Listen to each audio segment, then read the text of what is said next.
Before we dive in, if you're new here, welcome to Novel Explanation, where we bring your favorite stories to life, one part at a time. Hit subscribe and turn on the bell so you never miss what happens next. Chapter 451. Divine power was merely a byproduct of a god's existence. A deity's true source of strength lay in its divine status and authority. If one had to make a comparison, divine power was the water. Authority was the mechanism that drew the water out. Divine status was the reservoir itself. Jehovah had exhausted every drop of divine power he possessed. He had no options left. To continue fueling his shattered authorities, he could only burn the source itself. His divine status. The cost would be irreversible, the damage permanent. But he had no choice.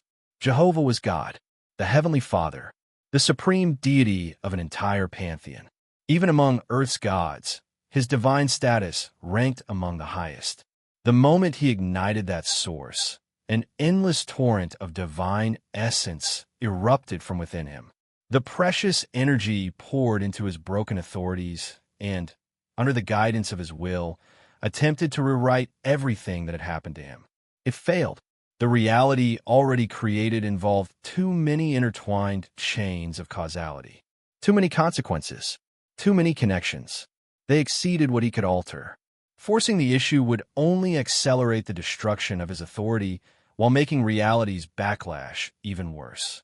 So he settled for something less ambitious. Instead of changing reality, he used causality to resist the universe's correction. This time it worked. A little. Far too little. He preserved his existence. He preserved the religious empire he had spent millennia building. But he could not preserve his power, nor the glorious miracles that had once defined him. Deep within his soul, where no one could see, his causality authority faded into a vague shadow. Then it disappeared, completely, and it wasn't alone. His resurrection authority, his sacred flame authority, his authority of omniscience, his authority to grant blessings and divine power, his authority to judge darkness and heresy. One after another, they were stripped from his soul. His strength plummeted, not merely to rock bottom. Far beneath it, he had saved his existence.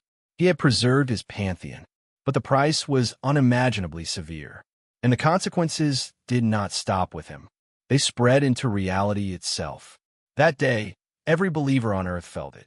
Catholic, Protestant, Orthodox. It didn't matter. Anyone who sincerely believed in God felt the same thing. A sudden wave of terror, a nameless sense of dread, and a hollow emptiness deep within their souls. It felt as though something fundamental had been severed, something impossible to describe, yet undeniably real. That was only the spiritual effect. The physical manifestations were even more shocking. Across the entire world, every cross cracked.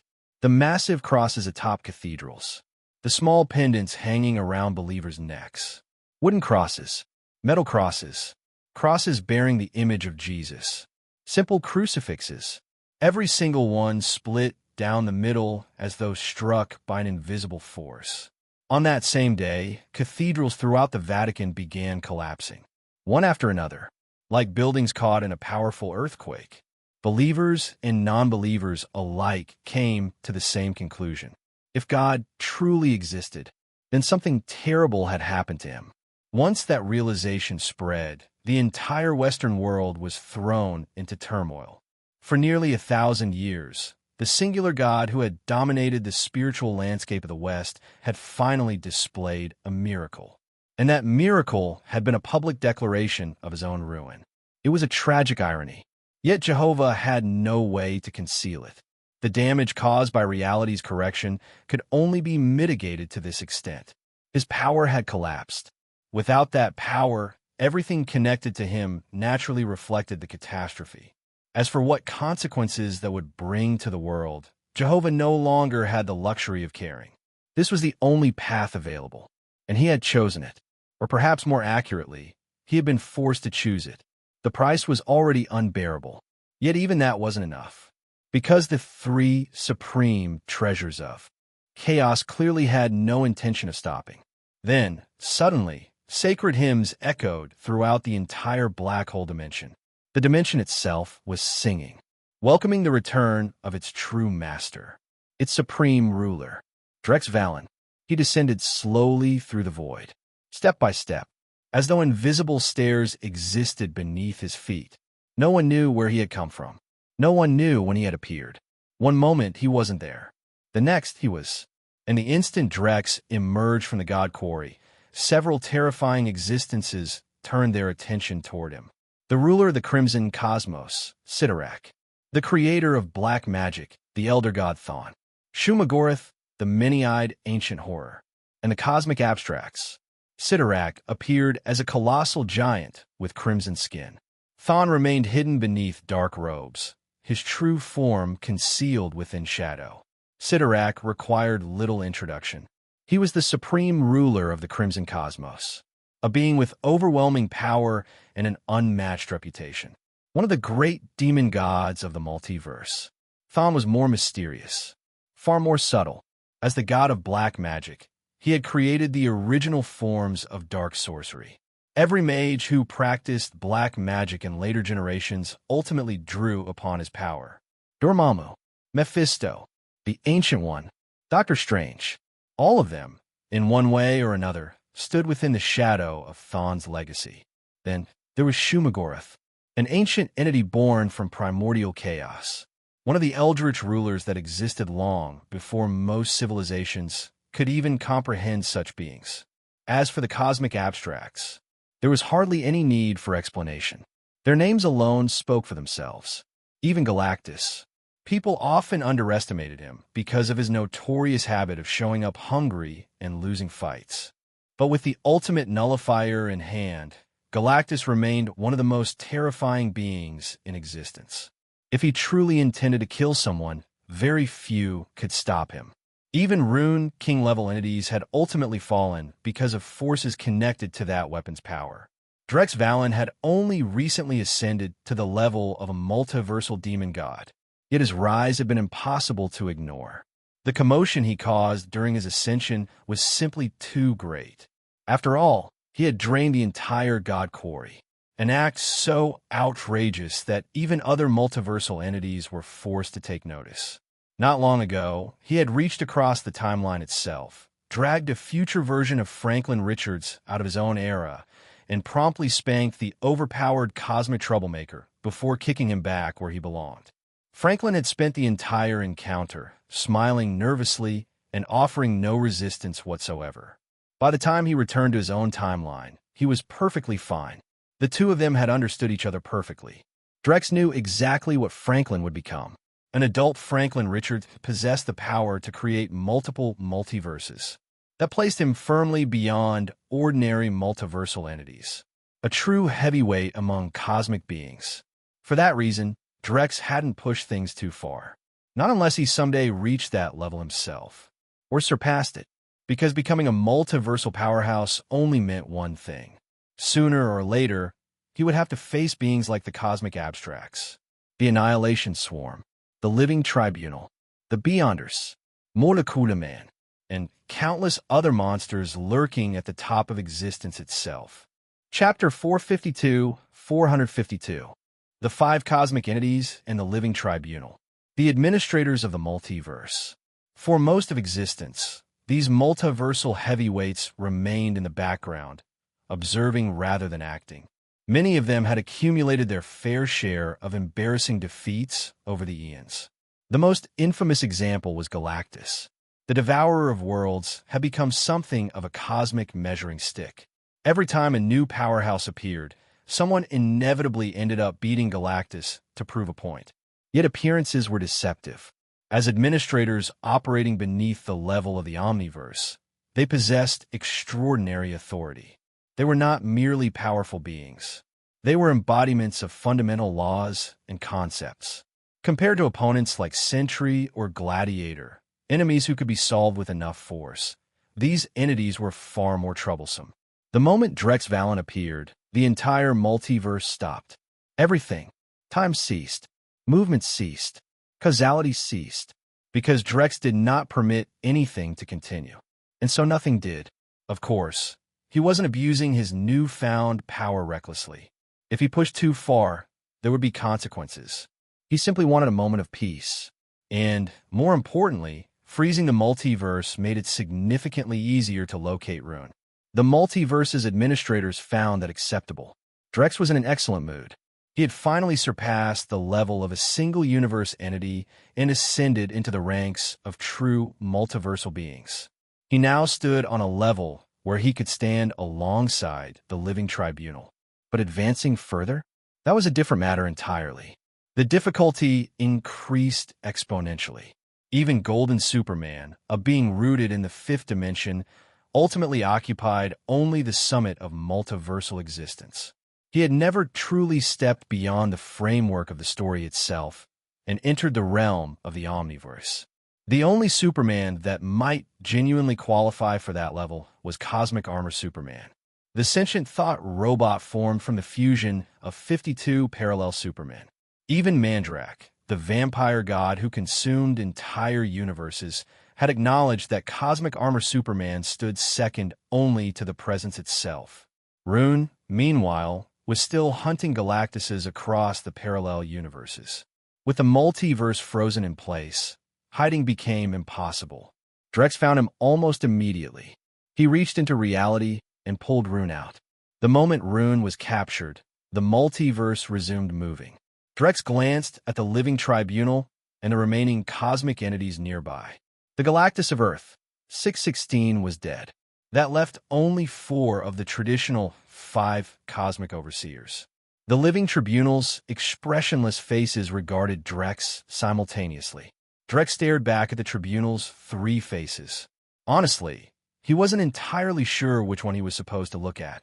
Still, he understood the meaning behind the question. If he refused to take on Galactus's function and authority within the cosmic balance, the beings gathered here would never allow him to freely enter Eternity's body again.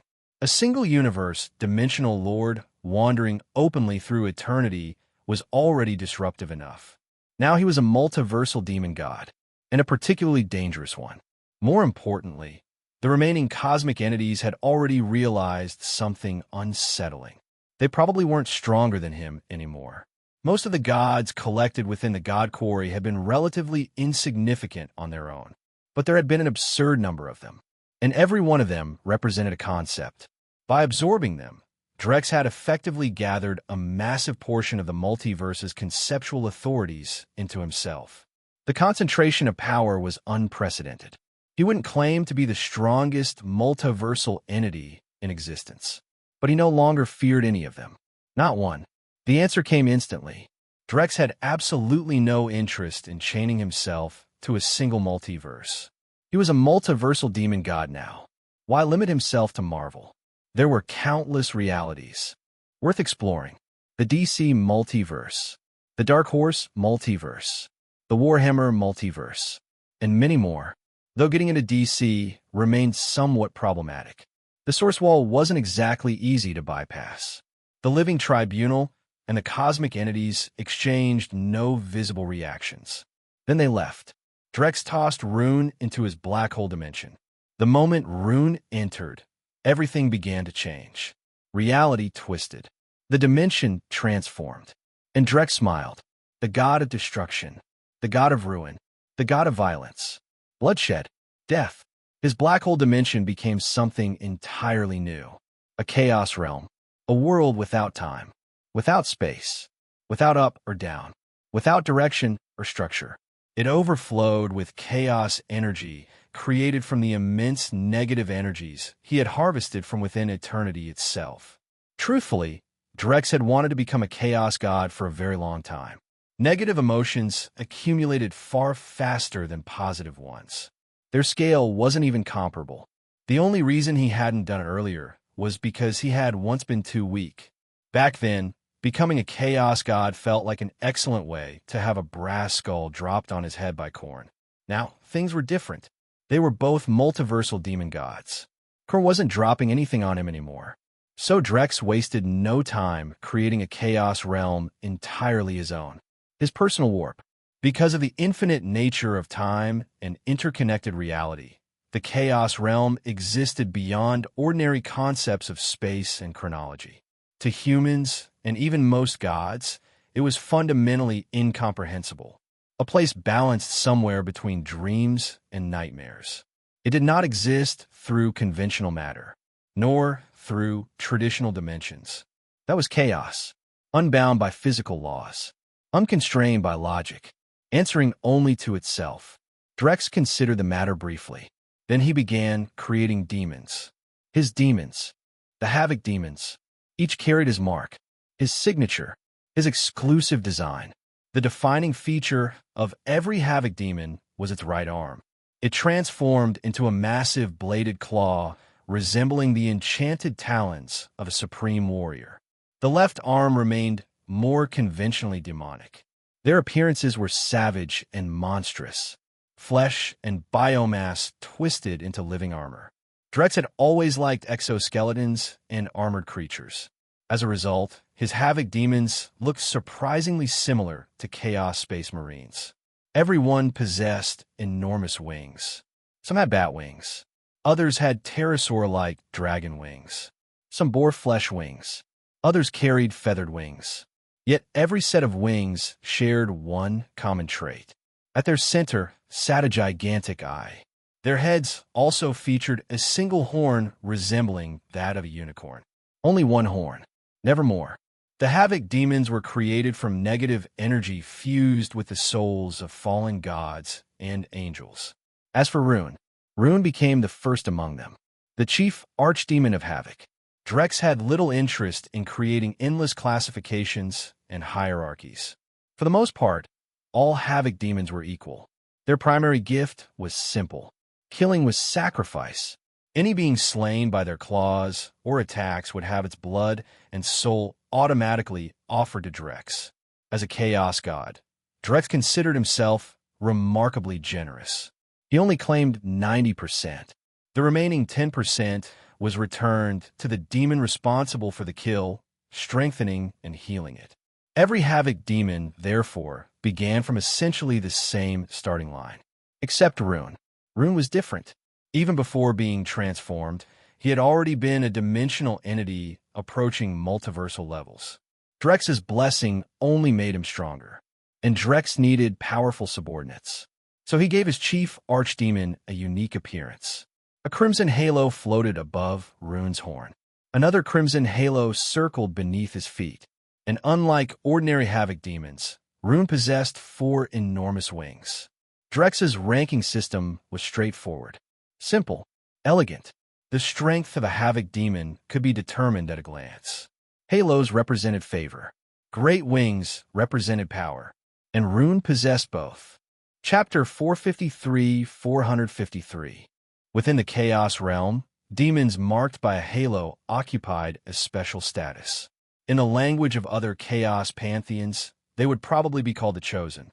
They were beings who had earned Havoc's attention, objects of envy among their fellow Havoc demons. Beyond that, strength was measured by wings. Drex wasn't interested in creating some rigid, repetitive hierarchy where every demon looked identical.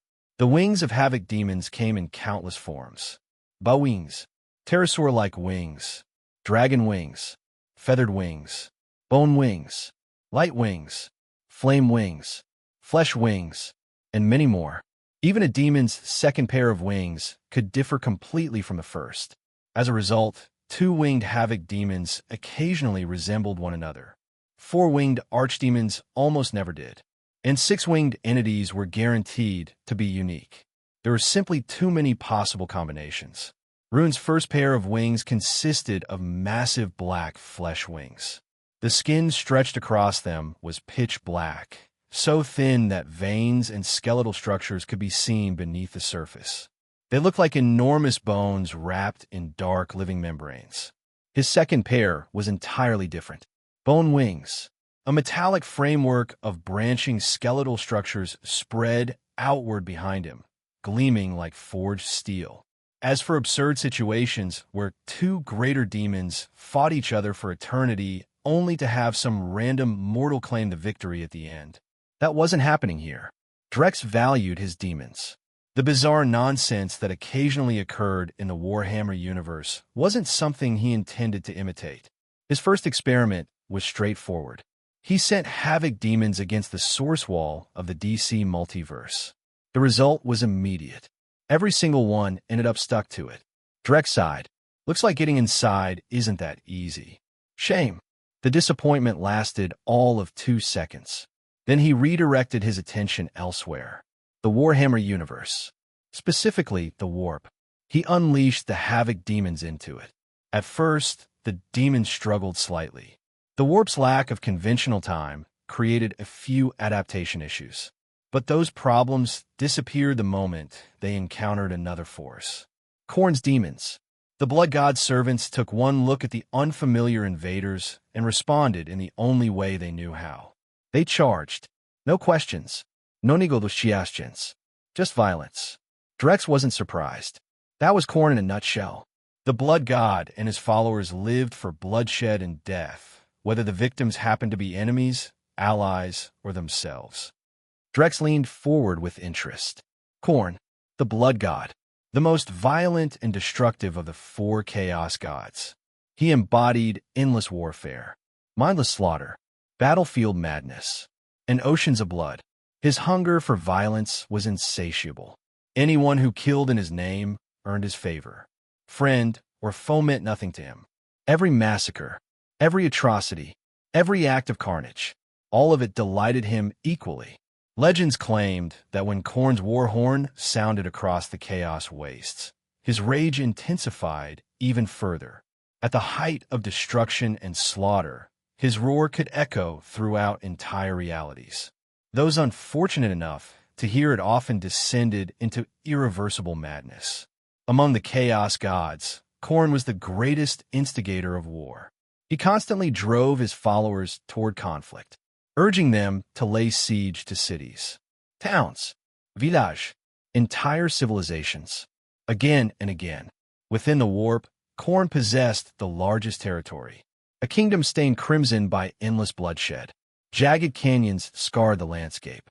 The ground was riddled with chasms and battlefields. Countless monsters and demons roamed those lands. From a moment of their creation, they slaughtered one another relentlessly. Not for survival, not for resources, only for Khorne's favor. And high above it all sat the Blood God himself upon a colossal brass throne, silently observing the carnage. Under the influence of such endless bloodlust, Khorne's armies required no justification for. War was the justification. That single fact made them the largest and most destructive military force among the servants of chaos. Where Khorne's armies marched, worlds became blood-soaked wastelands. Even during the age of Sigmar, some of the first horrors encountered by Sigmar's followers had been Khorne's legions. When the Stormcast Eternals returned to reclaim the mortal realms, Khorne's armies stood among their greatest enemies. The Havoc demons were different. They fought in silence. No roaring battle cries. No pointless speeches. No boasting. Their bodies were weapons. Every blade-like limb, every armored joint, every monstrous claw, particularly their enormous right arm talons, sharp enough to carve through almost anything. Every part of them was built to kill. The contrast with Khorne's demons was striking. Khorne's followers preferred melee combat as well, especially axes. They embodied recklessness, brutality, fearlessness. They charged forward regardless of the odds. The reason was simple. Khorne despised cowardice. To him, anyone using ranged weapons was a coward. Spellcasters ranked even lower. Sorcerers and wizards were beneath contempt. On that point, Drex actually found himself in agreement. There was something satisfying about close-quarters combat. Fists meeting flesh, blades drawing blood, the pure simplicity of violence. That was how warriors settled matters. Rune raised his massive claws and finally spoke. The only four-winged archdemon unleashed the order. The response came immediately. The demons of Khorne roared their war cries, desperately hoping their patron would notice them. Unfortunately for them, Khorne's attention never arrived. Something else did. Something far more unfamiliar. A chaos god they had never encountered before. The gaze of Havoc fell upon the battlefield, and with that gaze came understanding. They learned his name, Havoc, a title that represented the end of civilizations, the destruction of universes, a newborn chaos god. The Khorne demons were stunned. More importantly, Havoc differed fundamentally from Khorne. Khorne cared about bloodshed. Drex cared about everything. After all, his most reliable power had always been the black hole. The reason he had mastered so many concepts so quickly after ascending was simple. He consumed them, swallowed them whole through the power of his black hole, and transformed them into part of himself. At the level of multiversal demon gods, every being eventually discovered its own path, its own truth, a singular principle to pursue without hesitation. The path itself mattered less than the commitment to it. Once chosen, it became the foundation of everything. Originally, Drex had considered building his path around Doomsday. But there was a flaw. Doomsday could still be killed. He still had weaknesses. After thinking it over, Drex realized there was a better option. The black hole. It suited him perfectly.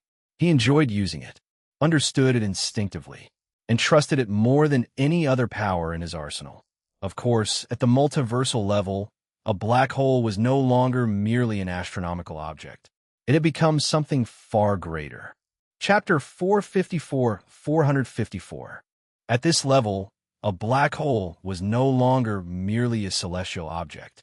It was a concept, a manifestation of irreversible destruction, a force capable of inflicting damage upon a universe that could never truly be repaired. The demons of Khorne quickly realized they were facing a newly born chaos god, an unknown one. Worse, a god who might actually be stronger than Khorne himself. For the briefest moment, hesitation appeared among them. Only for an instant. Then their bloodlust surged back, drowning all reason. But that instant was enough. The Havoc demons seized the opportunity. Their god accepted all sacrifices. Blood, souls, life itself. Anything slain by their hands became an offering to Havoc. And the stronger the victim, the greater the reward bestowed upon the one who made the sacrifice. The most terrifying part was that Havoc demanded no devotion, no loyalty, no fight. Anyone could receive his blessing. Mortals, demons, gods, any living thing. Regardless of whom they worshipped, if they offered sacrifices to Havoc, they would gain power. Havoc didn't even care how the sacrifice was obtained. If someone possessed the means to exterminate an entire planet and offer every soul upon it, he would accept it without hesitation. Humans, elves, orcs, devils, undead, dragons, anything, everything. Once sacrificed, the victim was erased completely, body and soul alike. Nothing remained. No extinction, no recovery, no salvation. Even multiversal entities would find themselves unable to retrieve a soul already claimed by Havoc. Meanwhile, the invading Havoc demons carved their way deep into Khorne's domain. Eventually, they reached the Brass Citadel. And there, for the first time, their advance slowed. The Brass Citadel stood as the sole entrance to Khorne's kingdom. An endless fortress of brass, crimson metal, and black iron stretching beyond the horizon. Jagged stone spires surrounded its walls. Bone-carved pillars and blood-stained arches towered overhead. The fortress also served as a prison. Countless demons were chained to walls by unbreakable iron restraints or crammed into inescapable cages. They howled and screamed endlessly, desperate for freedom. Any unfortunate traveler who ventured too close and lacked faith in Khorne would be torn apart the instant those prisoners escaped their bonds. Beyond the gates rose the Stairway of Skulls, the path leading toward Khorne's throne. To mortals, each step would have seemed as large as a hill. The staircase stretched so far upward that its end disappeared from sight. Mad climbers wandered across its length, muttering incoherent prayers. Patrolling demon armies praised the blood god's name with long, lashing tongues. Chaos runes, blood-soaked stones, and countless corpses littered the route. It was there that the Havoc demons were finally stopped. Khorne's patrol legions crashed into them. The battle exploded instantly. At the same time, Drex's consciousness descended into the warp. The result was immediate. A new warp storm erupted. Its scale dwarfed anything that had existed before. The storm nearly gave birth to a true divine manifestation of havoc. Unfortunately for the warp, Drex simply hijacked the process. The emerging god body became his. Fragments of Havoc's authority fused with vast quantities of chaos energy, creating an entirely new breed of demons. Unlike the Havoc demons Drex had personally designed, these creatures emerged naturally from Havoc's concepts and domains. Each evolved its own form, its own shape, its own monstrous identity. Seated upon a colossal obsidian throne, Drex studied the phenomenon. The manifestation of Havoc sat high above the battlefield. His armor was blacker than the void itself, yet countless points of light shimmered across its surface. The suit resembled a living night sky, forged into armor. Behind him spread enormous wings capable of blotting out entire horizons. The birth of Havoc inevitably attracted attention. Khorne turned his gaze toward the newcomer. The blood god sat atop his own immense brass throne. Beneath it rose a mountain of skulls and blood-stained bones. Some had been taken by his own hand. Others were trophies gathered by his followers in his name. Like Havoc, Khorne wore masterfully crafted armor. Its surface crawled with writhing runes and screaming faces frozen in eternal agony. A massive winged helmet concealed his twisted, inhuman features. The two multiversal demon gods looked at one another. The warp responded immediately. Chaos storms intensified. Their violence spread even into the material universe. Across the Imperium of Man, the appearance of yet another warp storm drove entire worlds into despair. Khorne examined Havoc carefully. The newcomer was absurdly powerful. He represented domains similar to Khorne's own: destruction, violence, death. Yet somehow those same concepts felt broader, more complete, more dangerous. Then Khorne looked downward. The naturally born Havoc demons swarmed across the battlefield. Every one of them was different, distorted, monstrous. They possessed vaguely humanoid shapes, but none carried weapons. They didn't need them. Their claws, fangs, blades, exoskeletal limbs. Their bodies were weapons. Unlike Khorne's followers, they had abandoned external arms entirely. They fought solely with what they were. That, more than anything, earned Khorne's respect. Not enough to make him an ally. The Chaos Gods rarely formed lasting alliances. What did make him smile? Fighting Havoc in his armies sounded far more entertaining. The moment both gods focused their attention upon the battlefield, every demon felt it. The reaction was immediate. Ecstatic madness. The demons of Khorne and Havoc alike hurled themselves into combat with renewed frenzy. They wanted recognition. They wanted glory. They wanted their sacrifices accepted. Rune led the charge. The four-winged archdemon swung his enormous claw. One slash. Dozens of demon princes charging toward him split apart instantly. They died before their bodies even hit the ground. The moment they perished, their souls were offered to Havoc. Khorne noticed. He realized those demon princes were truly gone. No extinction, no reverse, no return. And yet he didn't care. Drex didn't care either. Only a fragment of his consciousness remained within Havoc's manifestation. The Chaos God himself simply watched, observed, accepted sacrifices. When Havoc eventually matured into a true multiversal demon god in his own right, the combined strength of both entities would surpass anything Drex currently possessed. At this level of existence, conventional measurements had become meaningless. Power could no longer be quantified. Sometimes 1 + 1 equaled infinity. A Havoc demon transformed its right arm into a massive axe and split a Khorne demon in half. A second later, it was torn apart by a swarm of Blood God's followers. Nearby, a greater demon of Khorne ripped a charging Havoc demon to pieces. Then something flashed across its vision. A colossal blade descended. Its final sight was a blood-drenched, four-winged Havoc demon streaking past. The greater demon felled it in that last instant. The creature's presence rivaled a greater demon. Perhaps it was even stronger.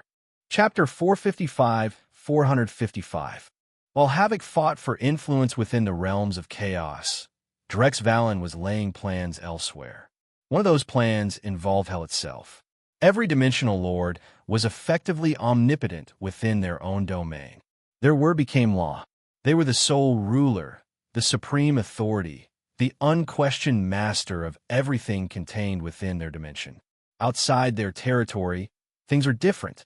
At the same level of power, entering another lord's dimension uninvited was often equivalent to volunteering for suicide. Hellfire blazed across the horizon. The stench of sulfur lingered everywhere.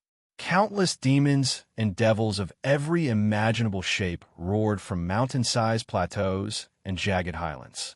Scenes of the strong devouring the weak unfolded constantly. A world where only strength mattered. Savagery, violence, predation, mercy and compassion had never evolved here. This was the hell dimension of Marvel. In Marvel's cosmology, Satan was not a single individual. It was a title, a coveted position claimed by countless hell lords throughout history. Many demon kings had called themselves Satan when dealing with outsiders. But among their peers, anyone foolish enough to openly declare themselves the one true Satan would immediately become a target for every hell lord in existence. At some point in the distant past, hell had fractured. No one seemed entirely certain why. The dimension shattered into countless fragments, each seized by powerful rulers who proclaimed themselves demon kings and carved out personal kingdoms. Every one of them dreamed of unifying hell, of becoming its supreme ruler, of claiming the title of Satan. The largest fragment of hell lay beneath Drex's feet. This particular piece possessed a unique authority, the right to determine who ruled hell itself. Unfortunately, far too many hell lords had discovered it. The resulting wars had raged for ages without a victor. Unable to conquer one another, they had settled into an uneasy stalemate, each occupying their own territory while continuing to call themselves rulers. The arrival of a multiversal demon god shattered that balance instantly. The largest fragment of hell erupted into chaos. In an instant, the entire dimension trembled. Darkness churned violently. Black light fractured across billions of miles. Reality collapsed back into primordial chaos, erasing everything caught nearby. Rotting celestial bodies twisted apart and dissolved into elemental torrents. Catastrophic destruction swept across the dimension. Damn it! The assembled hell lords and demon kings arrived full of confidence. Then they saw Drex. Most immediately lost their nerve. The power radiating from him was simply too terrifying. Of course, there were exceptions. 3 beings emerged who could stand on equal footing with him. Multiversal dimensional demon gods. The ruler of the Crimson Cosmos, Sidorak. The source of the Juggernaut's power. A being whose energies even the mystics of Kamartaj sometimes borrowed. Then there was Shumagorath, an enormous eye surrounded by endless tentacles. A classic eldritch horror whose very existence defied comprehension. And finally, the most dangerous of them all, Thon, creator of black magic, one of the oldest gods in existence, a being of immeasurable power. Even the Living Tribunal considered him a cancer upon the universe. Under Marvel's magical system, Thon effectively owned the rights to black magic itself. Every sorcerer who practiced dark magic drew upon his legacy. In a sense, every spell cast generated profit for him. Faith, souls, power. He collected them all while barely lifting a finger. A true heavyweight among heavyweights. Sidorak looked directly at Drex. He paused. No, the title made sense. The Living Tribunal had already reclaimed the office of destruction and ruin. Though Drex himself had suffered no meaningful loss, other high-level entities now identified him primarily through his dimension. Drex didn't particularly care. Names were ultimately insignificant. Sidorak asked bluntly. Drex smiled. Unlimited power. The question drew silence. Everyone wanted it. Every being present dreamed of becoming Satan, the absolute ruler standing above all hell lords. But therein lay the problem. The moment someone came close to achieving that goal, everyone else united to tear them apart. The authorities possessed by Hell Lords overlapped heavily. Most of their power ultimately originated from mortal fear. If a true Satan emerged, all that fear would flow into a single being. The others would lose everything. At best, they would survive as servants feeding on scraps. At worst, they would cease to matter entirely. None of them could tolerate that. Hell Lords were arrogant by nature. Every one of them believed they deserved the throne. If they couldn't have it, no one would. Drex's interest was much simpler. If he could control all fear throughout Marvel's Hell dimensions, his power would grow to an absurd degree. Among multiversal demon gods, he might become unmatched. Of course, Marvel's Satan was still nowhere near as impressive as DC's Satan. Thon's voice emerged cold and sharp. As usual, everyone ignored Shumagorath. The Eldritch Horror rarely participated in conversations anyway. Drex answered with a punch. A direct one. His fist crashed straight into Thon's face. He hadn't come here to debate. He had come here to fight. 3 multiversal demon gods stood before him. Whether they could defeat him or not would only be determined through battle. Boom! The impact detonated like a cosmic supernova. Shockwaves erupted outward. The surrounding Hell Lords and Demon Kings were instantly swept away by the unimaginable force. Most of the spectators only managed to see Drex punch Thon once. After that, consciousness abandoned them. The stronger ones survived with horrific injuries. The weaker ones died instantly. Many didn't even leave ashes behind. They were too insignificant for even that. Thon staggered backward. The strike had landed so hard that he felt as though a third of his very existence had vanished. Shock flashed across his face. Then his hand clenched into a fist. Drex laughed. The mockery enraged Thon. The Elder God withdrew his fist and unleashed a tidal wave of black magic. Dark sorcery flooded reality. The spells exploded outward in every direction, carrying enough power to shatter dimensions. Thunderous energy rippled through hell. Space itself failed to withstand the pressure. Large sections of the dimension fragmented. Gray void currents spilled into existence. Yet Thon quickly discovered something horrifying. His black magic wasn't working at all. Every attack vanished into Drex. Absorbed, consumed, devoured completely. Drex himself was equally surprised. As expected of a multiversal demon god, the power contained within Thon's attacks was extraordinary. Each spell felt like devouring hundreds of entities comparable to Chaos or Jehovah. Then Drex attacked. Boom, boom, boom, boom.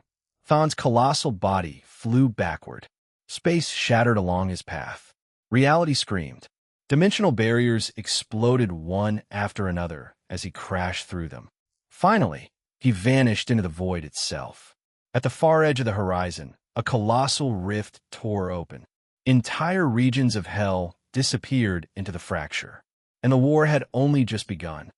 Read up to 100 chapters ahead and access exclusive novels by joining my Patreon. Chapter 456. Sidorak roared as he charged in. None of them had seen how Drex Valen had attacked.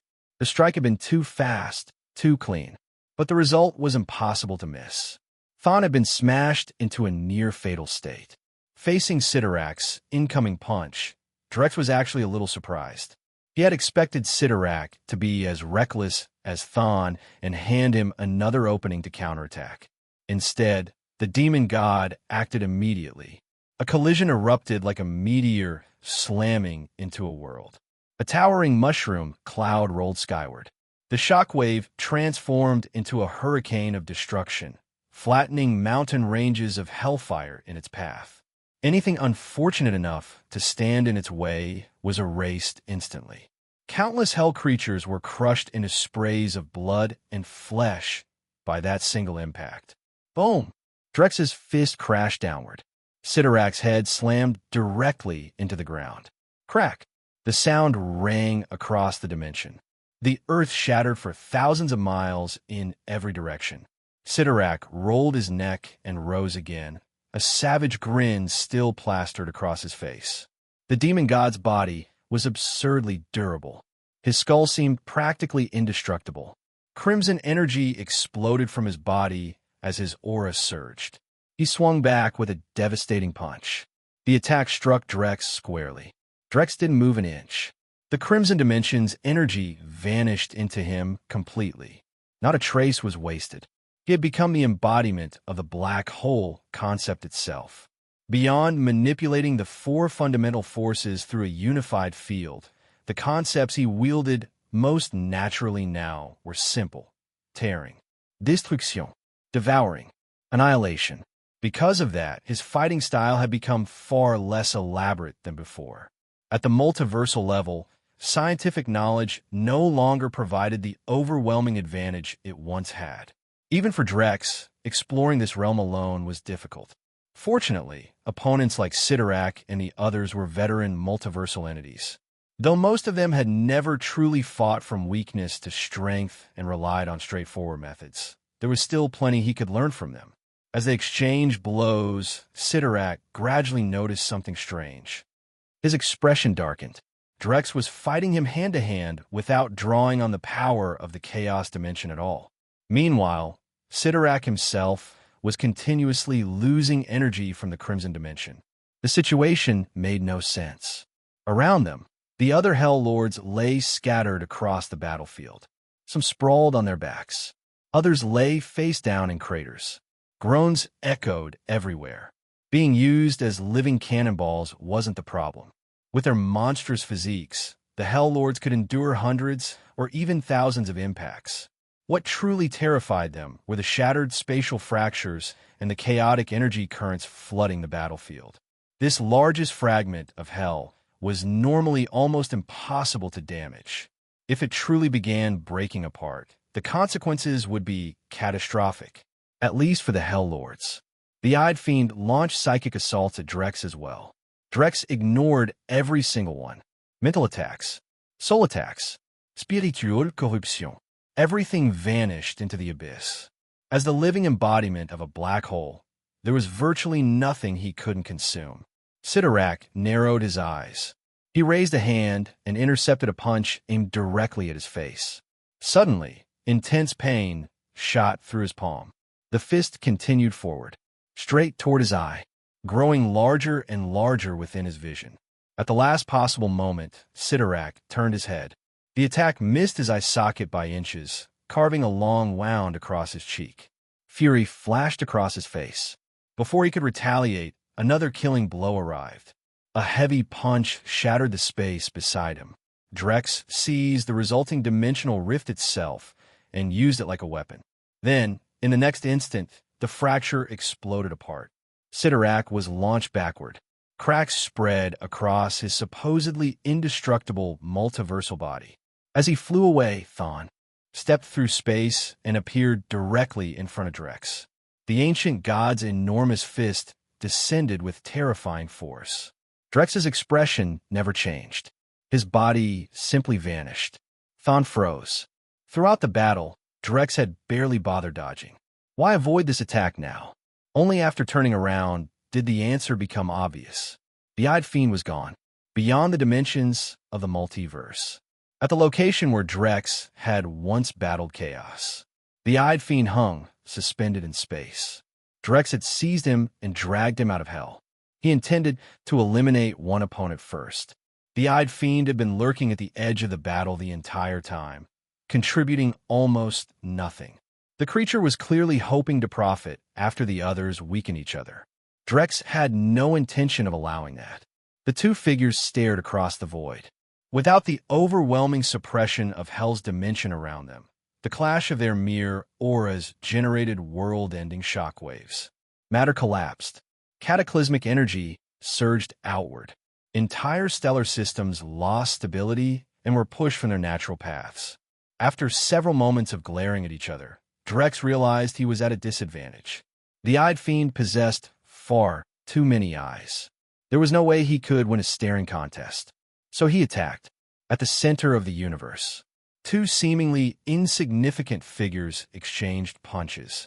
Yet the energy they carried was beyond imagination. Their battle resembled a duel between archmages. No flashy spells, no dazzling superpowers, no elaborate techniques, only raw strength and overwhelming energy. The eyed fiend's countless tentacles struck like fists. Each collision produced thunderous detonations. Both combatants unleashed their power without restraint. Neither showed the slightest sign of fatigue. Their endless exchange caused the entire deep space cosmos to tremble. A disaster capable of extinguishing the stars descended upon the universe. Planets and stars drifted from their original orbits. Many were crushed apart by external forces. Distant observers could see countless lights bloom briefly before fading into darkness. From time to time, the eyed fiend unleashed psychic, spiritual, and soul-based attacks. It was trying to determine exactly what Drex was. The results only frustrated it further. Nothing worked. No matter what form the attack took, Drex simply ignored it. The creature couldn't even understand what he was made of. Historically, these abilities had worked against almost everyone. Even Sidorak and Thon treated them with caution. Yet Drex remained completely unaffected. Their battle tore through the walls of a parallel universe and entered another reality of unknown designation. Though physically tiny compared to the cosmos around them, the trails of energy they dragged behind them were unimaginably vast.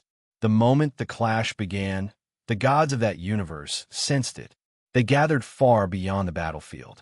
Not a single one dared approach. Instead, they worked together desperately to stabilize reality itself, try to prevent the universe from collapsing. Boom! An invisible shockwave exploded through the spiritual plane. Minds shattered. Souls collapsed. The gods of that universe were annihilated instantly. Every last one. With those would-be defenders gone, nothing remained to impede the destruction. The devastation caused by Drex and the eyed fiend escalated dramatically. Their energy spread faster than the universe itself expanded. Galaxy after galaxy vanished. The observable cosmos descended into chaos. The effects became so severe that the universe itself began exhibiting a massive blue shift phenomenon. Across countless civilizations, panic spread. This is bad. Our universe is collapsing. Wait. Drex suddenly dragged the eyed fiend into his chaos dimension. The creature immediately sensed danger. But no matter how hard it struggled, it couldn't break free from Drex's grip. Together, they plunged into the chaos dimension. Within this realm, Drex could unleash his power at its absolute peak. The eyed fiend quickly discovered something unexpected. The chaos dimension wasn't as overwhelmingly dominant as it had assumed. It could still maintain contact with its own dimension. More importantly, it could still cause damage inside the chaos dimension itself. Chapter 457. The simple truth was that Drex Valen's chaos dimension could no longer keep pace with its creator's growth. At first, the eyed fiend had assumed being dragged into the chaos dimension was a death sentence. Now, it wasn't worried at all. Drex had never intended to rely on the chaos dimension to imprison it anyway. His real goal was to keep Sidorak and Thon from finding them. Fighting one multiversal entity was manageable. Fighting three at once was another matter entirely. Even Drex had to admit that.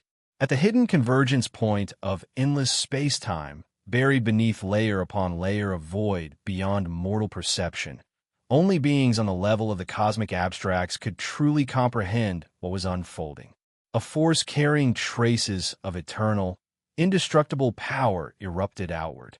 Entire regions of space-time spanning hundreds of thousands of light-years were obliterated. Nearby galaxies and star systems were shredded apart, their energy signatures mixed together into a blazing sea of chaos. This was the chaos dimension. Space here was so stable it might as well have been forged from adamantium. The celestial bodies scattered throughout it possessed effectively infinite mass and impossible density. They were miracles of creation.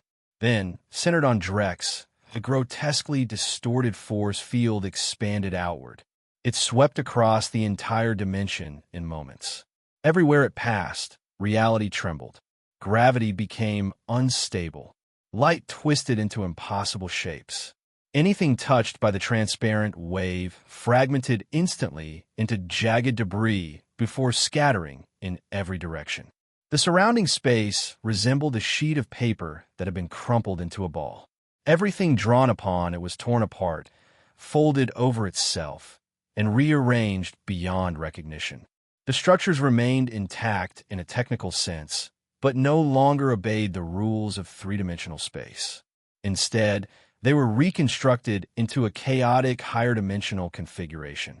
Life required an astonishing number of conditions to exist.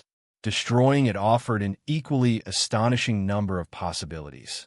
Extreme heat, absolute cold, crushing gravity, radiation, vibrational collapse, kinetic devastation, and countless other forms of annihilation. The sudden shift in Drex's fighting style caught the eyed fiend completely off guard. More importantly, Drex noticed something interesting. This method worked. It was genuinely effective against the creature. Of course, the advantage didn't last. The eyed fiend adapted quickly. At their level, victory was never decided in moments. Killing an equal opponent was an even longer process. That was precisely why Drex had dragged the battle into the timeless chaos dimension. A raging energy storm spread behind the eyed fiend like wildfire. The attack Drex had just used. The creature had learned it. Drex ignored the incoming assault. Space warped and twisted around him, but it failed to affect him in any meaningful way. Instead, he closed the distance instantly and punched straight through the eyed fiend. The creature exploded. Moments later, it regenerated, then exploded again. This time, Drex emerged from inside its body. The instant he appeared, he felt a violent tremor. The eyed fiend was attempting the same maneuver. Like the Sentry, it possessed extraordinary learning capabilities. Unlike the Sentry, however, it had no hesitation about copying an opponent's techniques. Unfortunately for it, it had walked directly into a trap. A faint smile appeared on Drex's face. What he had used moments earlier was a phenomenon rooted in quantum observation, a state of existence where something both existed everywhere and nowhere at the same time. The eyed fiend had copied the technique without understanding its deeper implications. By forcing itself into Drex's body in the same manner, it had unknowingly handed him an opening. When the creature finally tore itself free, it emerged heavily wounded, far more seriously injured than before, because what Drex had done wasn't merely damage. He had stolen part of its existence itself. The eyed fiend studied him for a moment. Then it spoke. Most of the time, we fight in our true forms. Yet occasionally, you return to a human body. We are fundamentally similar beings. Its countless eyes focused on him. Is it because you were once one of them? Whether it was genuine curiosity or an attempt to distract him, Drex couldn't tell, or perhaps didn't care. His answer came easily. Two contradictory forces constantly pulled at him. Part of him belonged to the realm of higher dimensional existence. That side possessed an instinct for endless evolution, for expansion, for absorbing everything. It pushed him toward absolute rationality and ever-increasing depth of perception. But another part remained stubbornly human. The remnants of who he had once been refused to disappear.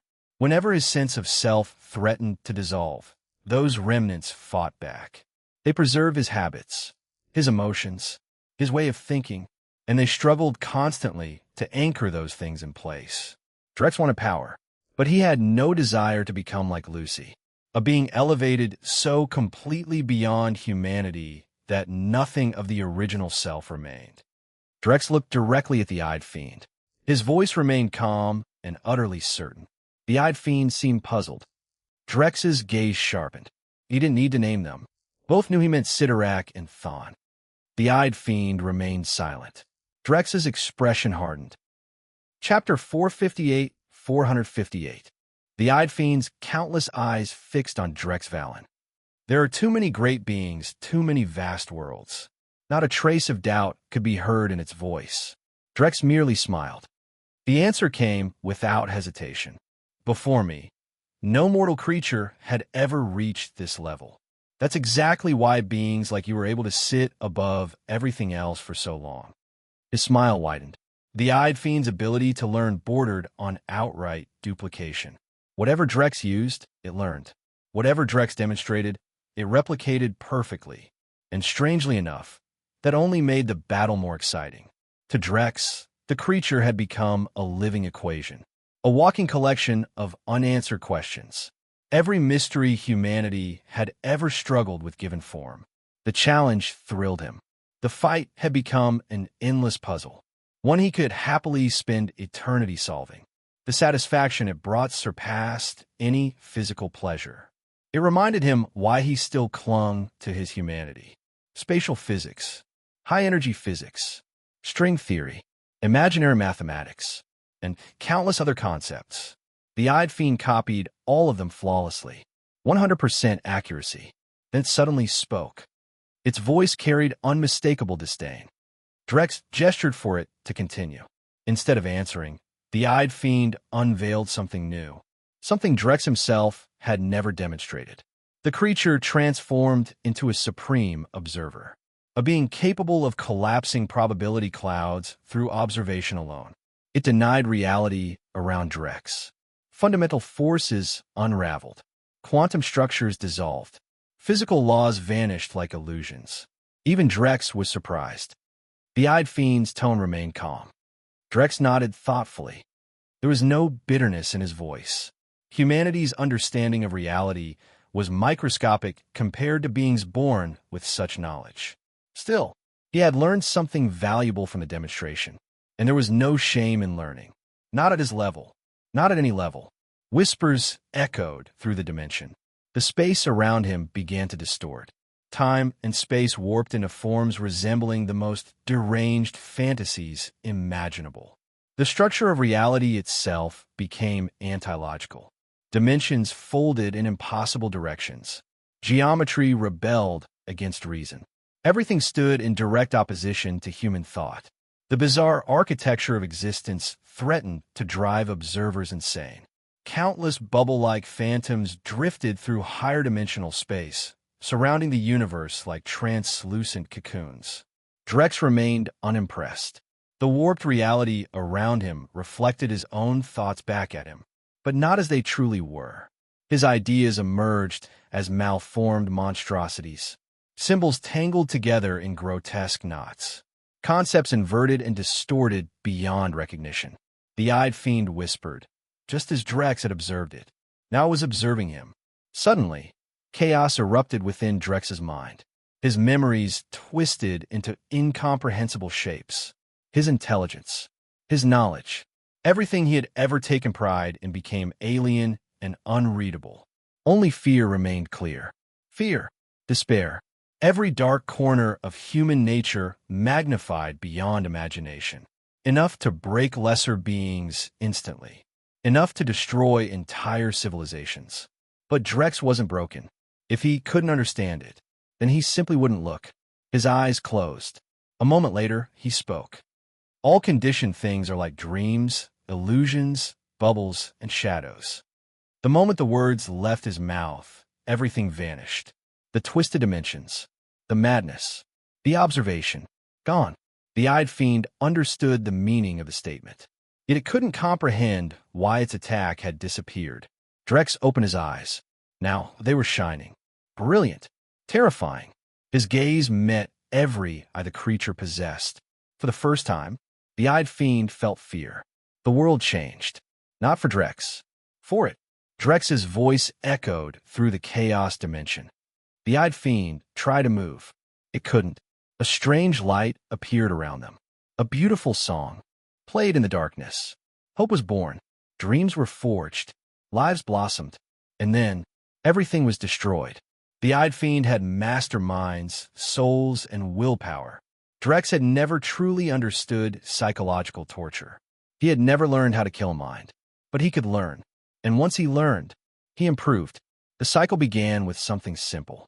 A beautiful young woman becoming an empress. Then the tragedy started. And it never stopped. 9 days passed. At least, 9 days relative to the outside world. Only then did the eyed fiend finally escape. When it emerged, It remained silent for a very long time. What had allowed it to break free wasn't power. It was a single sentence. The words Drex had spoken earlier. All conditioned things are like dreams, illusions, bubbles, and shadows. Before remembering that truth, the eyed fiend had forgotten itself. Forgotten its identity. Forgotten it was the eyed fiend. It had become completely immersed in Drex's observation. Even now, after escaping, it felt lost, disoriented, conflicted. As a higher dimensional being, it instantly understood everything that had happened. And that understanding only made things stranger. Why had such insignificant things affected it? Why had mere emotions caused such suffering? Why? The creature staggered forward. Its voice shook. Every step caused a portion of its body to disintegrate. 9 days had given Drex plenty of time to work. Yet the eyed fiend no longer cared about victory. It no longer cared about survival. As a supreme demon god of mind, will, and soul, it wanted only one thing. An answer. Drex never responded. Some truths were worth dying for. But that didn't mean he was obligated to share them. He had never been interested in satisfying the curiosity of his enemies. The eyed fiend took one final step. Then it vanished. Completely. Its existence collapsed into nothingness. Everything it had been became nourishment for Drex. Drex stood alone within the chaos dimension. Power surged through him, greater than ever before. He closed his eyes and savored it. A slow smile crossed his face. The eyed fiend's perspective had become his own. Truth felt tangible now, close enough to touch, like building blocks scattered across existence. The ease with which such beings perceived reality was almost enviable. He clenched his fists. Everything the eyed fiend had been was now understood. Integrated. The next step was obvious. Surpass it. Drex considered the attack that had ultimately killed the creature. He continued refining the concept. If Sidorak and Thon functioned similarly to the eyed fiend, then he had already discovered the formula for killing multiversal demon gods. The variables would be different. The equations would change. But the method remained the same. Find the solution. Execute it. Problem solved. He also located the eyed fiend's dimension. Without its master, the realm offered no resistance. The chaos dimension consumed it completely. The effect was immediate. A transformation unlike anything before swept through Drex's domain. At last, the chaos dimension became a genuine multiversal dimension in its own right. No longer a realm dependent solely on its owner's power. It had become something truly complete. After such an exhilarating battle, a strange sense of emptiness settled over him. For the first time in a while, Drex simply rested within his dimension. While relaxing, he turned part of his attention toward the Warhammer universe, specifically toward the Avatar of Havoc. He was curious how things were progressing.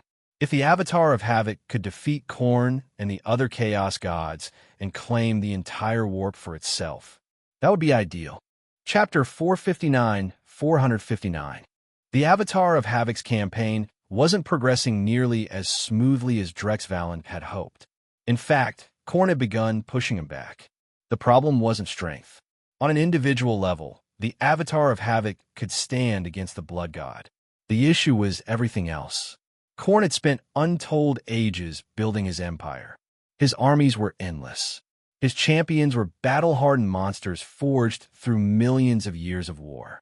Compared to that, the Avatar of Havoc was still a newcomer. The disparity in infrastructure was enormous. After identifying the problem, Drex naturally decided to provide his creation with some support. In an unnamed parallel universe within the Marvel multiverse, countless stars glittered across a region spanning millions of light years. Long before the cosmic entities and the living tribunal had started paying close attention to him, Drex had quietly harvested vast quantities of stellar matter from this universe. Now, those stolen stars appeared within the chaos dimension. Quadrillions upon quadrillions of stars. An endless ocean of light. A condensed stellar sea. Drex stood before it. The moment he spoke, reality obeyed. Within the chaos dimension, his authority was absolute.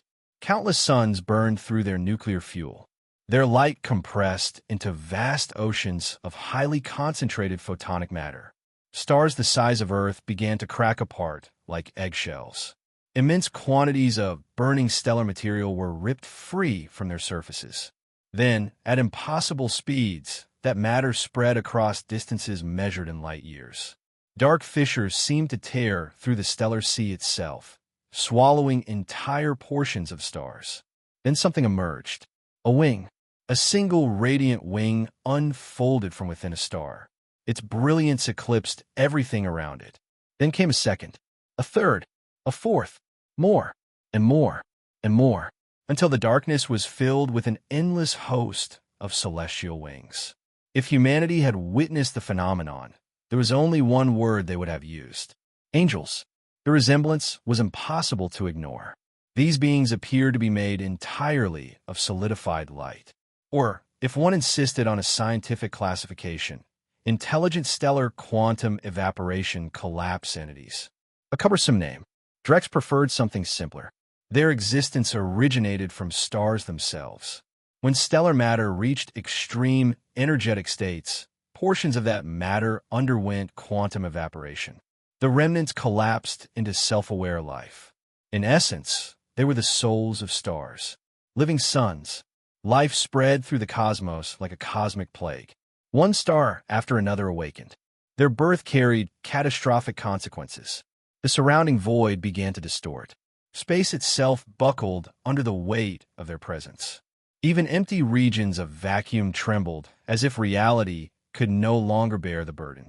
Gravity alone was enough to twist light across tens of thousands of light years. Dark regions spread through surrounding star fields. Not because the stars had vanished, because their light could no longer escape. Drex observed his creation. A true name, a declaration, a purpose. In ancient traditions, the seraphim were the highest order of angels, the closest servants of God, beings of pure light, fire, thought, and devotion, messengers who stood nearest to the divine. Formless entities of radiance that manifested with 6 wings when appearing before mortals. The symbolism fit perfectly. These beings were living stars, burning embodiments of light, the highest celestial servants of the chaos dimension. Of course, their true nature differed from mythology. At their core, the seraphim were quantum life forms. The stars surrounding them were merely bodies, shells, armor, clothing. Their actual existence possessed no meaningful mass. That was why billions of them could occupy the same space without immediately collapsing into a gravitational apocalypse. Through their quantum nature, they could shift effortlessly between physical and non-physical states. And through their stellar bodies, they wielded the power of suns. The combination made them terrifying. When billions of seraphim descended into the warp, the entire realm reacted. The Chaos Realm had never possessed a meaningful distinction between light and darkness. Now it did. Billions of living suns ignited simultaneously. The warp blazed. The impossible landscape became illuminated by stellar fire. The seraphim needed no ground beneath their feet. Each individual was already a gravitational source far more massive than any planet. Oceans lifted from their beds. Mountains fractured. Continents cracked apart. Matter rose from every direction and drifted toward the seraphim. As it approached, its atomic structure collapsed. The released energy was absorbed directly into their stellar forms. They grew stronger, brighter, hotter. The disturbance immediately attracted attention. The 4 chaos gods awoke. Lesser gods, demigods, unaligned demons. Every significant power within the warp noticed the invasion. Even though the warp was vast enough that the seraphim illuminated less than 1/10 of it, the threat they posed was obvious. To warp-born entities, they were terrifying.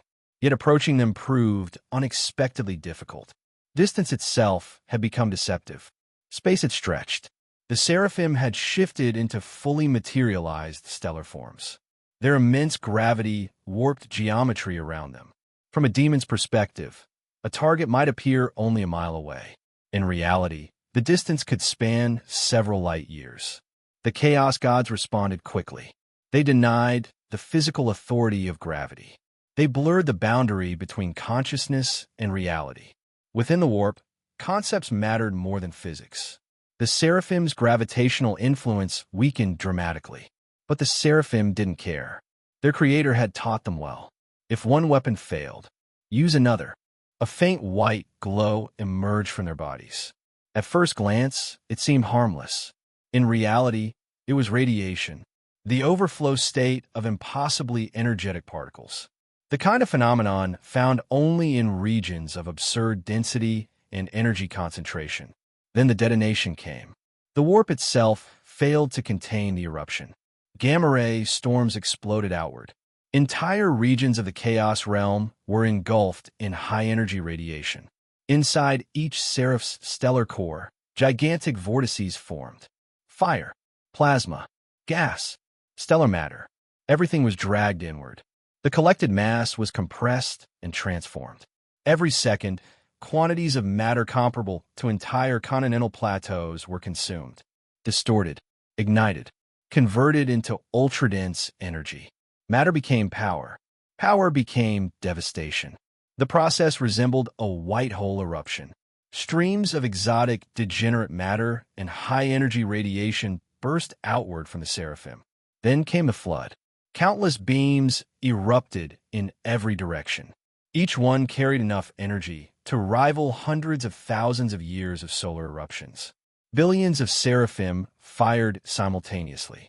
The Avatar of Havoc's campaign wasn't progressing nearly as smoothly as Drex Valen had hoped. In fact, Khorne had begun pushing him back. The problem wasn't strength. On an individual level, the Avatar of Havoc could stand against the Blood God. The issue was everything else. Khorne had spent untold ages building his empire. His armies were endless. His champions were battle-hardened monsters forged through millions of years of war. Compared to that, the Avatar of Havoc was still a newcomer. The disparity in infrastructure was enormous. After identifying the problem, Drex naturally decided to provide his creation with some support. In an unnamed parallel universe within the Marvel multiverse, countless stars glittered across a region spanning millions of light years. Long before the cosmic entities and the living tribunal had started paying close attention to him, Drex had quietly harvested vast quantities of stellar matter from this universe. Now, those stolen stars appeared within the chaos dimension. Quadrillions upon quadrillions of stars. An endless ocean of light. A condensed stellar sea. Drex stood before it. The moment he spoke, reality obeyed. Within the chaos dimension, his authority was absolute. Countless suns burned through their nuclear fuel. Their light compressed into vast oceans of highly concentrated photonic matter. Stars the size of Earth began to crack apart like eggshells. Immense quantities of burning stellar material were ripped free from their surfaces. Then, at impossible speeds, that matter spread across distances measured in light years. Dark fissures seemed to tear through the stellar sea itself, swallowing entire portions of the stars. Then something emerged. A wing. A single radiant wing unfolded from within a star. Its brilliance eclipsed everything around it. Then came a second, a third, a fourth, more, and more, and more, until the darkness was filled with an endless host of celestial wings. If humanity had witnessed the phenomenon, there was only one word they would have used. Angels. The resemblance was impossible to ignore. These beings appeared to be made entirely of solidified light. Or, if one insisted on a scientific classification, intelligent stellar quantum evaporation collapse entities. A cumbersome name. Drex preferred something simpler. Their existence originated from stars themselves. When stellar matter reached extreme energetic states, portions of that matter underwent quantum evaporation. The remnants collapsed into self-aware life. In essence, they were the souls of stars. Living suns. Life spread through the cosmos like a cosmic plague. One star after another awakened. Their birth carried catastrophic consequences. The surrounding void began to distort. Space itself buckled under the weight of their presence. Even empty regions of vacuum trembled as if reality could no longer bear the burden. Gravity alone was enough to twist light across. tens of thousands of light years. Dark regions spread through surrounding star fields, not because the stars had vanished, because their light could no longer escape. Drex observed his creation, a true name, a declaration, a purpose. In ancient traditions, the seraphim were the highest order of angels, the closest servants of God, beings of pure light, fire, thought, and devotion, messengers who stood nearest to the divine, formless entities of radiance that manifested with 6 wings when appearing before mortals. The symbolism fit perfectly. These beings were living stars, burning embodiments of light, the highest celestial servants of the chaos dimension. Of course, their true nature differed from mythology. At their core, the seraphim were quantum life forms. The stars surrounding them were merely bodies, shells, armor, clothing. Their actual existence possessed no meaningful mass. That was why billions of them could occupy the same space without immediately collapsing into a gravitational apocalypse. Through their quantum nature, they could shift effortlessly between physical and non-physical states. And through their stellar bodies, they wielded the power of suns. The combination made them terrifying. When billions of seraphim descended into the warp, the entire realm reacted. The Chaos Realm had never possessed a meaningful distinction between light and darkness. Now it did. Billions of living suns ignited simultaneously. The war blazed. The impossible landscape became illuminated by stellar fire. The seraphim needed no ground beneath their feet. Each individual was already a gravitational source far more massive than any planet. Oceans lifted from their beds. Mountains fractured. Continents cracked apart. Matter rose from every direction and drifted toward the seraphim. As it approached, its atomic structure collapsed. The released energy was absorbed directly into their stellar forms. They grew stronger, brighter, hotter. The disturbance immediately attracted attention. The 4 chaos gods awoke. Lesser gods, demigods, unaligned demons. Every significant power within the warp noticed the invasion. Even though the warp was vast enough that the seraphim illuminated less than 1/10 of it, the threat they posed was obvious. To warp-born entities, they were terrifying, yet approaching them proved unexpectedly difficult. Distance itself had become deceptive. Space had stretched. The seraphim had shifted into fully materialized stellar forms. Their immense gravity warped geometry around them. From a demon's perspective, a target might appear only a mile away. In reality, the distance could span several light years. The Chaos Gods responded quickly. They denied the physical authority of gravity. They blurred the boundary between consciousness and reality. Within the warp, concepts mattered more than physics. The Seraphim's gravitational influence weakened dramatically, but the Seraphim didn't care. Their creator had taught them well. If one weapon failed, use another. A faint white glow emerged from their bodies. At first glance, it seemed harmless. In reality, it was radiation, the overflow state of impossibly energetic particles. The kind of phenomenon found only in regions of absurd density and energy concentration. Then the detonation came. The warp itself failed to contain the eruption. Gamma-ray storms exploded outward. Entire regions of the Chaos Realm were engulfed in high-energy radiation. Inside each seraph's stellar core, gigantic vortices formed. Fire, plasma, gas, stellar matter. Everything was dragged inward. The collected mass was compressed and transformed. Every second, quantities of matter comparable to entire continental plateaus were consumed, distorted, ignited, converted into ultra-dense energy. Matter became power. Power became devastation. The process resembled a white hole eruption. Streams of exotic, degenerate matter and high-energy radiation burst outward from the seraphim. Then came a flood.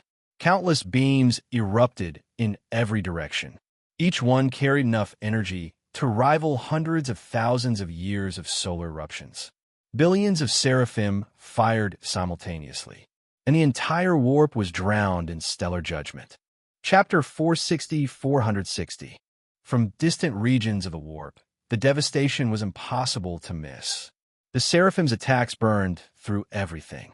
Massachusetts energy, atoms, atomic nuclei, all of it evaporated. Entire sections of space boiled away under the onslaught. Ordered spatial structures collapsed, dissolving into primordial chaos. Matter vanished. Energy vanished. Information itself vanished. Nothing remained except a completely chaotic state that consumed everything it touched. Meanwhile, the Avatar of Havoc continued holding back Khorne and the other Chaos Gods. The battle had reached a stalemate. A stalemate that existed only because Havoc was fighting four opponents at once. Above the battlefield hung the Black Sun, formed from a colossal black hole, radiating a terrifying presence over the warp. His power was beyond imagination. Yet Khorne and the others showed no panic. After all, they had each ruled the warp alone at various points in history.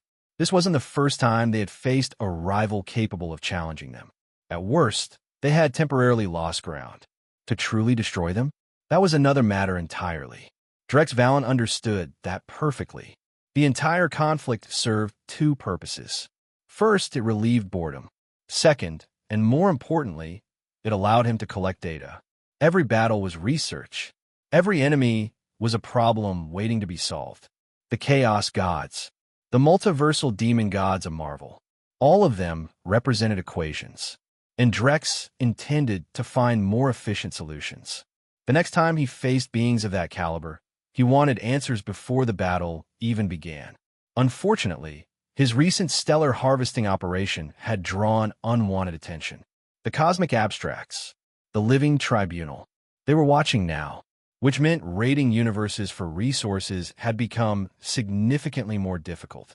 Since further acquisitions were inconvenient, Drex turned his attention toward another project. The Hell Dimension, once ruled by the Eyed Fiend. The Eyed Fiend had been one of the strongest contenders for Satan's throne. In the original history of Marvel, Mephisto had secured the position through manipulation and political maneuvering.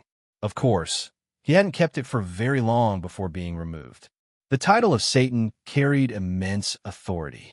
Its primary domain was fear. The ruler of hell could draw upon fear throughout the entire Marvel multiverse.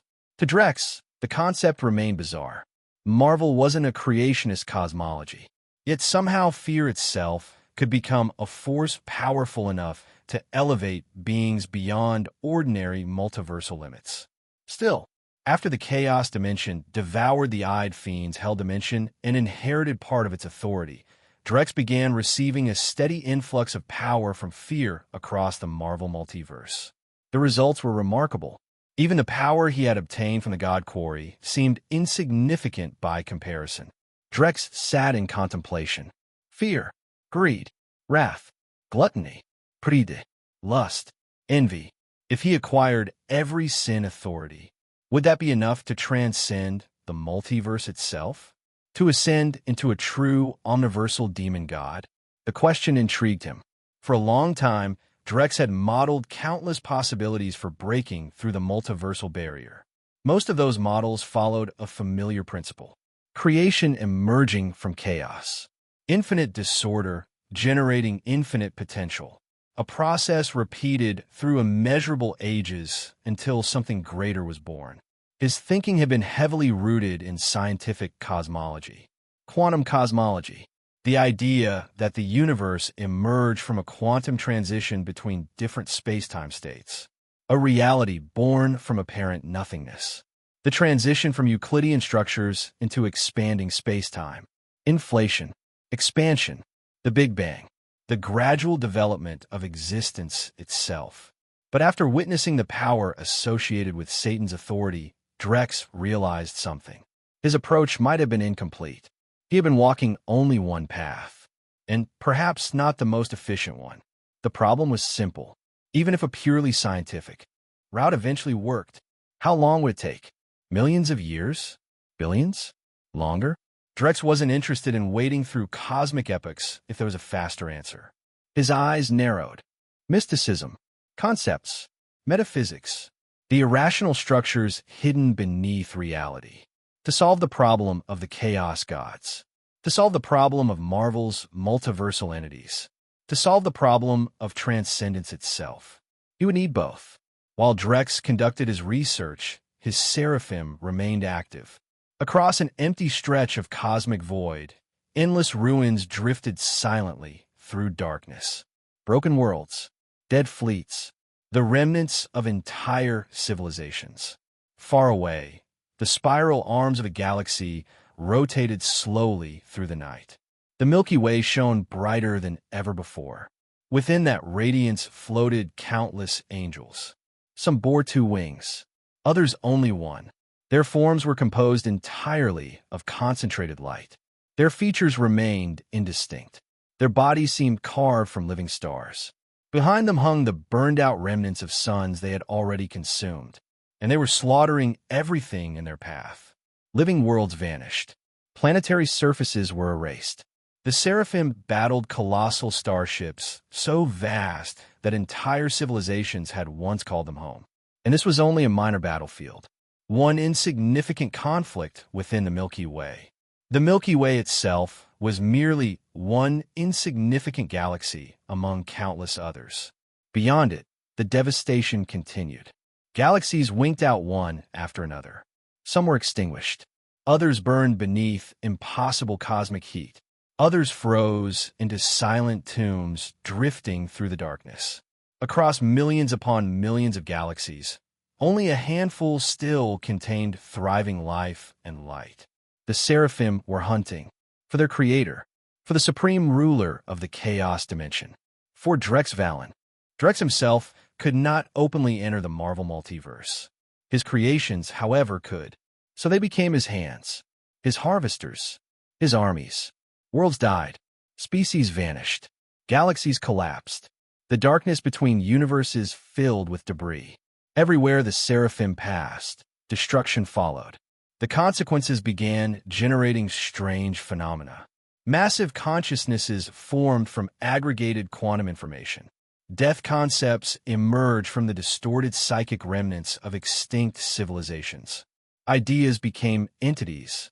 Entire regions of space became haunted by the accumulated awareness of the dead. Yet resistance remained. Even among the ashes of doomed civilizations, heroes continued fighting. Some refused to surrender. Some chose to die standing. Among those defenders were legends. Sunspot, Hyperion, Black Bolt, Galacta. The remnants of countless civilizations rallied around such figures as the war spread across the stars. It was a conflict on an unimaginable scale, a plague of destruction sweeping through the cosmos. Death spread everywhere. Starvation followed in its wake. Civilizations collapsed one after another, leaving only corpses and ruins behind. And it wasn't limited to a single universe. The invasion had spread throughout the multiverse. Hundreds of millions of Seraphim crossed dimensional boundaries. Entire realities found themselves under attack. The reason was simple. The Seraphim were absurdly powerful. From the perspective of conventional science, they were almost unbeatable. Only the greatest superheroes and supervillains possessed any realistic chance of stopping them. And before such opponents could gather, the Seraphim would already have harvested enormous quantities of matter and energy, transporting it back to the chaos dimension. It was one of the most common methods dimensional entities used to grow stronger. Consume, expand, repeat. Most dimensional gods followed some variation of the same process. Drex had simply industrialized it.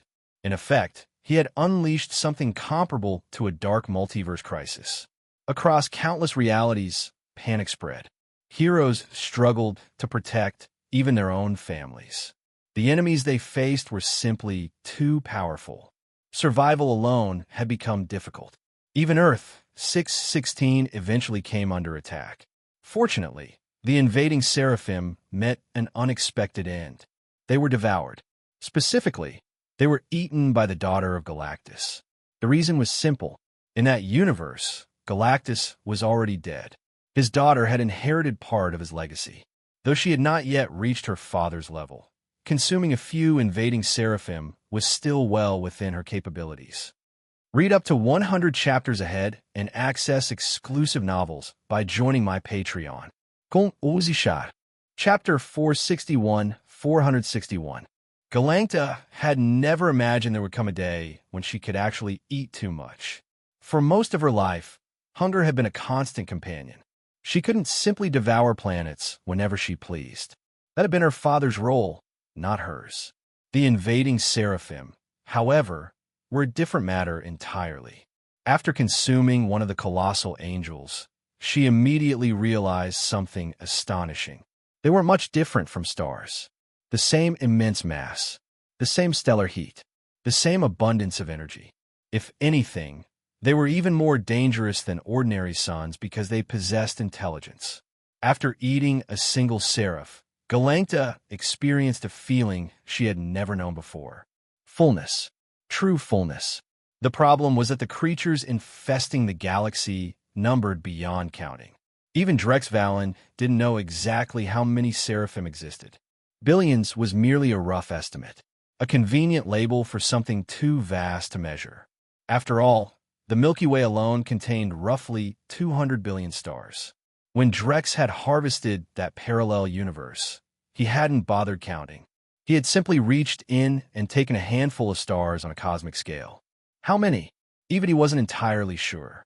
Given those numbers, creating a Marvel equivalent of a dark multiverse crisis wasn't particularly difficult. In some ways, the threat he had unleashed might even surpass the one from DC. The reason was simple. The two multiverses operated very differently. DC's multiverse contained only 52 primary universes. Marvel's multiverse was a genuine infinity. The number of parallel realities vastly exceeded even the number of seraphim. As a result, countless universes remained untouched. For now. Meanwhile, Drex found himself pursuing a different experiment.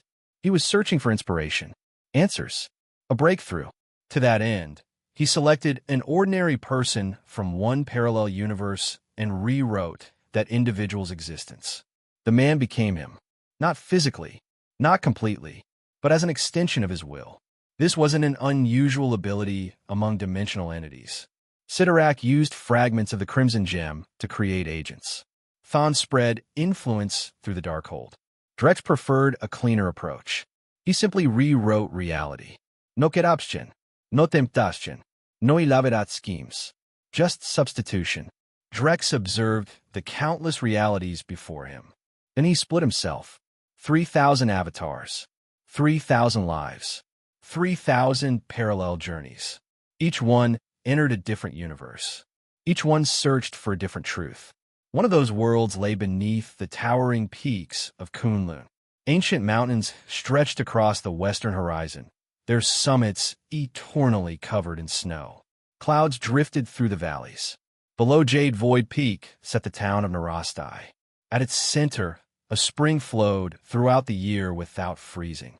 It bloomed against the northern bank of the Kunlun River like a lotus carved from crystal. The water seemed alive, ancient, as though fragments of jade had fallen silently into a sacred pool before continuing downstream. Danny Rand lay submerged within spring. The cold was beyond mortal comprehension. His body had long since stopped resisting it. The water originated from glaciers that had remained frozen for 10,000 years. Guided by the dragon veins beneath Kunlun, the frigid current gathered here and emerged as the sacred spring. Normally, the waters appeared harmless. But under the influence of powerful yang energy, the dragon veins awakened. The spring transformed into an extreme frozen lake. The ancient glacial current sealed everything in ice. Anyone trapped within it became a statue. This was Kunlun's most dangerous trial. Only by forcing pure yang energy to its absolute limit could a disciple reach the highest realm of Kunlun martial arts. Pure yang infinity. Throughout history, most who attempted the trial never emerged. They became nameless ice sculptures buried beneath the glaciers forever. 3 elderly Taoist masters stood beside the frozen spring. Each possessed flowing white hair and long beards. They watched the foreign disciple trapped beneath the ice. These were the legendary three elders of Kunlun, the keepers of its martial traditions. The shortest among them stroked his goatee and sighed. His expression darkened. A second elder shook his head. The speaker was ancient. His eyebrows hung nearly to his jawline. Though he had lived for well over 2 centuries, his complexion remained healthy and vibrant. His eyes were bright and clear, carrying the vitality of a child. His cultivation was obviously extraordinary. The third elder, a broad-shouldered man with a thick beard, frowned. His dissatisfaction was obvious. The white-haired elder sighed. The bearded elder stroked his chin. The white-haired elder didn't sound entirely certain. The sun slowly descended. Golden light spilled across the frozen spring. As the last ray of daylight touched the ice, movement finally appeared beneath the surface. A powerful current of pure yang energy surged through Danny's body. His internal power burst from his meridians and circulated through every inch of him. The crushing pressure of the dragon vein frost finally forced both his own energy and the inherited power within his organs to their limits. Yin and yang collided. Extreme cold refined extreme heat. The opposing forces merged, then transformed. Internal energy evolved into true qi. The newfound power flowed through every limb, every muscle, every bone. The ice shattered. The frozen waters of Kunlun exploded outward. Shards of mystical ice flew in all directions. Caught off guard, the three elders immediately reacted. Their sleeves snapped through the air. Pure qi surged outward like invisible walls, intercepting most of the deadly projectiles.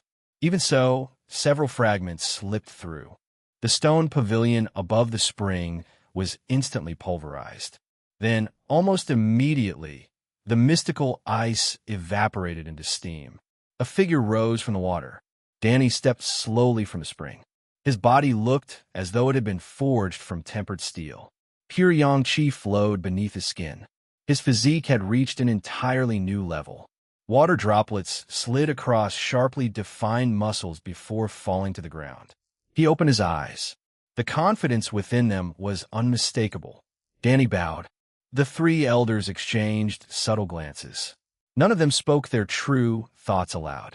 Supreme technique? Hardly. The real treasures of Kunlun were never taught to outsiders. That was merely a guardian's cultivation method. Useful, certainly, but far from our highest inheritance.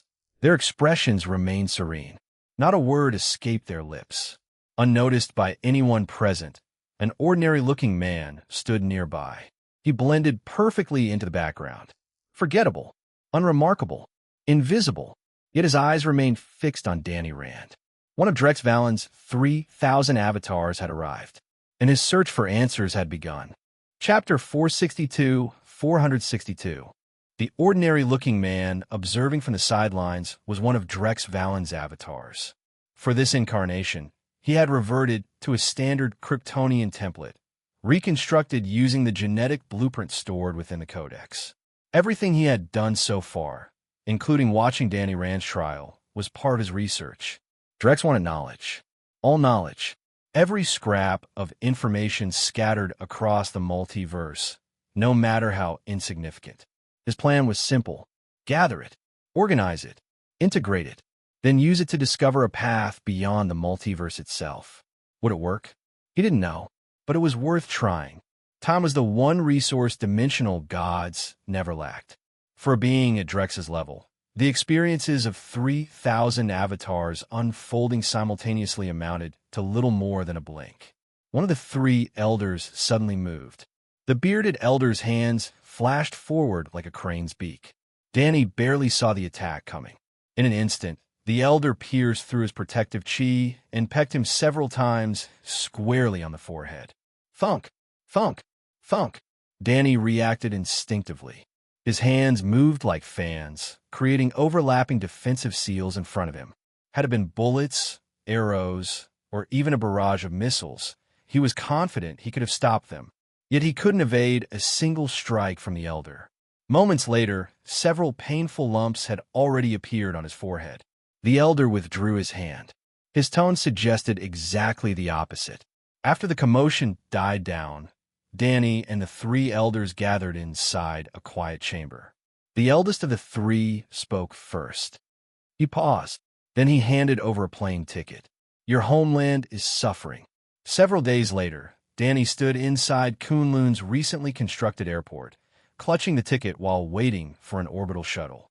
Something felt strange. The elders had practically thrown him out. The more he thought about it, the more suspicious it seemed. Still, home was finally within reach. That thought pushed everything else aside. He wasn't returning merely to revisit his past.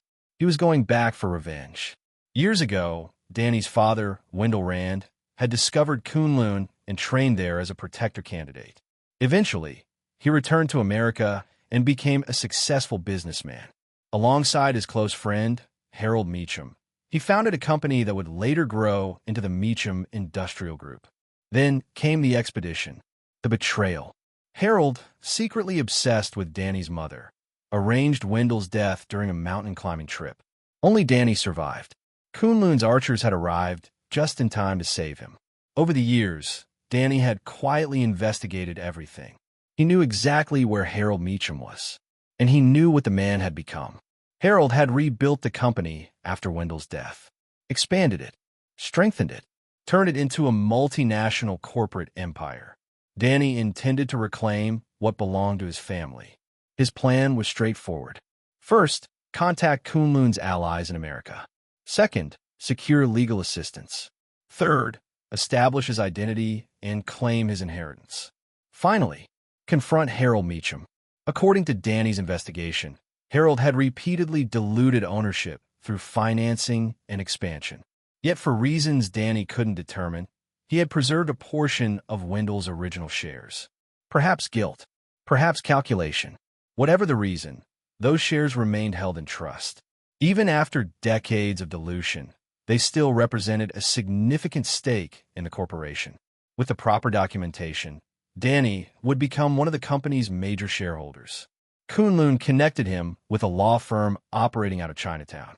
Once his identity had been verified, Danny paid a staggering inheritance tax bill and formally reclaimed his father's assets. At that point, he knew Harold Meacham would already be aware of his return. Danny wasn't worried. He was the Iron Fist now. Whatever Harold had become, he couldn't possibly threaten him. Drex's avatar withdrew his attention from Danny. The information he wanted from Kunlun had already been gathered. There was no reason to continue watching. Besides, something far more interesting was happening elsewhere in New York. A deafening roar shattered the night. The ground trembled beneath his feet. The streets that should have been packed with traffic and pedestrians were nearly empty. The few people still outside were running for their lives. Cars sat overturned or smashed together in the middle of intersections. Buildings bore fresh scars. Entire sections looked as though they had been attacked by construction equipment, or artillery, or both. The neighborhood resembled the aftermath of a small war. The Hulk and Abomination were fighting. The Hulk's real name was Bruce Banner, a brilliant scientist. Unfortunately, brilliant scientists in worlds like this rarely got to spend their lives doing ordinary science. Banner was no exception. A laboratory accident involving gamma radiation had transformed him. Whenever his emotions spiraled out of control, he became a towering green giant, a monster capable of tearing apart fighter jets and kicking tanks across battlefields. General Ross saw potential, specifically military potential. He wanted to turn the Hulk into the foundation of a new super soldier program. The result was years of pursuit and experimentation. Eventually, a foreign mercenary volunteered for testing. Using samples derived from Hulk's blood, the military transformed him into something similar, something stronger, something far less stable. Abomination. As always, the inevitable showdown followed. The ruined buildings around them were proof enough. Collateral damage had become a local landmark. After transforming, Emil Blonsky had grown increasingly violent. Even General Ross himself wasn't exempt from his wrath. The Hulk, meanwhile, had returned for a much simpler reason: to protect Ross's daughter, his girlfriend. And so the battle began. Drex wasn't particularly interested in either combatant. Both were physical powerhouses. Kryptonians were superior in almost every category that mattered. There wasn't much to learn from them. Still, after a moment's consideration, he decided to approach.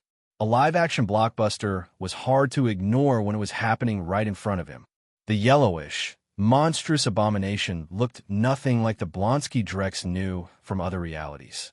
This version actually resembled the actor from the Legend of 1900 far more than any hardened mercenary. At the moment, however, appearances hardly mattered. He was winning, decisively.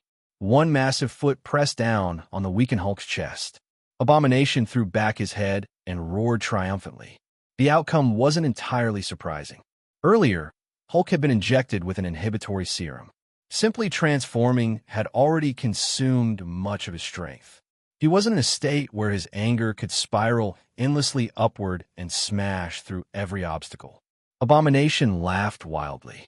The power coursing through his body intoxicated him. This was what he had always wanted. Strength. The kind of strength that could crush anything standing in his way. The unbeatable Hulk had fallen, which meant there was only one conclusion. He was now the strongest being in the world. The king of the mountain. The ruler of everything. Clap, clap, clap. The sound echoed through the devastated street. Abomination stopped laughing. Hulk looked up weakly. Several fleeing civilians froze. A lone figure stepped forward from the shadows. He wore an impeccably tailored black outfit. Not quite a suit. Not quite casual wear. Something in between. Elegant. Relaxed. Refined. There was an unmistakable aura of mystery surrounding him. And he was smiling. Chapter 463. Abomination turned toward the newcomer and roared. For once, Emil Blonsky didn't charge immediately. There was something about the man. Something calm. Something unsettling. Something that made even a monster hesitate. Drex Valen merely stood there with one hand in his pocket. His eyes swept over Abomination with open curiosity. He tilted his head slightly. The comment instantly infuriated Blonsky. Abomination lunged. The street buckled beneath his feet as he charged. His enormous fist tore through the air toward Drex's head. Drex raised a hand, made a fist, and punched. The two attacks collided. One fist belonged to a giant monster. The other belonged to an ordinary-looking man. The result made no sense. Abomination was launched away like a missile. He tore through two skyscrapers before finally crashing to a stop. Drex didn't even bother looking at him afterward. Instead, he casually walked toward the Hulk. The weakened green giant felt a surge of alarm. He struggled to his feet and growled a warning. The response came immediately. Drex kicked him. One kick. Hulk flew through the air and crashed beside Abomination. Everyone watching froze. General Ross, the military, the civilians, the news crews. Up until this moment, creatures like the Hulk represented the absolute pinnacle of physical power.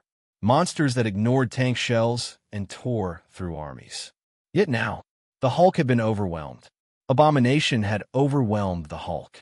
And this mysterious stranger had effortlessly overwhelmed both. The hierarchy of power had been shattered in less than 30 seconds. In truth, Hulk and Abomination were never equals. Their powers came from the same source and appeared nearly identical. But Abomination was a flawed copy. The difference seemed small. In practice, it was enormous. What made the Hulk terrifying? Was it his strength? His regeneration? No. The most frightening thing about Hulk was that he had no real upper limit. The angrier he became, the stronger he grew. Abomination lacked that gift. His strength had a ceiling. His speed had a ceiling. His endurance had a ceiling. His healing had a ceiling. At the start of a fight, intelligence and skill might let him dominate. But if the battle dragged on long enough, Hulk would inevitably surpass him. One grew stronger. The other slowly exhausted himself. That single distinction separated them into entirely different leagues. The green giant exploded forward. Walls shattered. Buildings cracked.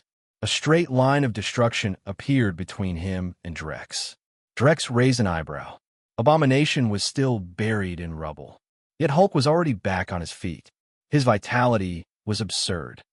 Hulk pounded his chest, then slammed both fists into the ground. The resulting shockwave rolled across the street like an earthquake.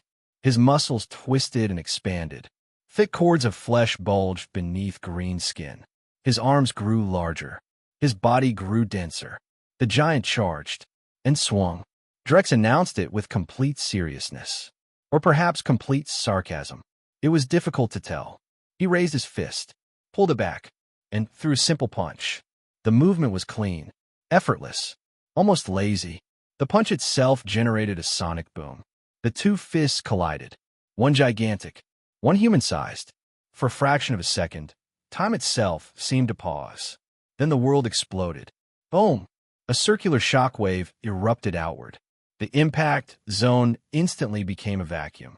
The compressed air detonated moments later. Hurricane-force winds tore through Manhattan. Buildings groaned. Roads cracked. The ground split apart under impossible pressure. Spiderweb fractures raced across entire city blocks. The explosion echoed above Manhattan. Part of the force traveled downward through the earth itself. The city trembled. From above, observers could see enormous fissures opening throughout the borough. Some stretched hundreds of meters. Others were dozens of meters wide. Their depths vanished into darkness. The expanding shockwave flattened everything in its path.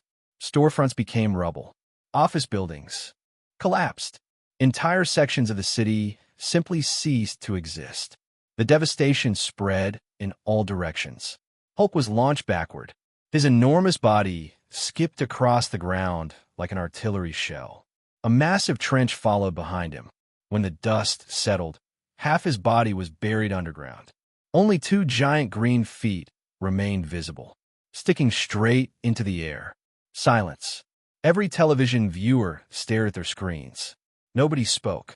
The ruined city. The impossible punch. The Hulk planted headfirst in the ground. The image burned itself into their minds. Living rooms across America became eerily quiet.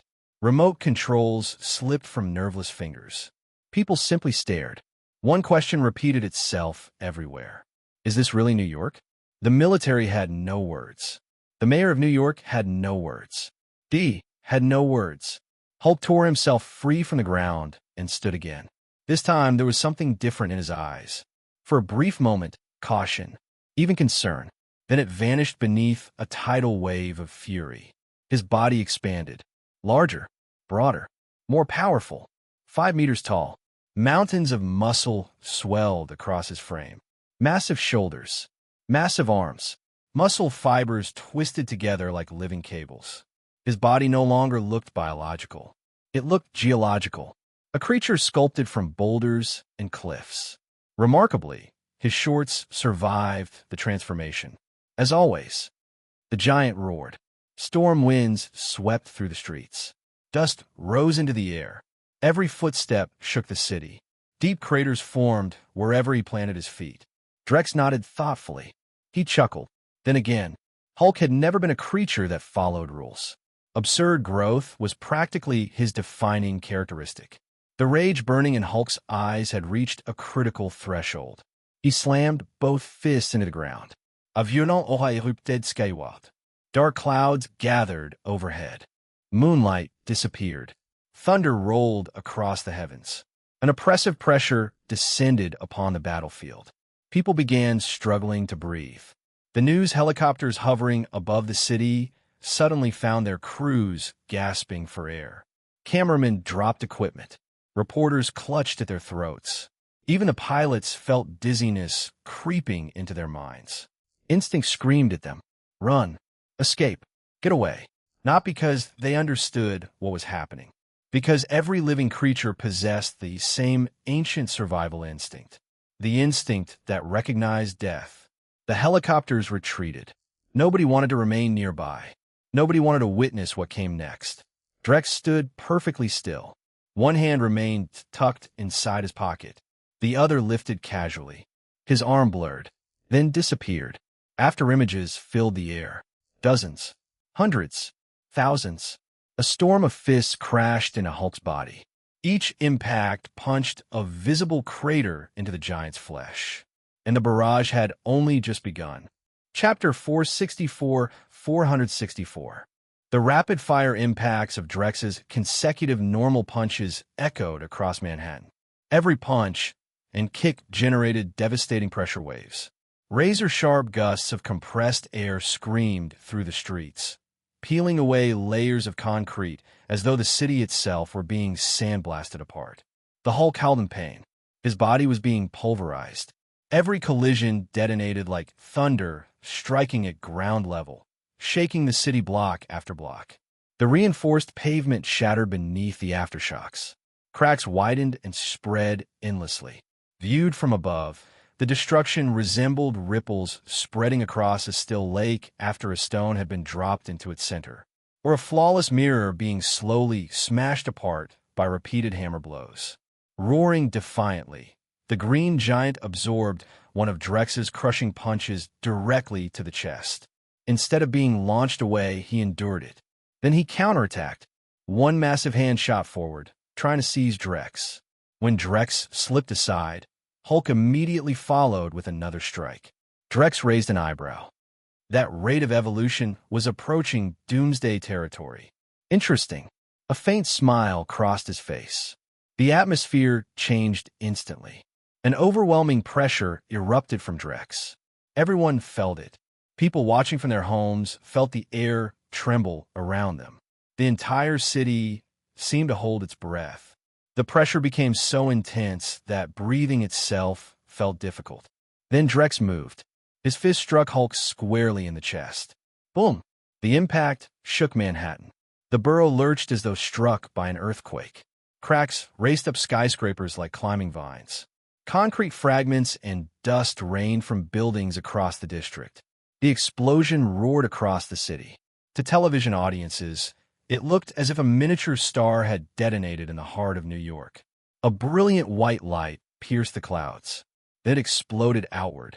For a brief moment, the night sky became brighter than day.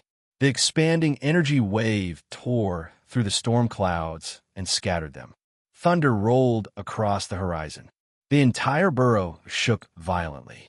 When the smoke finally cleared, a colossal circular crater had appeared, 50 meters wide, its depth impossible to measure. The surrounding landscape had been stripped bare, as though a giant hand had scraped away part of the earth itself. The contrast between the crater and the surrounding skyscrapers made the devastation appear even more surreal. Drex casually waved a hand. A powerful gust swept away the dust and rubble. At the bottom of the crater lay the Hulk. Broken, his chest was caved in, his limbs bent at unnatural angles. Every bone in his body appeared shattered. Only his absurd vitality kept him alive. One bloodshot green, I stared stubbornly upward. A low growl escaped his ruined mouth. Then the giant finally lost consciousness. His body shrank. Moments later, Bruce Banner lay motionless at the center of the crater. Drex stretched lazily.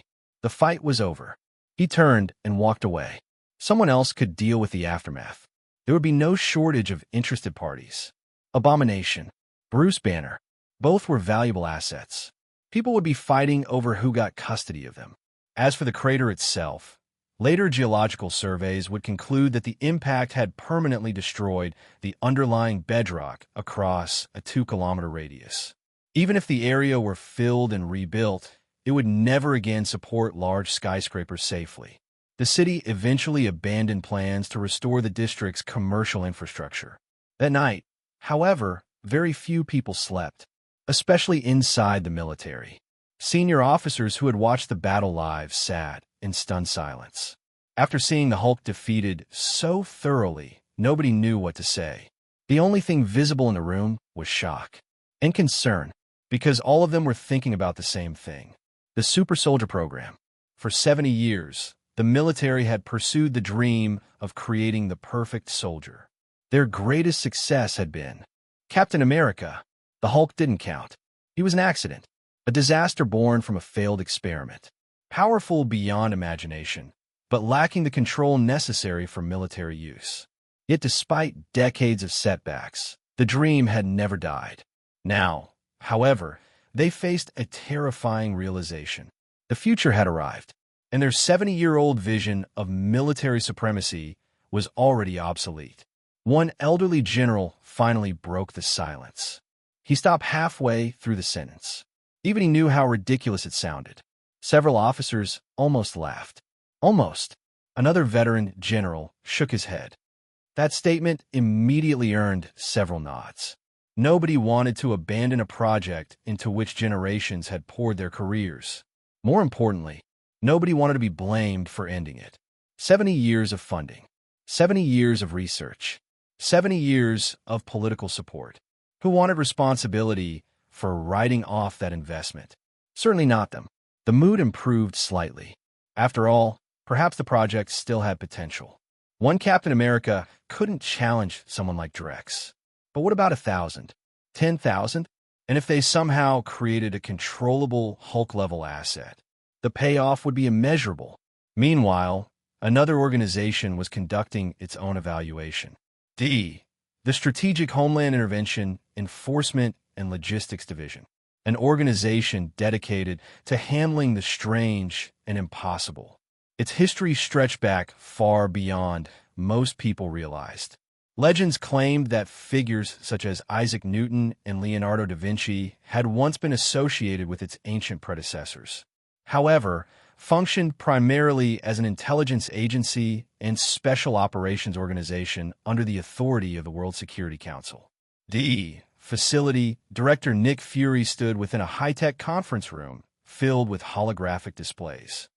Several projected screens illuminated the room. Each contained the image of an influential member of the World Security Council. Fury knew them all, as funding and authority ultimately came from these people. But something immediately caught his attention. One familiar council member was gone. In their place sat someone else. Someone Fury recognized instantly.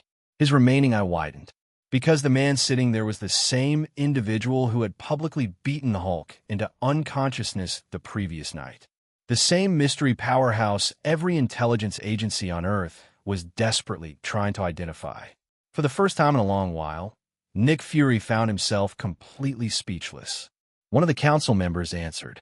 He gestured toward the newcomer. The silence filled the room. Nick Fury stared at the man on the screen, and suddenly realized things had just become far more complicated. Chapter 465. Nick Fury blinked, then blinked again. Surely he'd heard that wrong. The man who had publicly beaten both the Hulk and Abomination into submission was now a member of the World Security Council? It sounded absurd. Unfortunately, it was also reality. Fury forced himself to maintain a professional expression. Drex Valen smiled pleasantly. Recent operations. After a few minutes, the other council members signed off one by one. They all had responsibilities to attend to. All except Drex. Soon, only the two of them remained connected. Fury studied him carefully. During his years as director, he had memorized the backgrounds of every influential figure connected to the World Security Council. Potential future members, political power players, intelligence chiefs, military leaders. He knew them all. But Drex Valen? He had appeared out of nowhere. One day, he was unknown.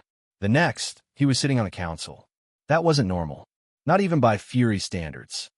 Fury finally asked. Being scrutinized by the world's most famous one-eyed spy tended to make people uncomfortable. Drex didn't seem affected.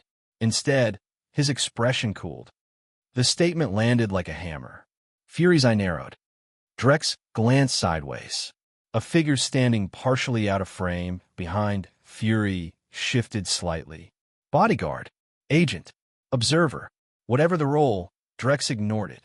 Several files suddenly appeared on Fury's display.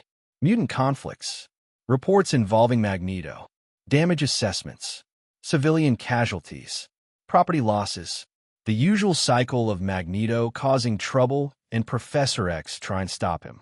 More files followed. The recent battle between the Hulk and Abomination, the destruction of Manhattan, emergency response reports. Drex looked directly at Fury. Fury Froned. That question gave Fury pause. Nobody ever complained about having too much money. If another council member had asked, he might have immediately started listing budget shortages. In fact, he had already begun formulating several convincing arguments. Budget cuts, equipment costs, operational expenses, the usual. Then Drex interrupted his train of thought. The words jammed themselves neatly into Fury's mouth before he could speak. Drex folded his hands. Fury's eye twitched. They existed, but Drex was already in full motion. There was no stopping him. Drex looked genuinely pained, as if the funding had come directly from his own pocket. Inside his head, Fury was inventing several new curse words. Outwardly, he remained calm. Arguing with a superior rarely ended well, especially when that superior had enough authority to make budget approvals disappear. So Fury swallowed his irritation and apologized. Professionally, politely, painfully. Drex seemed pleased by the response. Good. The man could be taught, or at least managed. Maybe. Then Drex handed him an assignment. Take custody of Abomination and Bruce Banner. Surprisingly, Fury didn't think the request was insane. Ordinarily, he would have. To seize two of the most dangerous beings on Earth would qualify as insanity. But this was the same man who had beaten both of them unconscious on live television. He had earned the right to make outrageous requests. The military won't agree to that, Fury replied. Drex shrugged. That caught Fury off guard. Apparently, the new council member possessed more than brute strength. Connections mattered at that level, and nobody joined the World Security Council through raw power alone. At least, not usually. The transfer process proceeded far more smoothly than expected. Military seemed eager to hand over both prisoners. That struck Fury as deeply suspicious. But he wasn't about to complain. After the transfer was complete, he reported the success to Drex. Secure facilities. The moment he stepped through the door, he shattered the atmosphere Fury had spent hours cultivating. Drex glanced around casually, then asked. He paused. Fury nearly choked. The question hit far too close to home. Because technically, yes, the facility wasn't officially registered. It was one of several black-budget sites and safe houses hidden within layers of classified accounting. The answer came out a little too quickly. Standing nearby, Clint Barton and Natasha Romanoff suddenly found the floor very interesting. Both of them knew exactly how their director handled budgets. Neither wanted to be involved. Drex nodded thoughtfully. He smiled. The room went silent. Fury's expression darkened. This wasn't a normal politician. Normal politicians could be pressured, manipulated, intimidated, removed. Drex was different. After the previous night's battle, the entire world knew what he could do. No one was sending a deranged gunman after him. No one was arranging an unfortunate accident. As books, Fury could easily lose his position, possibly much worse. The sheer number of accounting irregularities accumulated over the years would probably keep prosecutors occupied for decades. He exhaled slowly, then looked directly at Drex. He already knew the answer. Drex was offering him a choice. The problem was that it wasn't really a choice at all. Read up to 100 chapters ahead and access exclusive novels by joining my Patreon. Chapter 466. Nick Fury had noticeably lost some of his confidence. Part of it was because Drex Valen now had leverage over him. The bigger reason was far simpler. Drex was far too powerful. Fury couldn't manipulate or outmaneuver someone like that. Under normal circumstances, he would have had plenty of ways to deal with an overbearing council director. With Drex, none of those options seemed particularly wise. The moment he arrived, Drex started criticizing everything in sight. He asked, "Why isn't this facility equipped with proper radiation containment?" His words immediately made Hawkeye and Black Widow exchange glances before subtly stepping backward. Now that they thought about it, the research reports had indeed mentioned that both Abomination and Dr. Banner were products of gamma radiation. And radiation was the sort of thing that sounded terrifying no matter how much science you knew. Neither of them felt particularly eager to stand nearby anymore. Even Fury looked caught off guard. He realized he had never seriously considered that problem. Without wasting time, He immediately made several calls and ordered the emergency transfer of both Abomination and Dr. Banner to a specialized radiation-shielded facility. By this point, Fury had the uncomfortable feeling that Drex was leading him around by the nose. Drex, meanwhile, couldn't have cared less. He quickly slipped back into his old habits, ordering S.H.I.E.L.D. scientists to assist him in extracting blood samples from both Banner and the permanently transformed Abomination. Fury began. He already had a suspicion. Was Drex planning to use the Hulk's blood to create biological weapons? But General Ross had already proven that approach was a disaster. If it were possible, the military would have succeeded long ago instead of creating two uncontrollable monsters. Drex picked up a container holding highly concentrated gamma-radiated blood and turned toward Black Widow and Hawkeye. So, which of you wants to become one of these big guys? Bulletproof. Superhuman strength. Fury asked immediately. The last thing he wanted was another uncontrollable monster. Guaranteed, Drex replied, and fully controllable. No getting trapped in monster form like Blonsky. He painted a very attractive picture. Nobody believed him. Not yet. At the very least, they wanted to see actual results. Drex didn't bother arguing. If this had been the old him, mass-producing Hulks might have been impossible. Now things were different. A different level of understanding naturally produced different results. Even if he was technically still immortal. A Kryptonian mortal. The first step was naturally Emil Blonsky. Drex didn't waste time with speeches or persuasion. He simply scrambled the man's resistance, rewired his thinking, and thoroughly conditioned him. The next day, Fury, Hawkeye, and Black Widow were stunned. Walking behind Drex was a completely restored Emil Blonsky. No skulls, no monsters from, no abomination, just a normal human being, at least on the surface. Director Valen, Fury asked after recovering from his shock. I studied him for a bit, Drex said casually, one hand in his pocket. Then I reversed the transformation. He can switch forms whenever he wants now. Fury automatically ignored that last part. Bodyguard? For Drex Valen? The man who could casually overpower the Hulk? That was like assigning a lifeboat to protect an aircraft carrier. What mattered was the impossible achievement itself. He had actually done it. Military possessed any method of restoring Blonsky to human form. Every expert agreed the transformation was permanent. Yet here he was, back to normal. That alone was enough to prove Drex's genius. Too late, Drex replied. Yesterday you ignored me. With that, he turned and walked away. Blonsky followed closely behind. Fury stood there speechless. He possessed the shameless persistence common to elite spies, but Drex clearly wasn't someone who could be worn down through stubbornness. Besides, Blonsky's presence made things awkward. If Fury pushed too hard and somehow provoked him, getting ripped apart with his bare hands would be a very real possibility. The thought held little appeal. Drex's authority extended far beyond his position on the Security Council. General Thaddeus Thunderbolt Ross paid the price for allowing the battle between the Hulk and Abomination to devastate public streets. Instead of eventually becoming Secretary of State, his career took a very different turn. He was reassigned directly under Drex's command. On Ross's very first day, he found himself strapped to an experimental table. His eyes widened as he spotted Blonsky standing nearby. Wait, wasn't he supposed to be permanently transformed? Ross demanded. Drex smiled. It was not a reassuring smile. Ross immediately sensed danger. A second later, Drex injected massive quantities of Hulk blood directly into his body. The samples had been cultivated through cloning techniques, creating vast reserves of highly concentrated gamma-infused blood. The effects were immediate. The incompatible blood triggered catastrophic cellular destruction throughout Ross's body. Combined with the gamma radiation, it felt like every nerve in his body was being torn apart. Ross screamed. The pain was beyond anything he had ever experienced.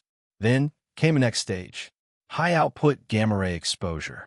The military veteran's iron will held for only so long before the agony overwhelmed him. Fortunately for him, Drex was there. With precise intervention, He guided the transformation and forced Ross's body to evolve rather than die. Moments later, a massive crimson giant emerged from the procedure. Red Hulk. His body immediately began absorbing gamma radiation. Blazing heat rolled from his skin. Superheated plasma flickered around him like living flames. His temperature rapidly climbed toward 1,000 degrees Celsius, hot enough to make survival impossible for ordinary life. The newly transformed Ross instantly lost control. Blonsky transformed as well. Abomination and Red Hulk crashed into one another, tearing steel apart as they grappled like enraged titans. Then Drex punched them. Once, the fight ended. Both monsters collapsed. When Ross finally regained his senses, he stared at his transformed body in stunned disbelief. "You don't have much of a choice now," Drex said with obvious amusement. This was only the first move in his game, his first step toward reshaping the Marvel Universe. Ross glared at him. He knew who Drex was, the superhuman who had dominated the battlefield that night, the newly appointed Security Council director who now controlled all affairs related to S.H.I.E.L.D. Even Alexander Pierce had to cooperate with him or answer his questions. Drex folded his arms. Ross listened carefully. Drex continued. Ross blinked. Chapter 467, 467. Drex Valen said. Ross nodded slowly. Drex continued. The Superhuman Bureau will handle mutants, inhumans, superpowered criminals, supernatural phenomena, and any other threats that could endanger humanity. After all, mutants already existed in this world. The Inhumans hadn't fully emerged in a public view yet, but that was only a matter of time. Ross frowned. Was this new organization competing with S.H.I.E.L.D., or is it simply another agency sharing the same authority? Not anymore, Drex replied. From today forward, S.H.I.E.L.D. handles its affairs, and we handle ours. With a few words, he established a new standard. Any incident involving supernatural phenomena, superhumans, or anomalous threats now fell outside S.H.I.E.L.D.'s jurisdiction. Those cases belonged to the Superhuman Bureau. At present, the Human Supernatural Strategic Defense, Attack, and Logistics Bureau consisted of exactly 3 people. Drex, Ross, Blonsky. That was enough. Quality mattered more than quantity. Drex immediately assigned Ross a mission. Find a pilot. They were going to dig up a popsicle. Ross had initially assumed this brand-new agency would face endless bureaucratic resistance. Instead, every request was approved immediately. Military assets were assigned. Personnel were transferred.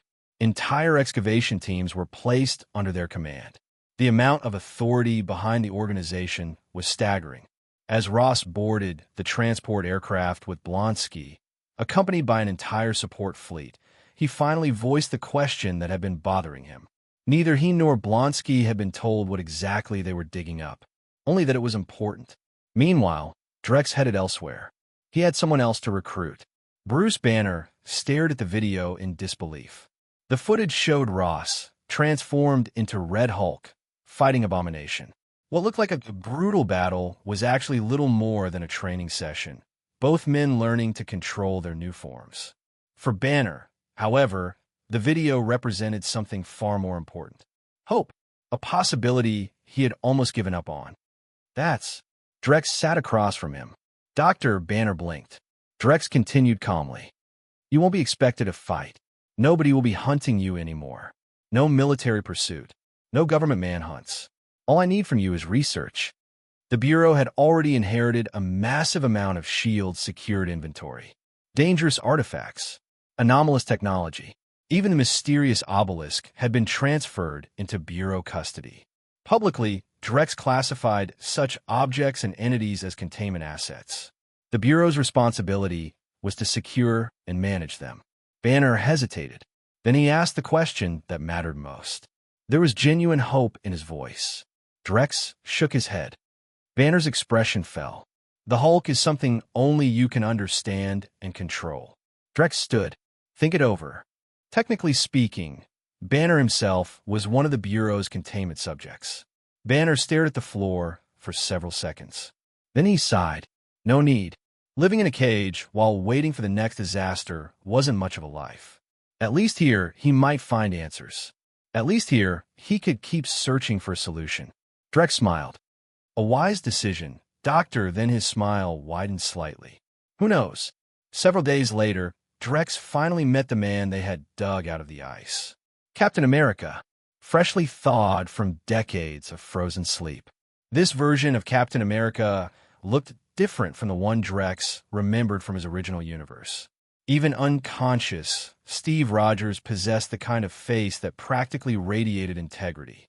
Strong features, clear eyes, the sort of person who looked trustworthy at first glance. Like Superman.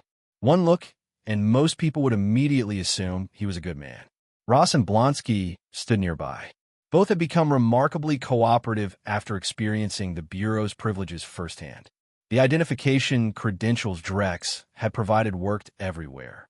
PIA, AE, military facilities, foreign intelligence organizations.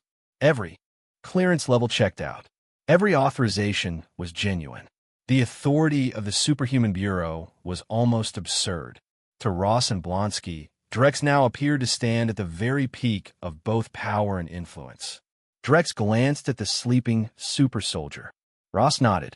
Hard to argue with that. Then Drex smiled. Ross frowned. Both Ross and Blonsky froze. Ross asked.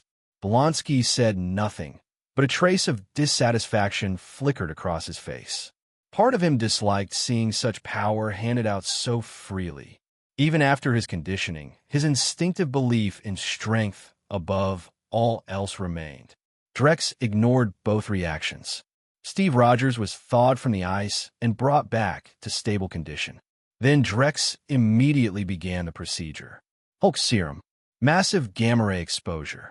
The entire process unfolded right in front of Bruce Banner.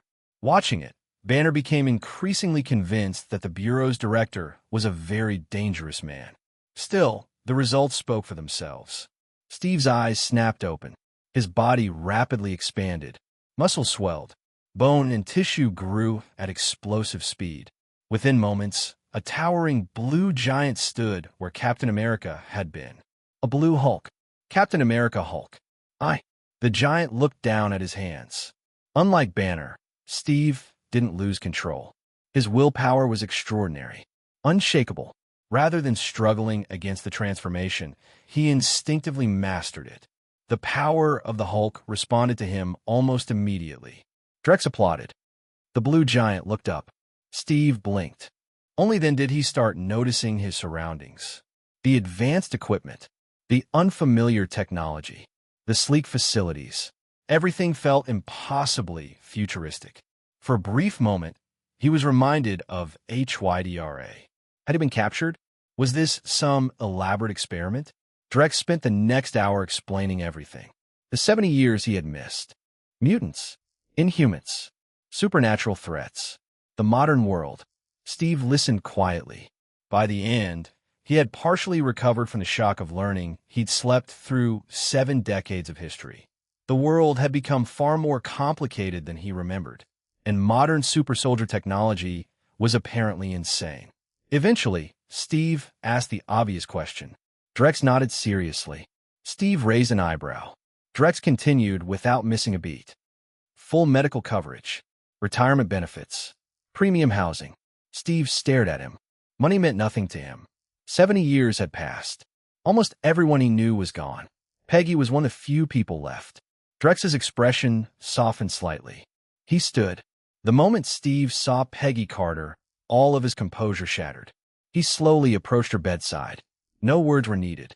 The room fell silent. Everyone present quietly withdrew, giving them privacy. Some reunions deserve that much. When Steve finally emerged sometime later, he looked different. Older. Not physically. Emotionally. The doctors had informed him of Peggy's condition. Her health was failing. She didn't have much time left. And for the first time since awakening in the future, Steve Rogers looked completely lost. Chapter 468. To his credit, Captain America adjusted quickly. Most people would have needed weeks, maybe months, to process waking up 70 years in the future, discovering they had become a giant blue Hulk, and learning that mutants, Inhumans, and supernatural threats were all real. Steve Rogers managed it in days. Drex was curious about the exact nature of Steve's Hulk abilities. Fortunately, the Hulk in this universe was still relatively normal. He wasn't tied to the one below all or any of the more terrifying cosmic interpretations of the character. That meant Drex could test things without worrying about unexpected complications. After a series of evaluations, Drex walked over and patted Steve on the shoulder. "Congratulations, Captain." Steve raised an eyebrow. Drex continued, "Your skin, muscles, and skeletal structure have properties remarkably similar to the shield itself. You absorb kinetic energy, store it, and redirect it." Steve stared. The silence that followed lasted several seconds. Steve was genuinely stunned. Back in his era, even a super soldier like him could be killed by a handgun round if luck turned against him. Rifles, machine guns, artillery, any of those could put him down. Now, during testing, tanks had shelled him. Fighter jets had bombarded him with missiles. He hadn't felt pain. After transforming into Blue Hulk, he possessed incredible strength and virtually unmatched durability. Among the 4 Hulks currently serving the Bureau, Steve's defensive capabilities were arguably the greatest. The appearance took some getting used to, but since he could return to normal afterward, he viewed the transformation as just another power to master. Control it. Understand it. Use it responsibly. That was enough. Nearby, Bruce Banner felt increasingly conflicted. Ross controlled his transformation. Blonsky controlled his transformation. Steve controlled his transformation. Out of all the Hulks in the Bureau, only Banner still carried the constant risk of losing control. Why? The question lingered in his mind. At the same time, it reinforced his decision to stay. If the Hulk ever broke loose again, this was probably the safest place on Earth for it to happen. Even if Director Valen wasn't present, there were still 3 other Hulks capable of stopping him. And unlike Banner, all 3 had received permanent physical enhancements even in their normal forms. Ross was stronger than peak human. Blonsky was stronger than peak human. Steve was stronger than peak human. Banner remained. Bruce Banner, a regular man. That realization was strangely depressing. Steve shook his head. Even if his body had become as durable as the shield itself, the shield represented more than protection. It was part of who he was. He had carried it for too long to abandon it now. Drex looked him up and down. Steve paused. That was a fair point.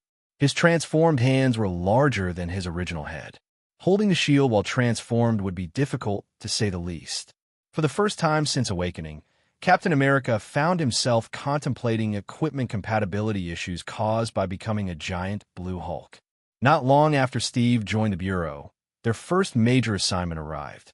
Mutants. As usual, a biotechnology corporation in the United States had discovered a mutant whose ability could suppress the powers of nearby mutants. His codename was Leech. Unfortunately, the company had pushed things much further. Using Leech's genetic material, they had developed a serum capable of permanently removing the mutant gene and erasing mutant abilities. The consequences were immediate. The Brotherhood of Mutants exploded into action. They wanted Leech captured, either kill him or lock him away forever, then destroy every trace of the cure. The situation resembled the events of X-Men, The Last Stand, but only on the surface. This wasn't an isolated X-Men universe. It was a larger crossover reality filled with overlapping factions, heroes, and threats that naturally changed the course of events. Captain America skipped straight to the important part. Drex nodded. Leech, whose real name was Jimmy, was being held on Alcatraz Island in an isolation facility operated by Worthington Laboratories. Magneto viewed the boy as a critical threat. As long as Leech existed, scientists could continue developing anti-mutant treatments. In the original timeline, Magneto and the Brotherhood attacked Alcatraz Island, while federal forces and the X-Men defended it. Things were different now. The Supernatural Management Bureau had changed the board. Juggernaut and several other dangerous mutant criminals had already been transferred into the Bureau's underground containment prison. Unless Magneto was willing to launch a direct assault on Bureau headquarters, there was no realistic way to free them. Even if everyone else was away on assignment, Bruce Banner remained behind. For most enemies, that alone was enough to discourage an attack. For Hulks, who in their right mind would willingly charge into that? Especially when those 4 Hulks worked under a mysterious director capable of defeating multiple Hulks with his bare hands. Even Nick Fury had eventually stopped objecting to Drex absorbing S.H.I.E.L.D.'s inventory. In Fury's eyes, the Bureau had become the safest location on the planet. If something was stored there, nobody was stealing it. Of course, S.H.I.E.L.D.'s authority had suffered enormously as a result. Most supernatural cases now fell under Bureau jurisdiction. S.H.I.E.L.D. was increasingly restricted to handling conventional threats, international crime, espionage, and ordinary human affairs. Not everyone was happy about that. Hidden within S.H.I.E.L.D.'s ranks, Hydra had noticed, and HYDRA was interested. Very interested. The Bureau's Hulk technology represented a temptation almost impossible to ignore. Unfortunately, the organization had one major problem from Hydra's perspective. It barely had any employees. Drex had deliberately kept the Bureau tiny. That made infiltration nearly impossible. Even if Hydra somehow planted an agent inside, obtaining the Hulk technology would be another challenge entirely. According to all available intelligence, only 2 people understood the process. Drex Valen, Bruce Banner. If HYDRA could capture either of them, they wouldn't need to steal the technology at all. What Drex hadn't expected was Magneto's response. After evaluating the likelihood of successfully attacking Alcatraz Island, Magneto concluded the odds weren't good enough. Then he discovered something useful. A mutant capable of sensing other mutants, measuring their power levels, and locating them. That changed everything. Instead of targeting Alcatraz directly, Magneto shifted his attention toward the Supernatural Management Bureau. The Bureau's creation had effectively eliminated the former Mutant Affairs Administration. Any mutant criminals apprehended by government authorities were now classified as Bureau containment subjects. Only criminal mutants were imprisoned. Those who had committed no crimes were treated differently. Drex personally arranged for them to be transferred to Xavier's School for Gifted Youngsters. That gesture had earned him considerable goodwill from Professor Xavier. The old telepath had been pleasantly surprised by the Bureau director's approach. Even more surprising was the fact that someone wielding so much political power also seemed genuinely willing to cooperate. At the moment, Drex was sitting inside Xavier's School itself. The 2 men spoke comfortably. Drex leaned back in his chair. We currently have 4 active field agents. The workload is light. Mutant criminals receive the same treatment as everyone else. Those who deserve execution are executed. Professor Xavier nodded thoughtfully. There was no displeasure in his voice. If anything, he sounded relieved. Drex wasn't treating mutants as a separate species. He was treating them as people. Mutants who committed crimes faced punishment. Mutants who didn't were protected and educated. Many of the latter now attended Xavier's School because of Drex's decisions. That mattered. Still, Xavier remained cautious. He wasn't the type to casually read minds, especially not the minds of powerful political figures. And Drex Valen was more than a politician. He possessed immense influence, immense power, and mysteries that even Professor Xavier couldn't easily unravel. Chapter 469. While Drex Valen was visiting Xavier's School for Gifted Youngsters, Magneto made his move. The Brotherhood launched a direct assault on the Supernatural Management Bureau's headquarters. Magneto knew exactly how dangerous the facility was. The plan was simple: get in, retrieve what they came for, and leave before the Bureau's heavy hitters could respond. With a casual wave of his hand, the reinforced alloy gate twisted like soft clay. Metal screamed as tons of steel folded inward, revealing the entrance. Immediately, alarms erupted throughout the facility. Red warning lights flashed across the corridors. Yet no soldiers rushed out. No security teams appeared. The Bureau's staffing levels were so absurdly low that there simply weren't any cannon fodder guards to throw at intruders. Magneto glanced toward the mutant standing beside him, a young woman whose ability allowed her to sense the location and strength of other mutants. She closed her eyes briefly, then pointed. The prison wing, the area where mutant criminals were being held. Not wanting to waste time navigating corridors, Magneto simply created a shortcut. The entire facility was built from metal alloys. For a man who controlled metal, it might as well have been made of wet clay. Walls peeled apart. Passages opened. A direct route formed toward the containment level. The alarm immediately mobilized the Bureau. With the surveillance system damaged by the intruders, they had no clear picture of the situation. They split up. Steve Rogers and Emil Blonsky would intercept the attackers. Ross would secure the prison. Bruce Banner would remain on standby as the emergency backup plan. Banner stared at them. No one answered. 3 minutes later, Magneto and the Brotherhood reached the lower levels. They didn't get far. Steve Rogers and Emil Blonsky appeared directly in their path. Steve stepped forward. He had spent the past few weeks studying modern history, technology, and current events. Mutant affairs hadn't reached the top of his educational list yet. As a result, he didn't recognize Magneto. Blonsky certainly did. The Brotherhood's leader was one of the most infamous mutant terrorists in the world. Years ago, Blonsky would have approached the encounter cautiously. Now, things were different. He possessed the power of abomination. Fear wasn't really part of the equation anymore. Likewise, Magneto didn't recognize Steve. Captain America's revival remained highly classified. To Magneto, the man simply looked like a fan dressed in a Captain America costume. Blonsky didn't bother with conversation. He transformed immediately. Steve called. Too late. Muscles expanded. Bones shifted. The monstrous exoskeletal plates erupted across his body. Within seconds, Abomination stood where Blonsky had been. The Brotherhood froze. Several mutants turned pale instantly. Ever since the battle that had shaken New York, the entire world knew the names Hulk and Abomination. Those monsters had become global nightmares overnight. The last thing anyone expected was to find Abomination guarding a government facility. A savage grin spread across Blonsky's face. Then he charged. The alloy floor crumpled beneath his feet.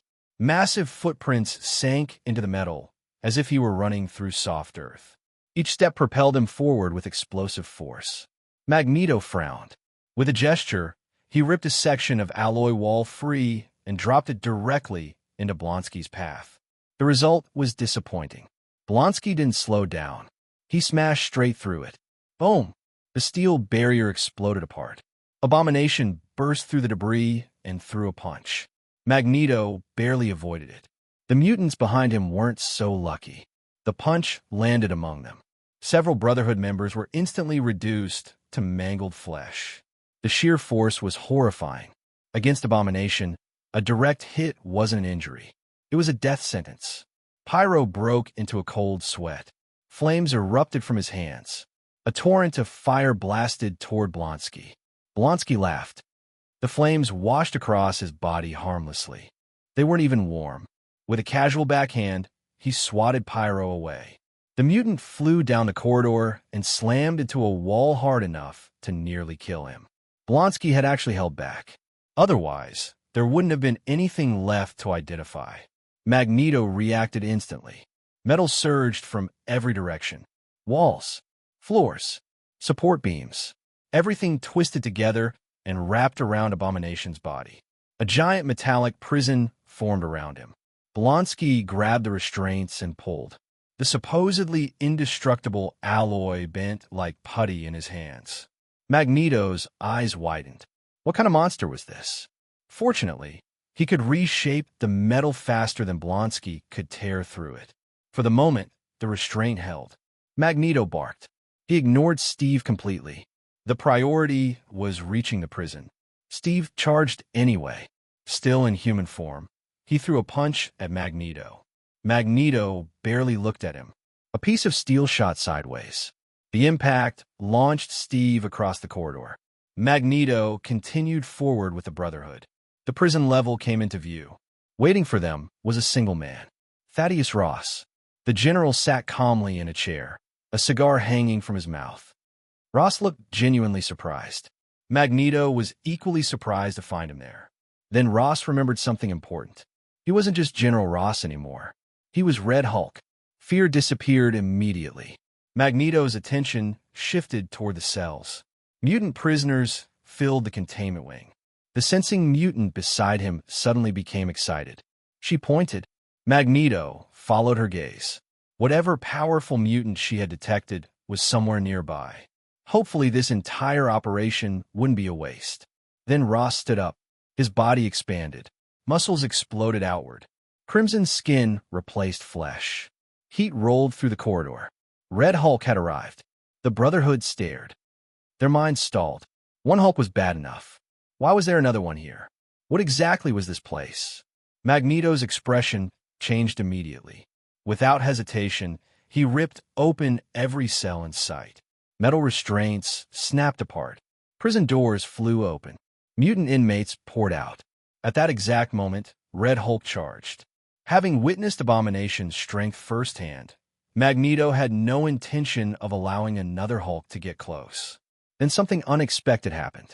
One of the prisoners burst from his cell. The giant figure slammed directly into Ross. Boom! Red Hulk was launched backward. Ross blinked. For a split second, he genuinely didn't understand what had happened. Something had just hit him hard enough to send him flying. That wasn't supposed to happen. He looked up. Standing, there was a massive figure nearly equal to Red Hulk in size. The giant wore a dome-shaped crimson helmet. Juggernaut. The sensing mutant pointed excitedly. Magneto's eyes lit up. He had struck gold. A mutant capable of physically matching a Hulk. Ross recovered instantly. Then he swung. His massive palm crashed into Juggernaut with enough force to flatten a tank. The impact thundered through the corridor. Juggernaut was hurled sideways. His body smashed into the wall and embedded itself deep within the steel structure. The force alone would have liquefied most beings. Ross recognized him immediately. The profile was hard to forget.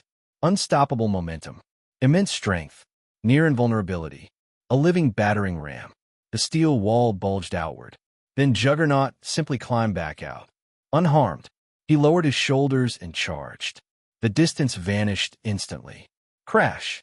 Red Hulk was driven straight through another wall. Metal screamed apart. A section of reinforced steel, spanning dozens of square meters, was ripped completely free. The sheer strength on display was absurd. Around them, the other mutants stared in silence. For the first time, many of them realized how insignificant their own powers seemed compared to monsters like these. Meanwhile, footsteps echoed behind them. Heavy, deliberate. Magneto turned. Abomination had broken free. Steve Rogers had returned as well.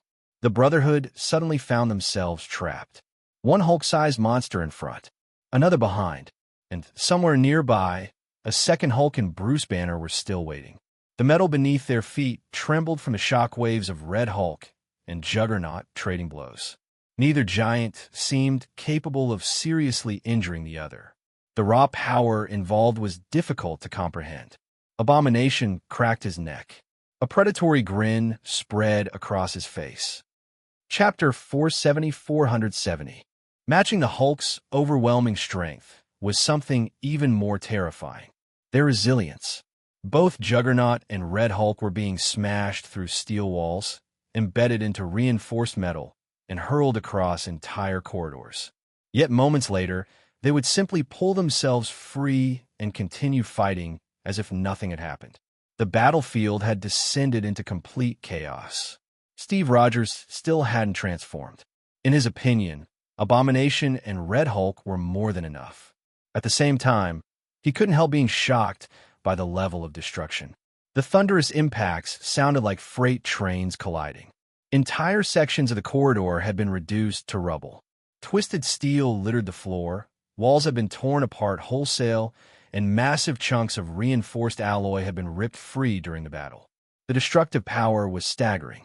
If technology like this had existed during World War II, Steve thought grimly, the war might have ended very differently. Nearby, Abomination was having the time of his life. Blonsky swept his enormous arm sideways.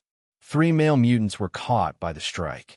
The impact slammed them into a steel wall with horrifying force. The reinforced metal caved inward. When Abomination pulled his hand away, the three men were no longer recognizable as human beings. Blood and crushed flesh slid down the wall and pooled on the floor. Magneto's eyes turned red with fury. Every mutant life mattered to him. Yet here, mutants were being slaughtered like livestock. Rage surged through him. Steel beams, wall panels, and alloy fragments tore free from their surroundings and shot toward Abomination. Blonsky only laughed. The metal hammered against his body without effect.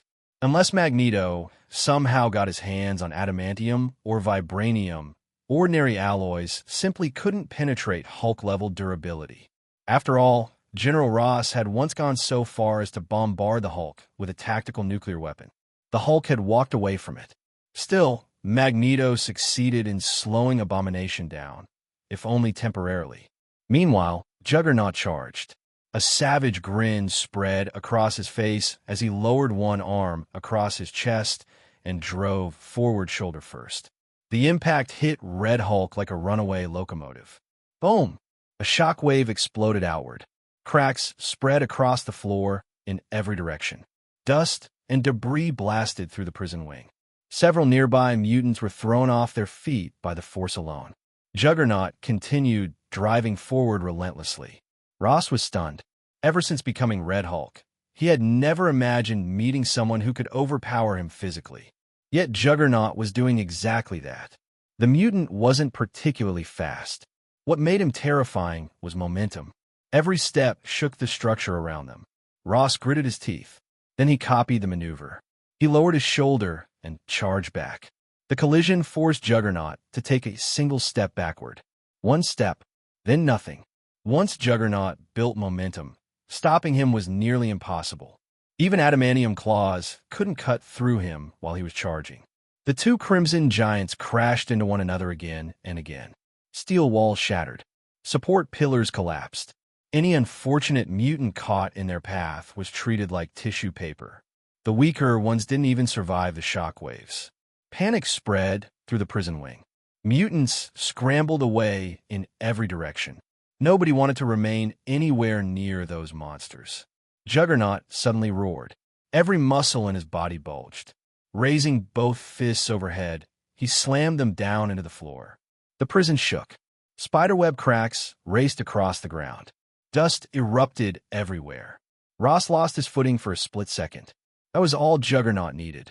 He lunged forward and smashed into Red Hulk with enough force to send him flying. Before Ross could recover, Juggernaut wrapped both arms around his neck and locked him in place. Ross immediately remembered something. The footage of Abomination nearly being strangled to death by the Hulk. The memory of Drex Valen effortlessly defeating both Abomination and Hulk. A thought suddenly crossed his mind. Where was Director Valen? At that moment, Drex was still casually chatting with Professor Xavier.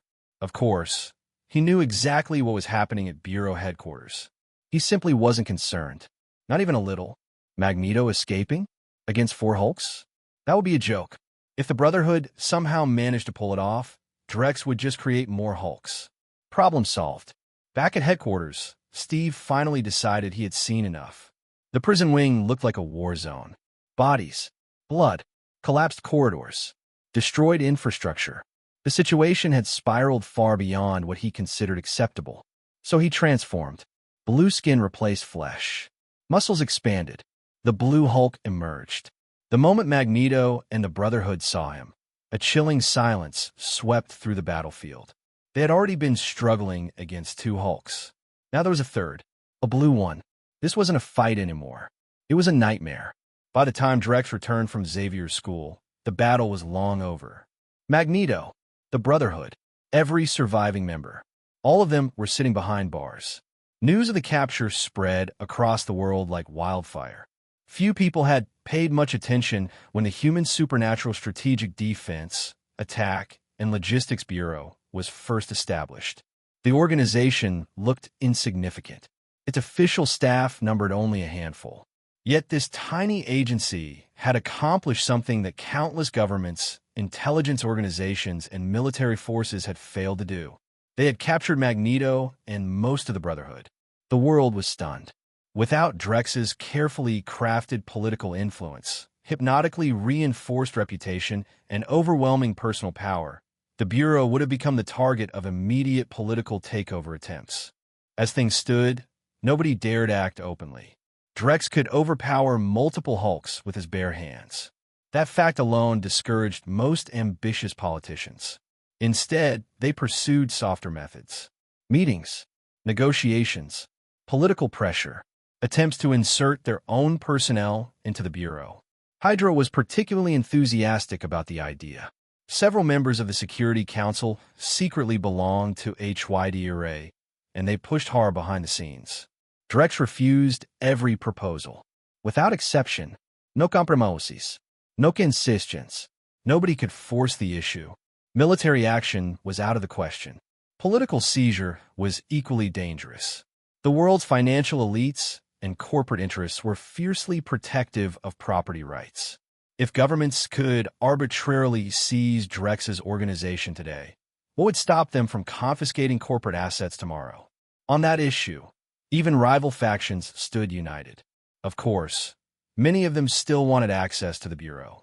Their preferred solution was mutual cooperation, partnerships, shared interests, a few trusted representatives inside the organization.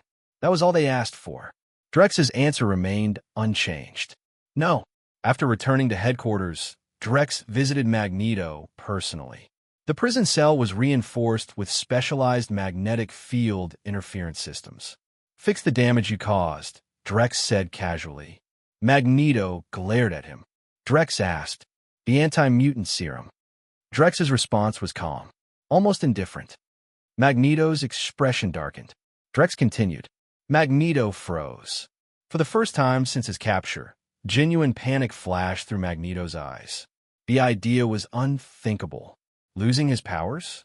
Losing the abilities that had defined his entire life. The very thought felt worse than imprisonment. Drex shook his head. He tapped the wall beside him. The cell uses magnetic field disruptors. The old method of imprisoning Magneto with plastic walls had always struck Drex as absurdly unreliable. Theoretically, Magneto should have been able to escape half the prisons he'd ever been placed in. Fortunately, this facility had been designed properly. Magneto snorted. Then he raised a hand toward the wall. Nothing happened. His expression changed. He tried again. Still nothing. The metal remained completely still. No response. No movement. No connection. For the first time in decades, Magneto felt truly powerless. Read up to 100 chapters ahead and access exclusive novels by joining my Patreon. Chapter 471. The captured members of the Brotherhood were all subjected to the mutant cure. For weaker mutants, the leech-derived serum was devastatingly effective. Their mutant abilities vanished completely, leaving them as ordinary humans. Powerful mutants were another matter. For individuals on the level of Magneto or Professor Xavier, the serum could only suppress their abilities temporarily. Given enough time, their powers would naturally recover. Magneto could do nothing but watch. One by one, many of his most trusted followers lost the abilities that had defined their lives. Years of work, years of recruiting, years spent building a movement. All of it crumbled before his eyes, and there was absolutely nothing he could do to stop it. Meanwhile, Drex Valen had found a new project, Juggernaut. More specifically, recruiting Juggernaut, and possibly turning him into a Hulk. Drex sat across from the giant mutant without restraints or barriers between them. Juggernaut smirked. Drex continued casually. You'll be free. Full benefits package. Retirement plan. Lifetime pension. Steve Rogers stood nearby, looking nervous. Unlike Ross and Blonsky, Steve still didn't fully appreciate just how terrifying Drex was. He hadn't witnessed the director casually overpowering multiple Hulks. To Steve, allowing a conversation like this without restraints seemed reckless. Juggernaut suddenly slammed a fist into the floor. Boom! The reinforced alloy beneath him fractured instantly. The impact would have flattened a tank. He was deliberately showing off, trying to establish dominance. What surprised him was Drex's reaction. Or rather, lack of reaction. The man didn't move an inch, not even a flinch. Juggernaut narrowed his eyes. Maybe this government official wasn't as harmless as he looked. Drex studied him for a moment. This version of Juggernaut wasn't empowered by Sidorak. No mystical traces. No Crimson Gem influence. Just a mutant with extraordinary physical abilities. The design was different from the movie version, too. Drex suddenly felt a familiar itch in his knuckles. A fight sounded fun. He asked. Juggernaut grinned. His fist exploded forward. Drex moved afterward, yet somehow arrived first. A single punch. A completely ordinary punch. Boom! The impact echoed through the facility. Every bone in Juggernaut's body seemed to vibrate at once. The force was beyond anything he had ever experienced. Even more terrifying was the precision. Drex controlled every ounce of power perfectly. Juggernaut only took a single step backward. Then his legs gave out. He dropped to one knee. The entire room fell silent. Steve's eyes widened. Ross stared. Blonsky stared harder. The director seemed stronger again. Much stronger. Ross and Steve had needed to work together to bring Juggernaut down. Drex had done it with one punch. One. After Juggernaut's accelerated healing repaired the damage, he slowly rose to his feet. His expression had changed completely. For the first time since gaining his powers, he had felt genuine danger. If Drex had put a little more force into that punch, he might have died. The answer came quickly. Like Blonsky, Juggernaut respected strength. Someone stronger than him had earned his obedience. Simple. 10 minutes later, he was lying on an operating table. Bruce Banner rubbed his forehead. The scientist sounded genuinely distressed. Drex looked at him seriously. Doctor, the answer sounded noble. In reality, Drex was mostly curious. What would happen if you combined Juggernaut and Hulk? Would it create the strongest Hulk of all? There was only one way to find out. Because of Juggernaut's abnormal durability, ordinary injection methods were useless. Even standing still, his skin was nearly indestructible. In some comic continuities, he could ignore Wolverine's adamantium claws entirely. The only viable option was injection through the softer tissue inside his mouth. Large quantities of Hulk's serum entered his bloodstream. Then came the gamma radiation. A lot of gamma radiation. Juggernaut screamed. His mutant X gene immediately began suffering catastrophic damage under the radiation exposure. Fortunately, Drex was present. He directly manipulated and controlled the gamma radiation process, preventing permanent genetic collapse. The transformation took much longer than expected. An entire hour passed. Then Juggernaut changed. His body expanded further. Massive muscles bulged beneath metallic crimson skin. His proportions became closer to his comic book incarnation. Towering, monstrous, overwhelming. He had effectively become another Red Hulk. Drex quickly analyzed the result. Ross's Red Hulk generated extreme heat and plasma-like energy. Juggernaut's version was different. His Hulk transformation had amplified his original mutant ability. As long as he gained momentum, he became virtually unstoppable. An upgraded version of an already absurd power. And thanks to the Hulk enhancement, every aspect of his physical performance had increased dramatically. The Bureau now possessed 5 Hulks. 5. At this point, the headquarters wasn't a secure facility. It was a death trap for anyone foolish enough to attack it. Outside the Bureau, powerful organizations continued attempting to negotiate access. Drex rejected every offer. Without exception, the Bureau was his playground. He had no interest in sharing it. Still, some interesting news reached his desk. A certain billionaire genius, weapons designer, and notorious playboy had disappeared. Tony Stark. During a weapons demonstration in Afghanistan, Stark had vanished. Intelligence community was in an uproar. SHIELD was scrambling. Military intelligence was scrambling. Everyone was looking for him. Nobody had found him. Yet, Agent Phil Coulson was investigating another case when his phone rang. The moment he answered, Nick Fury got straight to the point. Coulson immediately stopped walking. Fury continued. He was demonstrating the Jericho missile system for the military in Afghanistan. His convoy was ambushed on the return trip. Coulson tightened his grip on the phone, which was almost worse. Tony Stark wasn't just famous. He was one of the most recognizable people in America. CEO of Stark Industries, son of Howard Stark, one of S.H.I.E.L.D.'s founders. If terrorists had captured him alive, the consequences could be catastrophic. Public executions, propaganda broadcasts, global panic. The political fallout alone would be immense. "I'm arranging transport immediately," Fury said. "You're going to Afghanistan." Nick sounded furious. S.H.I.E.L.D. had quietly protected Tony for years. They had relaxed their surveillance once, and now Tony Stark had been kidnapped. Coulson closed his eyes. There went his plans to see his violinist girlfriend. A visible wave of despair seemed to pass through him. Meanwhile, conspiracy theories were spreading like wildfire. Tabloids had already assembled lists of suspects. Obadiah Stane, Justin Hammer, even the Pentagon itself. After all, Tony's travel route had been highly classified. Very few people knew where he would be. The timing of the attack was simply too convenient. S.H.I.E.L.D.'s investigation had uncovered another troubling detail. The terrorists weren't ordinary extremists. They belonged to the Ten Rings. "The Ten Rings are dangerous," Fury explained during a briefing. Coulson nodded. He knew the name. 20 years ago, he was defeated by the forces of Kunlun and driven into the Middle East. Fury pulled up a file. Fury looked grim. The file continued. Coulson stared at the report. The situation was somehow getting worse with every sentence. And Tony Stark was still missing. Chapter 472.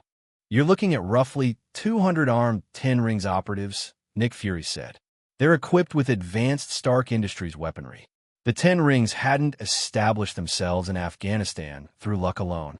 A constant flow of Stark Industries weapons had allowed them to entrench themselves, drive off hostile factions, and eventually become one of the dominant underground powers in the region." Phil Coulson wanted very badly to refuse the assignment. Everything about it sounded suicidal. Fortunately, Fury had one final piece of information. That immediately improved Coulson's mood. The Bureau was the organization that had taken down Magneto and dismantled the Brotherhood. Having them involved inspired far more confidence than any military briefing. Fury continued. "The map contains every Ten Rings base our sources have identified. Military on every suspected location was strong. Unfortunately, that would come with a steep cost in casualties. And Afghanistan was already becoming a nightmare. The American military presence in Afghanistan was in turmoil. Tony Stark, the famous billionaire playboy, CEO of Stark Industries, one of the most recognizable men in the world. He had been kidnapped on their watch. The scandal had exploded across the United States.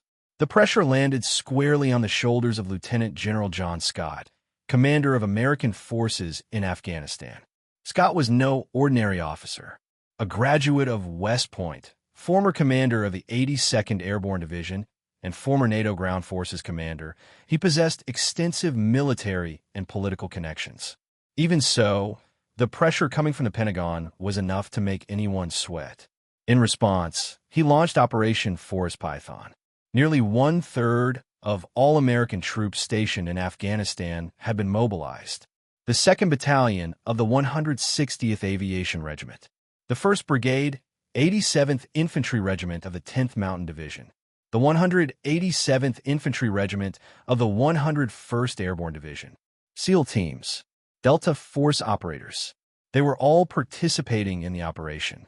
At the same time, Scott activated political contacts within the Afghan government, attempting to establish communication channels with the Ten Rings. Military and the Ten Rings was complicated. Both sides shared common enemies. They had occasionally cooperated against Taliban forces. American personnel had even trained some Ten Rings fighters. As a result, the military possessed unusually detailed intelligence regarding their capabilities. Scott slammed a hand onto the table. His voice was cold. He scanned the room. Nobody laughed. Tony Stark's value extended far beyond his title as chairman of Stark Industries. A third of America's active military arsenal came directly from Stark Industries' production lines. Another quarter had been developed with Tony's involvement. A significant portion had been personally designed by him. If a mine like that fell into enemy hands, the consequences would be disastrous. Technical specifications, weapons systems, defense protocols. The damage could be immense. There was even the possibility that Tony had embedded hidden access points into military hardware. The risks were endless. Meanwhile, Drex Valen walked alone through the Afghan wilderness. The landscape stretched endlessly around him. Dust-colored mountains rose and fell like the spine of some ancient beast. Under the blazing sun, the barren terrain possessed a harsh beauty. This was a place where life struggled to survive. No settlements, no roads, no signs of civilization, only wilderness. Decades earlier, during the Soviet-Afghan conflict, millions of landmines had been buried throughout the region. More were planted during the withdrawal. Over the years, countless shepherds have been killed or maimed. Eventually, people stopped bringing livestock into these areas altogether. Umans ratrata. Wildlife flourished. The Panjwai region had become one of the strangest ecosystems in Afghanistan. Drex wasn't here for the scenery. He was here for Tony Stark. During the rainy season, the terrain became even worse. Dry riverbeds transformed into natural barriers. The maze-like geography had frustrated invading armies for centuries. The British had struggled here. The Russians had struggled here. The Americans were struggling here. After crossing a series of rugged ridgelines, Drex finally located what he was searching for. A 10 rings base. A large one. Most 10 rings compounds house 200 to 400 fighters. This particular installation contained over 700. Several armored fighting vehicles sat parked in the open. More than 20 military transport trucks occupied the surrounding area. A battery of M777 howitzers had been positioned nearby. The amount of equipment on display was staggering. There was no way opium fields and human trafficking alone could have funded all of it. Drex activated his communicator. Blonsky. His enhanced senses had already pinpointed Tony Stark's location. Since the target was found, there was no reason for him to personally clean up the trash. The moment he finished speaking, 2 figures appeared beside him. Teleportation. Their transport had been provided by a recent recruit. Azazel, the former Brotherhood member. Drex had taken a liking to his abilities. Rather than forcing the mutant cure on him, he had offered recruitment instead. Azazel had wisely accepted, especially after Drex demonstrated that escaping was pointless by tracking him down almost instantly every time he tried. Azazel nodded respectfully. Drex pointed toward the base. He paused. The order couldn't have been clearer. K. Marco grinned. Now, that sounded like a mission. Blonsky looked equally pleased. Few things appealed to him more than an opportunity to demonstrate overwhelming power. The 2 transformed simultaneously. Muscles expanded. Bones cracked. Skin changed. Moments later, Abomination and Hulk Juggernaut stood towering over the landscape. Then both monsters launched themselves toward the compound. Azazel watched them go. A hint of sympathy crossed his face. He had seen what Hulks could do. Sending those creatures against ordinary soldiers felt less like a battle and more like using a sledgehammer to crush insects. Unlike Kane, who charged directly toward the compound, Blonsky chose a more calculated approach. Abomination landed atop an armored fighting vehicle. The impact shook the entire machine violently. Dust exploded into the air. Before anyone could react, he grabbed the turret. Metal shrieked. With raw brute force, he ripped the entire turret assembly free from the vehicle. Turret, autoloader, internal mounting systems, everything. He hurled it away casually. The massive chunk of metal crashed into a military truck, reducing it to scrap. Then Abomination jumped down. His hands seized one of the vehicle's road wheels. Muscles bulged. With a roar, he lifted. A 20-ton armored vehicle flipped completely over. The machine rolled across the ground and crushed a nearby transport truck into twisted metal. In less than 10 seconds, Abomination had eliminated the only armored vehicles capable of posing even a minor threat to him. The slaughter had begun. Chapter 473. Juggernaut Hulk barreled straight through a minefield the 10 rings had laid around the perimeter. Explosions erupted beneath his feet. Fire and dirt blasted into the air. When the smoke cleared, he looked thoroughly dust-covered and annoyed. That was it. The mines hadn't even managed to knock him off balance. Juggernaut was already nearly indestructible. Now that he had become a Hulk as well, conventional explosives were little more than loud firecrackers. A 10 rings fighter raised his rifle and pulled the trigger. The weapon was a licensed Stark Industries-produced M4A1, built to exacting standards. Some examples were accurate enough to serve as designated marksman rifles. A stream of bullets tore through the air. Blonsky's left hand blurred. The bullets vanished, like someone catching flies. A moment later, he opened his hand. Clink, clink, clink. Dozens of glowing hot rounds fell onto the sand. The fighter stared in horror. He emptied his entire magazine and fumbled for another. He never got the chance. Blonsky's kick connected first. The impact launched the man more than 10 meters through the air. His body came apart before he even hit the ground, reduced to mangled chunks of flesh by the force alone. Blonsky didn't stop moving. He ripped a sheet of armor plating from a nearby vehicle and hurled it. The metal slab screamed through the air for over 200 meters.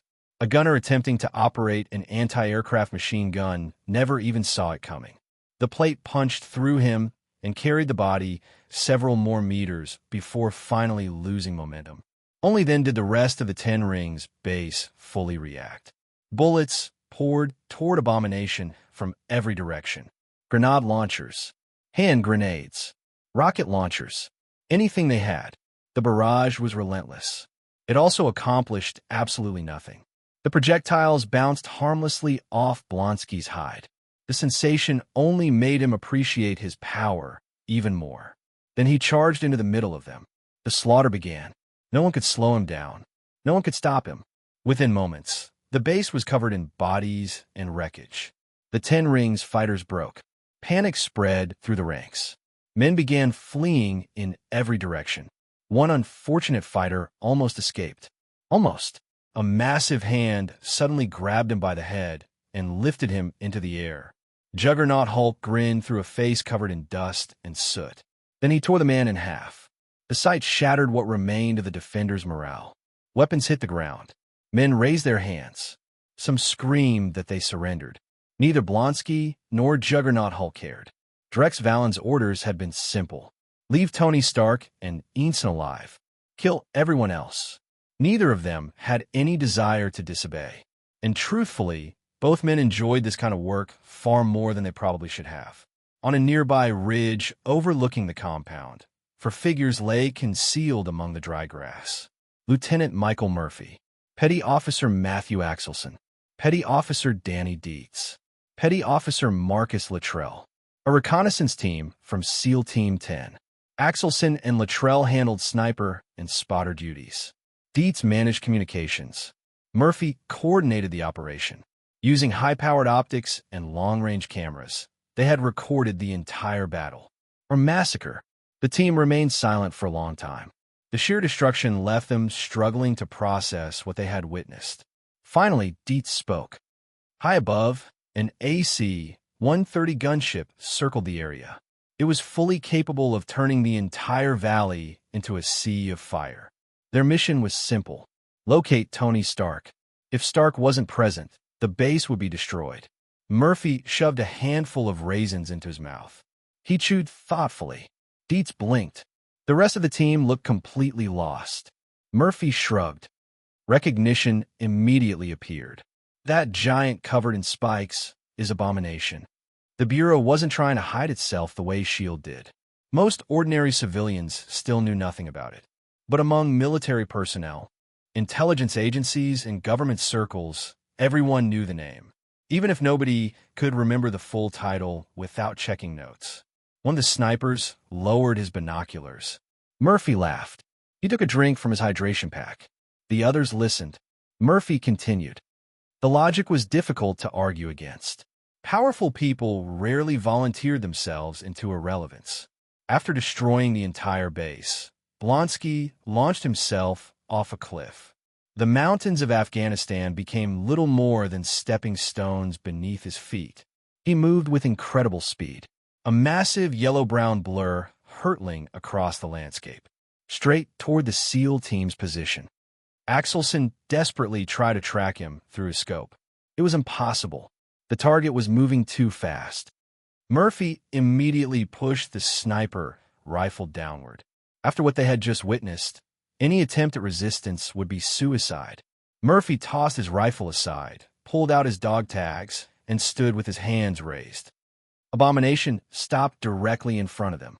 The giant studied the dog tags with obvious amusement. Then he turned around and walked away. The team remained frozen until he disappeared. Several seconds passed. Then Murphy exhaled. Holy hell. One of the others raised a hand. Meanwhile, Drex had already located Tony Stark and Ensign. Azazel teleported the two captives back to New York before returning to retrieve Blonsky and Juggernaut Hulk. The moment Tony arrived at Bureau headquarters, Drex got to work.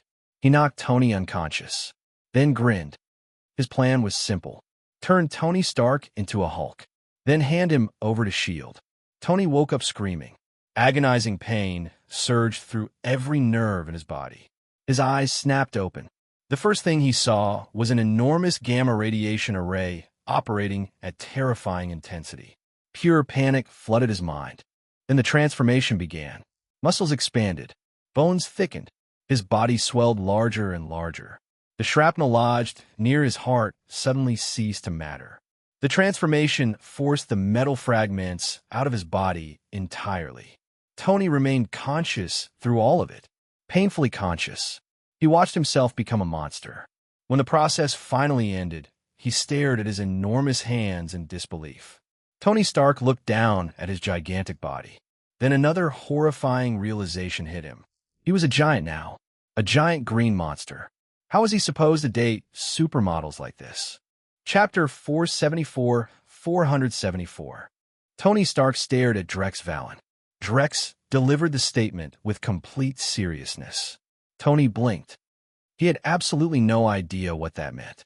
Until recently, he'd been a billionaire playboy who spent more time with models and missile contracts than classified government projects. The events of the past few weeks had changed him, but not enough to suddenly grant him access to every national secret. Hulk, Drex explained, is what you are now. The moment he finished speaking, a holographic screen materialized in front of Tony. The footage began playing. Abomination. Juggernaut Hulk. The destruction of the Ten Rings base. Tony watched in stunned silence as armored vehicles were ripped apart like cardboard and entire formations of armed fighters were wiped out by two unstoppable monsters. His mouth slowly fell open. He had grown up hearing stories about Captain America's super soldier serum. What he was seeing now looked less like military science and more like a natural disaster. Bullets were meaningless. Explosives were meaningless.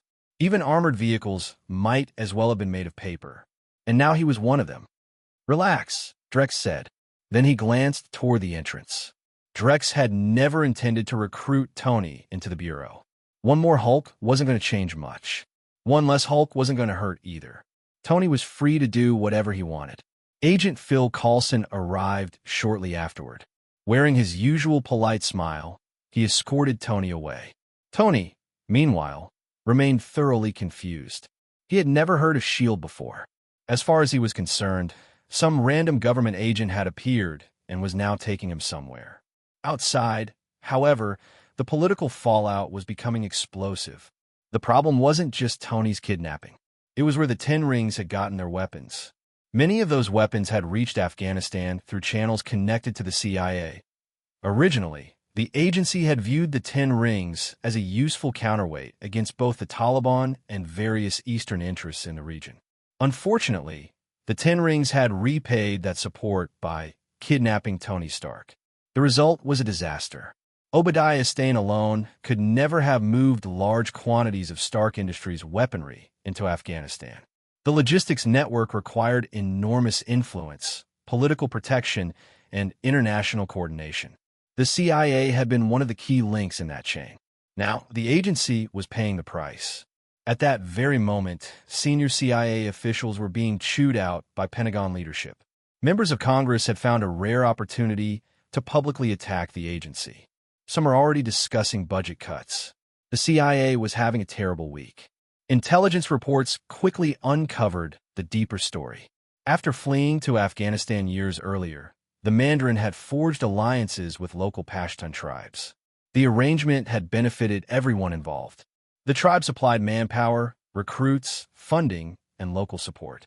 The 10 Rings provided elite fighters and protection against Taliban exploitation. The partnership worked remarkably well. The 10 Rings established themselves quickly and expanded across the region. The tribes prospered under their protection. The downside was equally obvious. The organization became highly decentralized. The Mandarin only exercised direct control over a limited number of core bases. Many tribal leaders operated almost independently, answering his calls when convenient while maintaining their own agendas. One of those leaders had caused the current crisis. A man named Raza. Raza had accepted Obadiah Stane's money. After capturing Tony Stark, however, he had made a spectacularly foolish decision. He wanted Tony to build weapons for him. The idea revealed a complete misunderstanding of modern industry. His headquarters barely had reliable electricity. His men were largely illiterate. Even if Tony Stark had been willing to cooperate, he couldn't magically create a weapons factory inside a cave.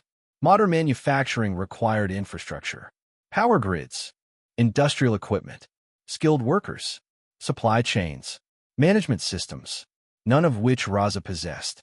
The Mandarin, who had survived from the final years of the Qing dynasty into the modern era, understood this perfectly. He placed enormous value on maintaining ties with the CIA. Without outside support, competing against powerful Eastern organizations would be far more difficult. The moment he learned what had happened, he ordered Raza executed. He also instructed subordinate tribal leaders to abandon their bases whenever American forces advanced. After all, once negotiations resumed, the Americans would likely withdraw and the territory could be reclaimed. That had been the plan. Then the Human Supernatural Strategic Defense, Attack, and Logistics Bureau rescued Tony Stark. Everything became awkward overnight. Continuing the conflict was expensive. Backing down was humiliating. The Mandarin couldn't afford to appear weak in front of ambitious tribal leaders. The CIA couldn't afford to look weak either. Publicly, everyone criticized the agency. Privately, preparations for war accelerated. American forces throughout Afghanistan began mobilizing.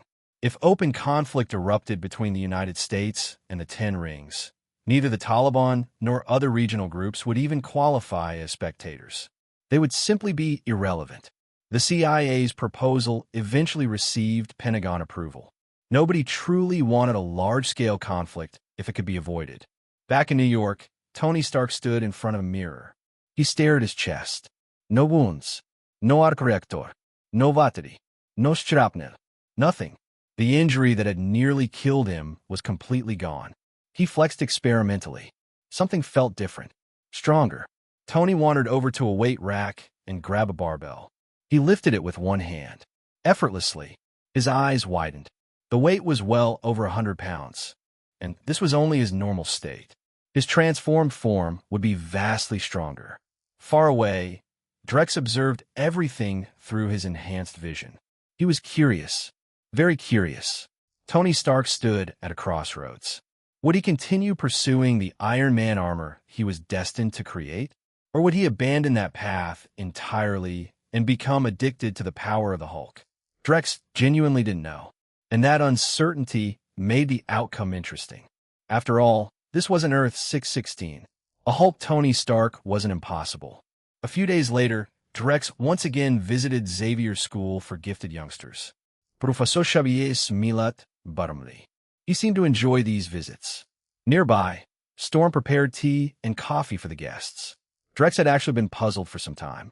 Based on what he knew, the Dark Phoenix should have emerged by now. Yet nothing unusual had happened. That was one reason he kept returning. He was waiting to see when Cyclops would disappear. Until then, there was no harm in maintaining contact. Drex settled into his chair. Storm immediately became more alert. Drex might be handsome. That didn't mean she trusted him. If anything, experience suggested handsome men were often the most dangerous. And Drex wasn't merely attractive. He was powerful, influential. The former Mutant Affairs Bureau had already been folded into his organization, costing Beast his position as director. The Bureau had treated mutants fairly so far. That didn't mean caution should be abandoned. Professor Xavier, however, looked delighted. Chapter 475. Professor Xavier was more than willing to cooperate. In fact, he had already begun considering which student might best represent mutant kind within the Human Supernatural Strategic Defense, Attack, and Logistics Bureau. Excellent, Drex Valen said. The answer caught Xavier completely off guard. He asked. Xavier wasn't the type to judge people, but if he were being honest, Logan wasn't exactly the image he'd choose to represent mutant kind. Drex folded his arms. The Bureau needs veterans. People who've spent their lives on the battlefield. People who can make hard decisions under pressure. He paused. We control. We protect. Xavier immediately understood.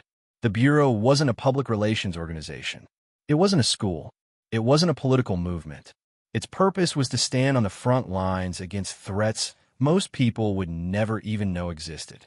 As much faith as he had in his students, comparing them to Logan was another matter entirely. There was a reason Logan had survived as long as he had. The old wolf was built differently. It was also one of the reasons Drex had never bothered recruiting Tony Stark. Raw talent wasn't enough. The Bureau needed people who could walk willingly into nightmares. Storm suddenly spoke up. Drex turned toward her. His expression became oddly puzzled. The question hit Storm like a slap. She snapped.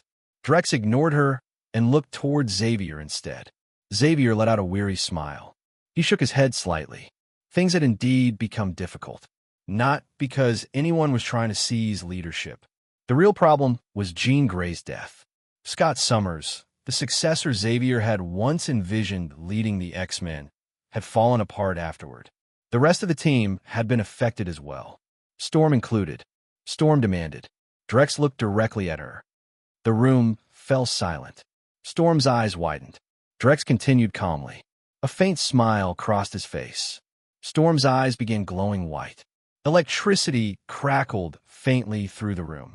Xavier's voice appeared directly inside her mind. Storm stiffened. The white glow faded from her eyes. She remained furious, but she no longer looked ready to start a fight. Xavier glanced at Drex. Drex sighed dramatically. Fine. He leaned back in his chair. He pointed toward himself. Storm looked ready to throw a lightning bolt at him. Drex ignored her. Storm answered without hesitation. Drex immediately looked at Xavier. See? Xavier rubbed his forehead. Drex nodded. His expression hardened. He leaned forward. Tell me honestly. Storm didn't answer. Drex shook his head. Storm's expression darkened. Drex continued. His gaze sharpened. For the first time, Storm felt genuine fear. A cold sensation raced down her spine. Her blood seemed to freeze. Most of the Brotherhood had already received the cure. Those guilty of crimes had been imprisoned. The worst offenders had been executed. The Bureau operated by its own standards. Only a handful of people had escaped that fate. Magneto, Azazel, and Mystique, who remained at large. Xavier intervened before the tension escalated further. The fear vanished from Storm's face almost immediately. Drex shrugged. His tone softened. Xavier understood better than most what that statement meant. Governments feared his power. Military leaders feared his influence. Many people in power quietly wished he would simply grow old and die. Drex, however, had never treated mutants as a separate species. That distinction mattered a great deal. Logan didn't have many objections to joining the Bureau. Professor Xavier had assured him it was a worthwhile opportunity. Still, Logan disliked government agencies almost as much as he disliked military officers, which made his first day especially concerning. Because the moment he arrived at Bureau headquarters, Drex strapped him to an operating table. Logan stared at him. Yep. He immediately began struggling. Unfortunately, 3 nearby employees transformed into massive giants. Logan froze. His eyes widened. He recognized them instantly. A Hulk, Abomination, and another Hulk-class monster. Drex smiled warmly. Drex nodded. He gestured toward Logan. Before Logan could respond, the Hulks wheeled him straight into the laboratory. 1 hour later, Wolverine Hulk was born. For years, the adamantium bonded to Logan's skeleton had slowly poisoned him. His healing factor constantly fought against the metal's toxic effects. Over time, that struggle would eventually weaken his immortality. Now, none of that mattered. The Hulk transformation had amplified Logan's healing factor to absurd levels. Its regenerative capacity bordered on the impossible. His transformed state resembled a classic Green Hulk. Yet there were obvious differences. His body was covered in noticeably thicker hair. His adamantium claws remained fully functional. And most importantly, his Hulk possessed one of the rarest traits possible. The angrier he became, the stronger he grew. Exactly like Bruce Banner's Hulk. Drex couldn't have been more pleased with the result. Read up to 100 chapters ahead and access exclusive novels by joining my Patreon. Chapter 476. Logan quickly discovered that life inside the Bureau was surprisingly comfortable. There were endless cigars to smoke, more liquor than anyone could ever finish, and a budget that seemed bottomless. Every piece of equipment was top of the line. The Bureau never settled for second best because its director, Drex Valen, somehow always managed to secure enormous funding allocations from the United Nations. The pay wasn't bad either. At this rate, a few years of service would be enough to buy a massive mansion somewhere near Wall Street. He was even allowed to return to Xavier's school whenever he wanted, provided he remained on call. Of course, joining the Bureau also meant a shift in perspective. Logan could no longer focus solely on mutant interests. Now, he had to think about humanity as a whole. After all, the Bureau existed to safeguard the entire human race. Its creed was simple: Human Supernatural Strategic Defense, Attack, and Logistics Administration Bureau. Control, protect, contain, manage. And now the Bureau had a new assignment. Something had apparently fallen from the sky into New Mexico. But after an initial assessment, it had been transferred to the Bureau. By the time Bureau personnel arrived, the area had already been placed under lockdown. Emil Blonsky stood beneath the blazing desert sun, lazily chewing on a popsicle. With one bite, he tore off half of it. The ice cracked loudly between his teeth. A soldier assigned to perimeter security hurried over and saluted. The Bureau's soldiers were the best of the best, carefully selected from elite military forces around the world. Drex had never objected to that policy. Blonsky nodded toward the restricted zone. Get every civilian out of the area. Extend the wire perimeter. Have radiation scans been completed? The soldier answered immediately. The science team has already established a radiation containment station. Environmental scans came back normal. Radiation levels are within safe limits. Air quality is normal. Soil composition is unchanged. Blonsky grunted. Those procedures have been established personally by Director Drex Valen. The agents of another timeline who would casually walk up to an unknown extraterrestrial object without even checking for radiation. The Bureau treated every anomaly as a potential disaster until proven otherwise. Anyone who had touched the hammer had already been detained for blood tests and medical observation.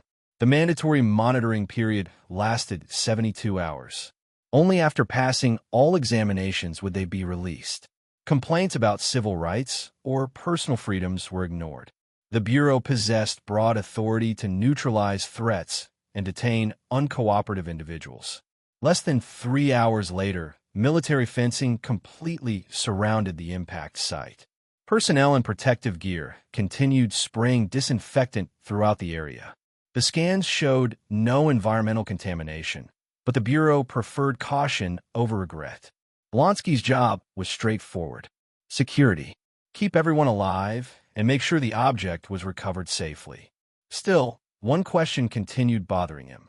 A hammer that fell from the sky and can't be lifted by anyone. If regulations hadn't prohibited alcohol during missions, he'd probably be drinking already. In his military days, he'd avoided cigarettes and alcohol to maintain peak physical condition.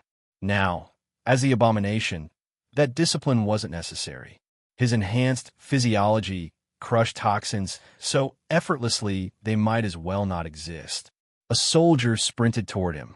Personnel assigned to the Bureau were always eager to prove themselves. Once they learned what the organization truly dealt with, many developed a strong sense of purpose. Blonsky sighed. An intruder attempted to breach the perimeter. The soldier spoke matter-of-factly. Blonsky waved dismissively. Even if the dead man had been a journalist screaming about freedom of the press, it wouldn't have mattered. Anyone attempting to force entry could legally be shot. D. Level 9 agents. TIA. Operatives. FBI agents. Even senior United Nations officials. The Bureau's authorization covered all of them. Not far away, Jane Foster stared in horror. The blond man who had tried to storm the military perimeter had managed to knock several guards to the ground before being riddled with bullets. The gunfire had transformed him into a bloody mess. Jane's face turned pale. Moments later, she was taken into custody. As for the blond intruder's body, investigators would identify him, determine whether any organization stood behind him, and then cremate the remains. If connections were discovered, the Bureau would pay a visit. Elsewhere, Drex Valen rubbed his chin thoughtfully. Seriously? An Asgardian's physical durability shouldn't allow him to be killed by gunfire. Even stripped of divine power by Odin, Thor wasn't supposed to be an ordinary human. Then again, perhaps this was all part of Odin's lesson. Drex shrugged. Whatever the explanation, Blonsky was stationed there. If anything unexpected happened, he could handle it. Far away in the realm of Asgard, the guardian of the realm, Heimdall, stood upon the Rainbow Bridge, Bifrost, leaning on his great sword. His gaze pierced across unimaginable distances and focused on a rapidly moving vehicle on Midgard. A moment later, Odin arrived atop his 8-legged steed. The All-Father dismounted and gazed into the vast expanse of space. Heimdall's expression became strangely complicated. Odin simply nodded. There was no surprise on his face. His voice carried both expectation and fatigue. A king cannot rule the 9 realms through violence alone. Strength and mercy must exist together if peace is to endure. Humans understand this surprisingly well. The words lacked the vigor they once possessed. Heimdall noticed immediately. A shadow of worry crossed Odin's face. Heimdall straightened. I understand, All-Father. Odin nodded. Age and exhaustion weighed heavily on him. Mounting his steed once more, he paused and looked back. Pay close attention to the frost giants. Thor's coronation was interrupted by their intrusion. He retaliated by leading an assault on Jotunheim and slaughtering many of them. Odin gave a final nod. With a pull of the reins, the 8-legged horse thundered across the crystal bridge toward the royal palace, disappearing into the distance. Heimdall remained motionless. Like a statue carved from stone, he continued watching the stars. On a high balcony of the Golden Palace, the pale and slender second prince of Asgard, Loki Odinson, gazed toward the distant Bifrost. A shimmering mirror of water floated before him. Within its surface, the events unfolding on the Rainbow Bridge were reflected perfectly. Even the conversation between Odin and Heimdall echoed from the enchanted mirror. Loki listened in silence. Chapter 477. The surface of the enchanted water mirror suddenly rippled. It was as though someone had thrown a stone into a perfectly still pond. Concentric waves spread across the mirror before vanishing entirely a second later. Loki froze. Then he turned. A woman dressed in elegant royal attire stood in the doorway. The Queen of Asgard, Frigga. The lingering magic dissipated from Frigga's palm as she lowered her hand. Loki immediately offered an explanation. I was only trying to find out when Father intends to bring Thor home. After what happened in Jotunheim, the frost giants won't simply let things go. Frigga crossed the room and stopped in front of him. She raised a hand and gently cupped his cheek. There was something almost pleading in her expression. Loki, you and Thor are brothers. You must stand together and protect Asgard." Loki looked into his mother's eyes. Then he reached up and covered her hand with his own, pressing it more firmly against his face. His voice was sincere. A warm smile appeared on Frigga's face. Loki smiled as well. But the moment she left the room, the smile vanished. His expression hardened into its usual guarded mask. Quietly, he spoke to the empty chamber. His eyes narrowed. Night soon fell over Asgard. Under the cover of darkness, a lone figure departed from the royal palace. A sleek flying vessel slipped away toward the distant mountain ranges and disappeared into the night. Many hours later, the craft returned just as silently. Throughout the entire journey, neither Heimdall nor anyone else noticed its passage. It was as if the vessel had never existed at all. Far away in the frozen realm of Jotunheim, where endless glaciers and towering mountains of ice stretched beyond the horizon, King Laufey met once again with the mysterious information broker he had worked with several times before.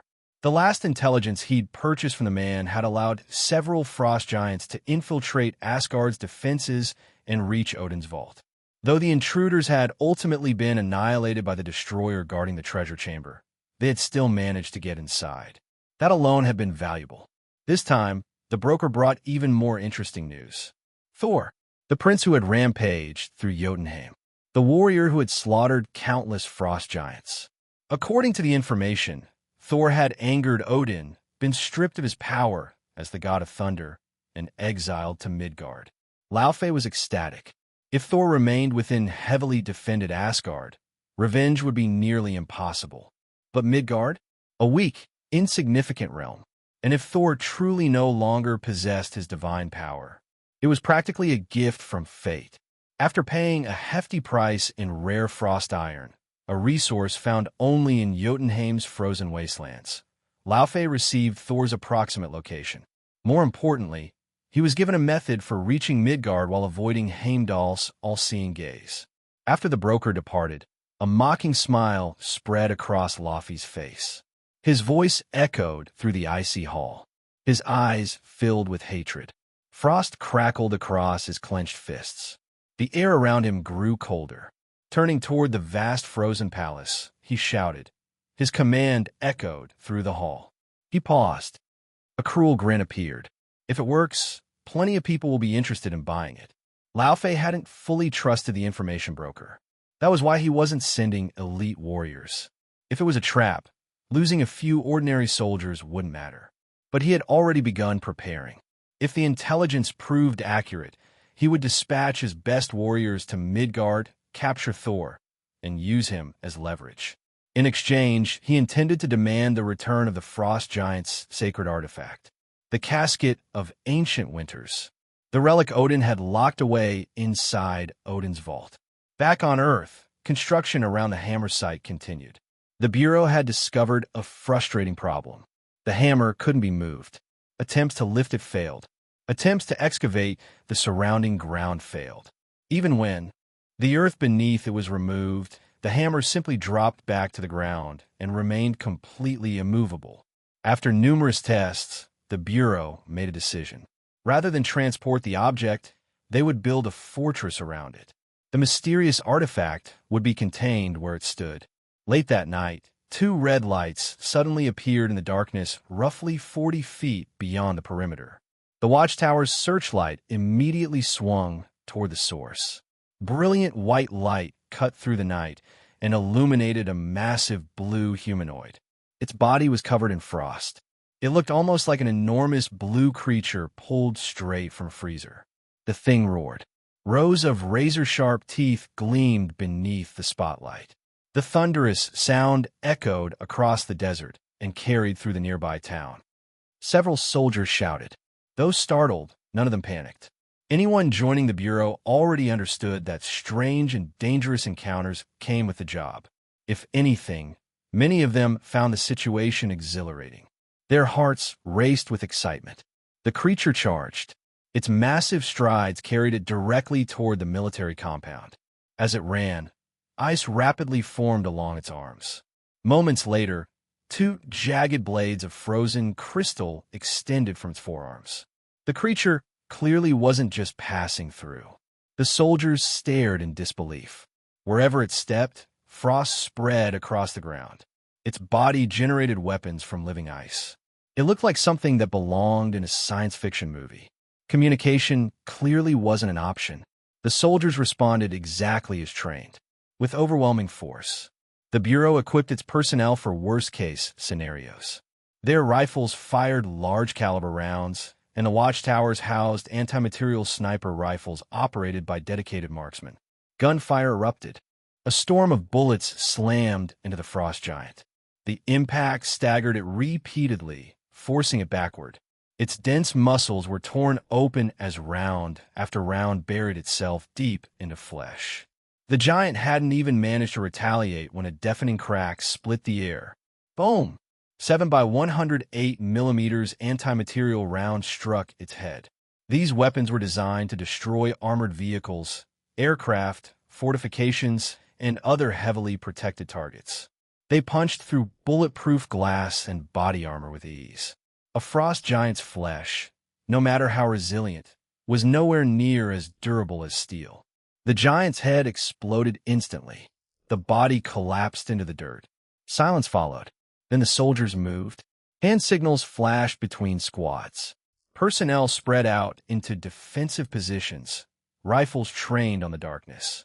If one monster had appeared, others might not be far behind. 3-man teams cautiously advanced toward the corpse. Weapons raised, ready for anything. Chapter 478. The 3-man team had barely approached the frost giant's corpse when another giant suddenly appeared out of thin air. The creature stood over 6 feet tall, its blue skin coated in frost. Cold mist swirled around its lowered arms as ice rapidly condensed into 2 jagged blades nearly 2 feet long. With a violent swing, the giant hurled them forward. The air temperature dropped noticeably as the frozen weapons sliced through the night. One of the blades struck a soldier square in the chest. The impact lifted him completely off the ground. Blood erupted from his back in a crimson spray, splashing across the dirt as his body was thrown several yards away. "Damn it!" a soldier shouted into his radio. The remaining troops opened fire at point-blank range. Inside the command center, thermal imaging systems immediately came online and began scanning the surrounding area. The data streamed directly to several computers in Blonsky's operations room. Technicians quickly processed the information into a real-time thermal map. 6 distinct cold zones appeared around the base. Each one glowed blue against the warmer environment. It looked as though someone had placed 6 industrial refrigeration units around the perimeter. The only problem was that every cold zone was humanoid. Then a deep roar echoed through the darkness. All 6 signatures began moving. They charged simultaneously toward the battle zone. Observation posts and sniper nests immediately reported the development and requested orders. Thermal data was transmitted directly to soldiers' helmet displays, ensuring they wouldn't be fighting blind against invisible enemies. Blonsky glanced at the monitor. The creatures could be killed with conventional weapons. That meant he didn't need to get involved personally. Picking up the radio, he calmly issued his orders. A brief pause. A tracer round ripped through the darkness. Traveling at such extreme velocity that it resembled a beam of light, it slammed into a frost giant's upper chest. The impact detonated instantly. Boom! Its left shoulder vanished. Half its chest disappeared in an explosion of ice, blood, and shattered flesh. Frozen fragments scattered across the battlefield. The severed remains of its arms spun through the air. Any human suffering that kind of injury would have died within seconds. The frost giant barely slowed down. It staggered backward, then resumed its charge. Its remaining arm rose. Ice formed around the hand and rapidly extended outward, creating a brutal spiked club resembling a frozen mace. The sniper cursed under his breath. He'd been hoping to disable the creature rather than kill it outright. Capturing one alive would have been a career-making achievement. Instead, the monster had shrugged off damage that should have ended the fight. Meanwhile, soldiers engaged the remaining thermal contacts. Bullets struck hidden frost giants and forced them out of camouflage. The ice armor coating their bodies cracked apart under sustained fire, spiderwebs of fractures spreading across their frozen defenses. Then the helicopters arrived. Armed Apache gunships lifted off from the base and entered the battlefield. Mounted beneath their noses, M230 chain guns opened fire. Streams of 30 by 113 millimeters cannon shells tore through the darkness. The glowing tracers looked almost like energy weapons from a science fiction film.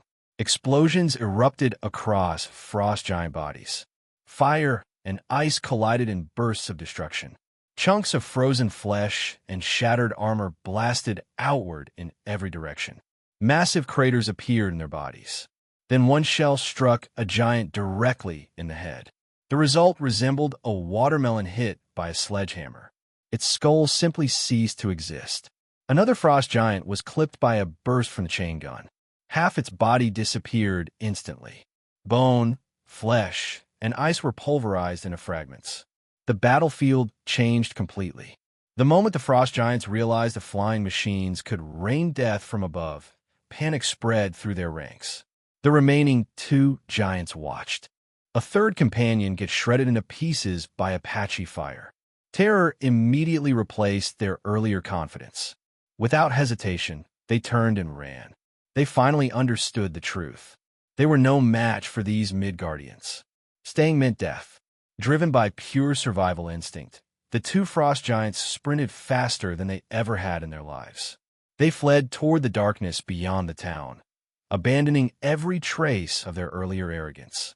Moments ago, they had seemed like unstoppable invaders. Now, they looked like hunted animals. Unfortunately for them, running was pointless. An Apache only needed a slight adjustment of its aim. The chain gun fired again. Both frost giants were torn apart. Their supposedly durable bones shattered like brittle glass beneath the barrage. Before the attack, many officials had been furious about the enormous amount of money and manpower the Bureau was spending on a hammer stuck in the desert.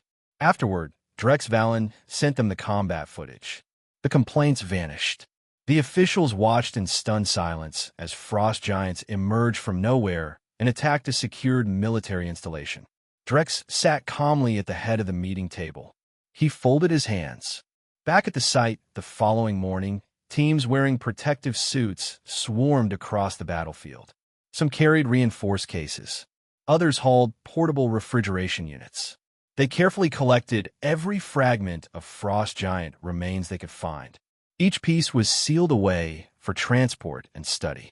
After recovery operations concluded, sanitation teams began a full decontamination sweep. Hundreds of personnel worked across the area. Despite the scale of the operation, everything proceeded with military precision. Drex addressed the assembled officials. He let the statement settle. Expressions around the room changed immediately. Several officials visibly stiffened. Drex continued. His voice remained calm. A brief silence followed. Then he delivered the conclusion. When the meeting ended, the Bureau received another massive funding increase. Nick Fury nearly choked when he saw the numbers. Yet everything he acquired combined wasn't even a fraction of what Drex Valen had just obtained. Far away in Asgard, Heimdall stood watch upon the Bifrost. A faint orange glow shone within his eyes. Ignoring distance and space itself, he focused his vision on Thor's location on Earth. 10 minutes passed, then 15. Still, he found nothing. No hidden pasi. No trace of how the frost giants had traveled from Jotunheim to Midgard. The realization left him deeply unsettled, because it meant only one thing. The frost giants might possess a method of bypassing his all-seeing vision. For Asgard, that was terrible news. For centuries, one of the greatest reasons Asgard maintained dominance over Jotunheim was Heimdall's sight. The all-seeing eyes of the Guardian revealed enemy movements before battles even began. Combined with the Bifrost ability to deploy armies anywhere in moments, Asgard held a tremendous strategic advantage. Many realms equal to, or even stronger than, Asgard had fallen because of that combination. And now, for the first time in centuries, Heimdall wondered whether that advantage might no longer be absolute. If you know someone who'd love this story, send them this video. Sharing is honestly the biggest help you could give a small channel like this. Now, let's get back to it. Chapter 479. The fact that Heimdall's all-seeing vision could no longer track the frost giants filled him with unease. For centuries, his sight had been one of Asgard's greatest strategic advantages. Now there was a blind spot, and he had no idea how it had been created. As a result, he devoted a significant portion of his attention to Thor's situation on Midgard. The prince was currently a corpse lying in a morgue. If the frost giants or some other enemy faction took advantage of that vulnerability, the consequences could be disastrous. As he contemplated the problem, a familiar figure approached. Odin. The All-Father leaned slightly on Gungnir as he walked, pausing to catch his breath before speaking. Heimdall shook his head. Instead of answering directly, he brought up another concern. There was a brief pause. After all, the Prince of Asgard was currently resting among the dead in a Midgardian morgue. The thought alone bordered on sacrilege. Odin slowly shook his head. His voice remained calm. I drifted toward the distant realm of Earth. He tightened his grip on Gungnir. His expression darkened. Again, his gaze lingered on Midgard. Then he fell silent. On Earth, the United States military was extremely interested in assisting the Bureau against any future frost giant incursions. Drex Valen declined. Politely. Firmly. He wasn't even interested in borrowing Apache helicopters anymore. The Bureau needed its own weapons, its own military assets, its own logistics. Otherwise, every deployment would require asking another organization for support. There was a world of difference between possessing a sword and borrowing one. The other permanent members of the United Nations Security Council were equally eager to participate. At the moment, no comparable organization existed elsewhere. That made the Bureau uniquely important. Fortunately, Drex already had a solution. Magneto. If anyone could rapidly manufacture advanced military hardware, it was the master of magnetism. Convincing him wasn't easy.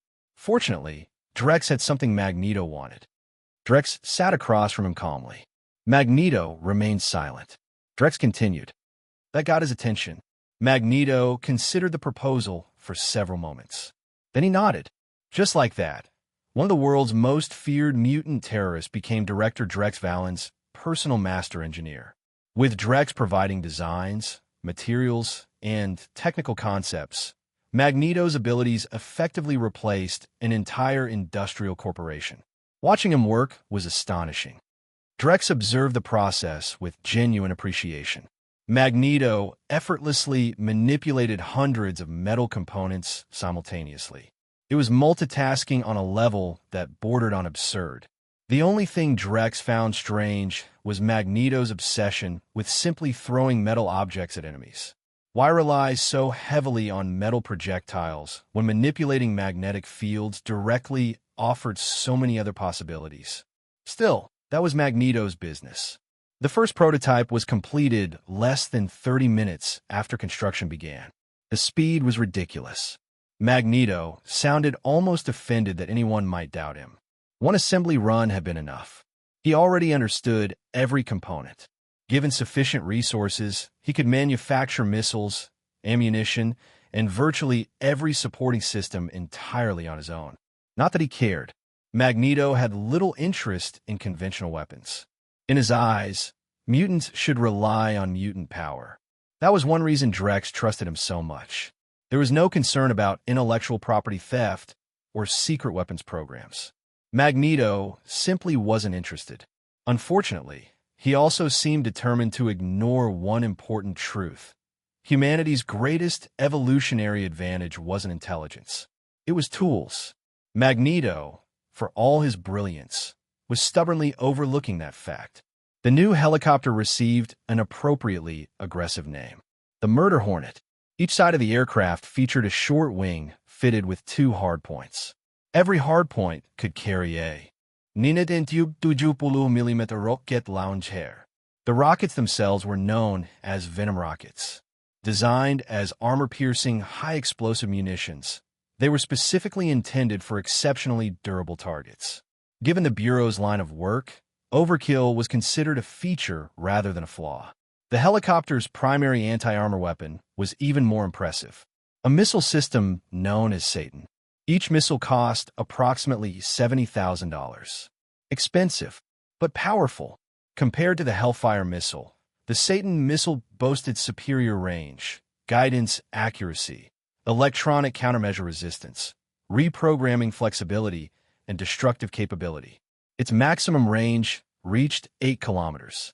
That allowed the helicopter to engage targets from beyond the effective range of virtually every known mobile anti-aircraft system. The warhead was also substantially more powerful. More importantly, the Satan missile utilized semi-active laser guidance. Target designation could come from Allied aircraft or ground forces.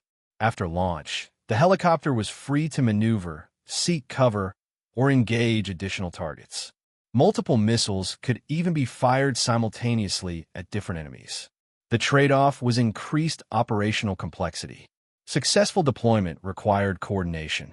Still, the advantages were undeniable. A fully loaded murder hornet could carry 20 Satan missiles. In theory, a single sortie could eliminate 20 main battle tanks. Mounted beneath the nose sat another monster. A 35mm autocannon known as the Terminator.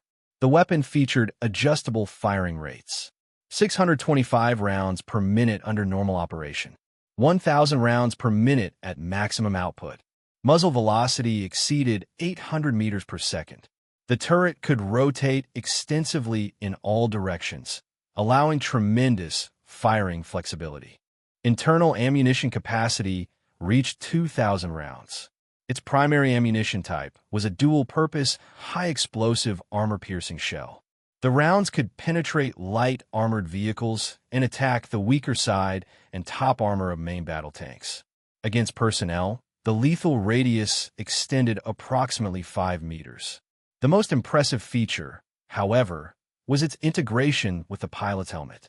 Through the helmet's targeting system, pilots could engage targets far off the aircraft's flight axis with remarkable ease.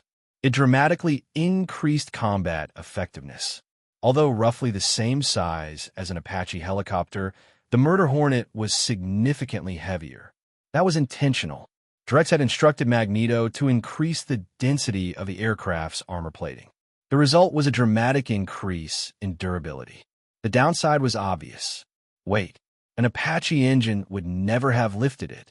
Fortunately, Drex had already developed a far more powerful power plant specifically for the aircraft.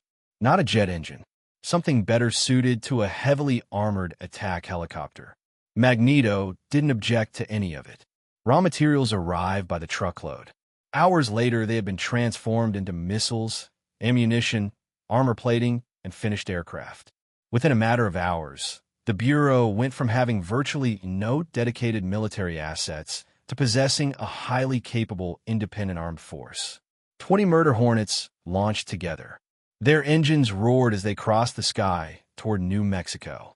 Surprisingly, radar systems failed to detect the new aircraft during transit. To avoid unfortunate friendly fire incidents, however, every helicopter prominently displayed the insignia of the Human Supernatural Strategic Defense, Attack, and Logistics Administration Bureau, just in case anyone got nervous when an entire squadron of heavily armed gunships appeared overhead. Chapter 4, 8480. Jotunheim, the realm of ice and storms, remained as bleak as ever. Endless glaciers stretched across the frozen landscape beneath a ceiling of dark clouds that never seemed to move. For the second time, the mysterious information broker arrived in the realm of the frost giants. This time, however, he made no effort to hide. A sleek spacecraft descended openly onto Jotunheim's largest ice plain. The hatch opened. Loki stepped out wearing a pleasant smile, seemingly unconcerned by the frost giants surrounding him. Towering blue warriors watched his every move, but he treated them as though they didn't exist. Escorted through the frozen wastes, he was eventually brought before Laufey, king of the frost giants. Calling the place a palace was generous. It looked more like a primitive cave carved from ice. The walls were rough and jagged. The floor and ceiling were covered in frozen spikes and uneven frost. There wasn't a trace of elegance anywhere in sight. To someone accustomed to Asgardian architecture, the entire structure looked barbaric. Lao Fei lounged upon his throne and studied the disguised Loki below. His voice rumbled through the icy hall. His cold gaze narrowed. I sent a squad to Midgard. A cruel smile spread across his face. Now tell me. At those words, a massive reptilian head emerged from a cavern beside the throne. The creature was nearly 15 feet long. It bared rows of icy fangs at Loki while clouds of frozen breath poured from its nostrils. The cold vapor crystallized into delicate ice flowers before drifting to the floor. Loki didn't even glance at it. His smile never wavered. Laufey's expression hardened. Loki continued smoothly. Asgard constantly monitors the Nine Realms. He spread his hands. Laufey let out an irritated snort and shifted lazily against his throne. His eyes fixed on Loki. Loki shook his head. A faint smile crossed his lips. Loki stepped forward. Laufey's eyes narrowed. Loki's voice remained calm. The words echoed through the frozen chamber. Laufey stared at him for several moments. Then a strange smile appeared. His tone carried an edge that made Loki's stomach tighten. The Frost Giant King leaned forward. For the first time, alarm flashed through Loki's mind. Had Laufey figured it out? Had his identity been exposed? Outwardly, however, nothing changed. The smile remained. The confidence remained. Only his clenched fist betrayed his tension. Loki answered calmly. He paused. One capable of transporting an army.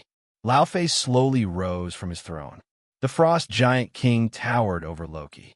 His eyes were cold and unreadable. For several long seconds, neither of them spoke. Loki found himself looking upward, waiting, calculating, preparing for the possibility that everything had just fallen apart.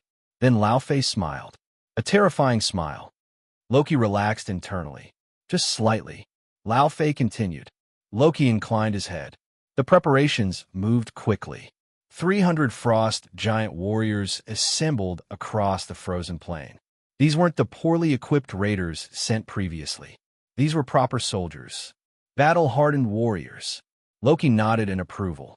Against the god of thunder at full power, even this force would be insignificant. Against a Thor stripped of his divinity? It was absurd overkill. Laufey watched from a distance as the spacecraft lifted off from the ice. Only after it disappeared into the storm clouds did he finally look away. A whisper escaped his lips. A rare softness entered his voice. Loki never heard those words. Years ago, during Thor's disastrous expedition to Jotunheim, one of the frost giants had grabbed Loki's arm. For a brief moment, his skin had shifted into the icy blue coloration of their race. Laufey had noticed. Since then, during Loki's previous visits disguised as an information broker, Laufey had quietly tested him several times. Subtle applications of frost giant power. Nothing obvious. Enough to reveal the truth. An Asgardian would have suffered frostbite. Loki hadn't reacted at all. That had confirmed Laufey's suspicions. The lost son from the ancient war had finally returned, whether he realized it or not. Meanwhile, Loki sat inside the spacecraft, completely unaware of Laufey's conclusions. His thoughts were occupied by another problem. The previous Frost Giant Squad. They should have been more than capable of dealing with a powerless Thor. Yet they had vanished without leaving a trace. Combined with what he'd overheard from Odin, Loki had reached a conclusion. Midgard's protector had eliminated them. That was why he'd gone to such lengths. 100 biomechanical soldiers. 300 Frost Giant warriors. This force wasn't really for Thor. It was for Midgard's guardian. As for handling Thor personally, that was impossible. Not while Odin remained awake. The All-Father's gaze still loomed over the Nine Realms. If circumstances had been different, Loki would have chosen a far simpler solution. He would have unleashed the destroyer and erased Thor directly. Piloting the spacecraft himself, Loki guided it through the hidden passage connecting Jotunheim and Midgard. Moments later, he arrived above New Mexico. Snow drifted from the sky. A blanket of white covered the desert landscape. The town where Mjolnir had landed was long gone. The Bureau had evacuated everyone under the cover story of a toxic gas leak. Within a radius of hundreds of kilometers, only one settlement remained: the Bureau's containment facility, and it had grown dramatically. The temporary structures that once surrounded the hammer had been replaced by a sprawling installation of stone and steel. More than 20 buildings stood within its perimeter. High-voltage power lines stretched across the landscape, feeding the facility's growing energy demands. Layered defensive walls, watchtowers, patrols, security measures worthy of a national treasury. Yet none of it mattered. Using magic, Loki slipped through the defenses with ease. Moments later, he stood in the very center of the complex. Before him rested Mjolnir. The hammer lay exactly where it had fallen. Silent, unmoving, Loki stared at it expressionlessly. Then he glanced at the surrounding guards. There was unmistakable disdain in his eyes. He reached down and wrapped one hand around the short handle. He pulled. Nothing happened. Mjolnir didn't move, not even slightly. His expression darkened. Using both hands this time, he exerted more force. The result was exactly the same. The hammer remained where it was, unshaken, immovable, as though silently mocking his arrogance. Read up to 100 chapters ahead and access exclusive novels by joining my Patreon. Kung Uzishar. Chapter 481, 481. Loki refused to give up. He grabbed Mjolnir again and pulled with all his strength. Nothing. The hammer didn't move so much as a fraction of an inch. Not even a grain of dirt shifted beneath it. A flicker of anger crossed his already dark expression. Ever since learning the truth about his origins, Loki's view of his entire life had changed. He was not an Asgardian. He was a frost giant. And once that realization had taken root, every perceived slight from Odin suddenly seemed to make sense. Thor carried Mjolnir, a divine weapon forged from the heart of a world. He wore armor crafted from Asgard's finest URU metal. Armed with both, he had become the champion of the 9 realms, celebrated by warriors and adored by the people. Loki had received something different: magic, illusions, duplicates, invisibility, dimensional storage, concealment, useful abilities, powerful abilities, but overwhelmingly supportive ones. He had learned offensive spells as well, yet their battlefield effectiveness couldn't compare to the strength of Asgard's elite warriors, much less Thor himself. Thor accumulated followers wherever he went. Loki received little more than polite acknowledgement. For years, Loki had blamed himself. He had believed he simply wasn't trying hard enough. Now he thought he finally understood. He wasn't Odin's biological son. Why would Odin ever invest in him the same way? When prejudice takes hold, every memory becomes evidence. Every coincidence becomes proof. Loki was trapped in that cycle now. He stared at the immovable hammer and spoke quietly. His eyes hardened. His voice became almost a whisper. Far above the Bureau's secret facility, Loki's spacecraft remained hidden. Inside the vessel waited 300 frost giant warriors and 100 Chitauri biomechanical soldiers. Loki glanced at them and allowed himself a thin smile. Then his body faded from existence. Moments later, he vanished entirely. The troops remained aboard the ship, waiting for the command to deploy. Meanwhile, Loki traveled through another hidden route and entered Alfheim. From there, he summoned the Bifrost and returned to Asgard. The moment he stepped off the Rainbow Bridge, a familiar voice reached his ears. Heimdall. The Guardian's golden eyes remained fixed upon him. His expression was unreadable. Loki stopped walking. Then he slowly turned around. A faint smile touched his lips. He chuckled softly. His tone grew almost conversational. He spread his hands. Heimdall stared at him. His gaze never wavered. He clearly didn't believe a word of it. Unfortunately, suspicion wasn't evidence. He couldn't see what Loki had been doing. He couldn't prove any wrongdoing. And Odin had issued no restrictions regarding Loki's movements. In the end, there was nothing he could do. Several seconds passed. When Heimdall finally remained silent, Loki turned away and resumed walking. He headed toward the highest structure in Asgard, the royal palace. The moment Heimdall was behind him, however, the smile disappeared. His expression darkened.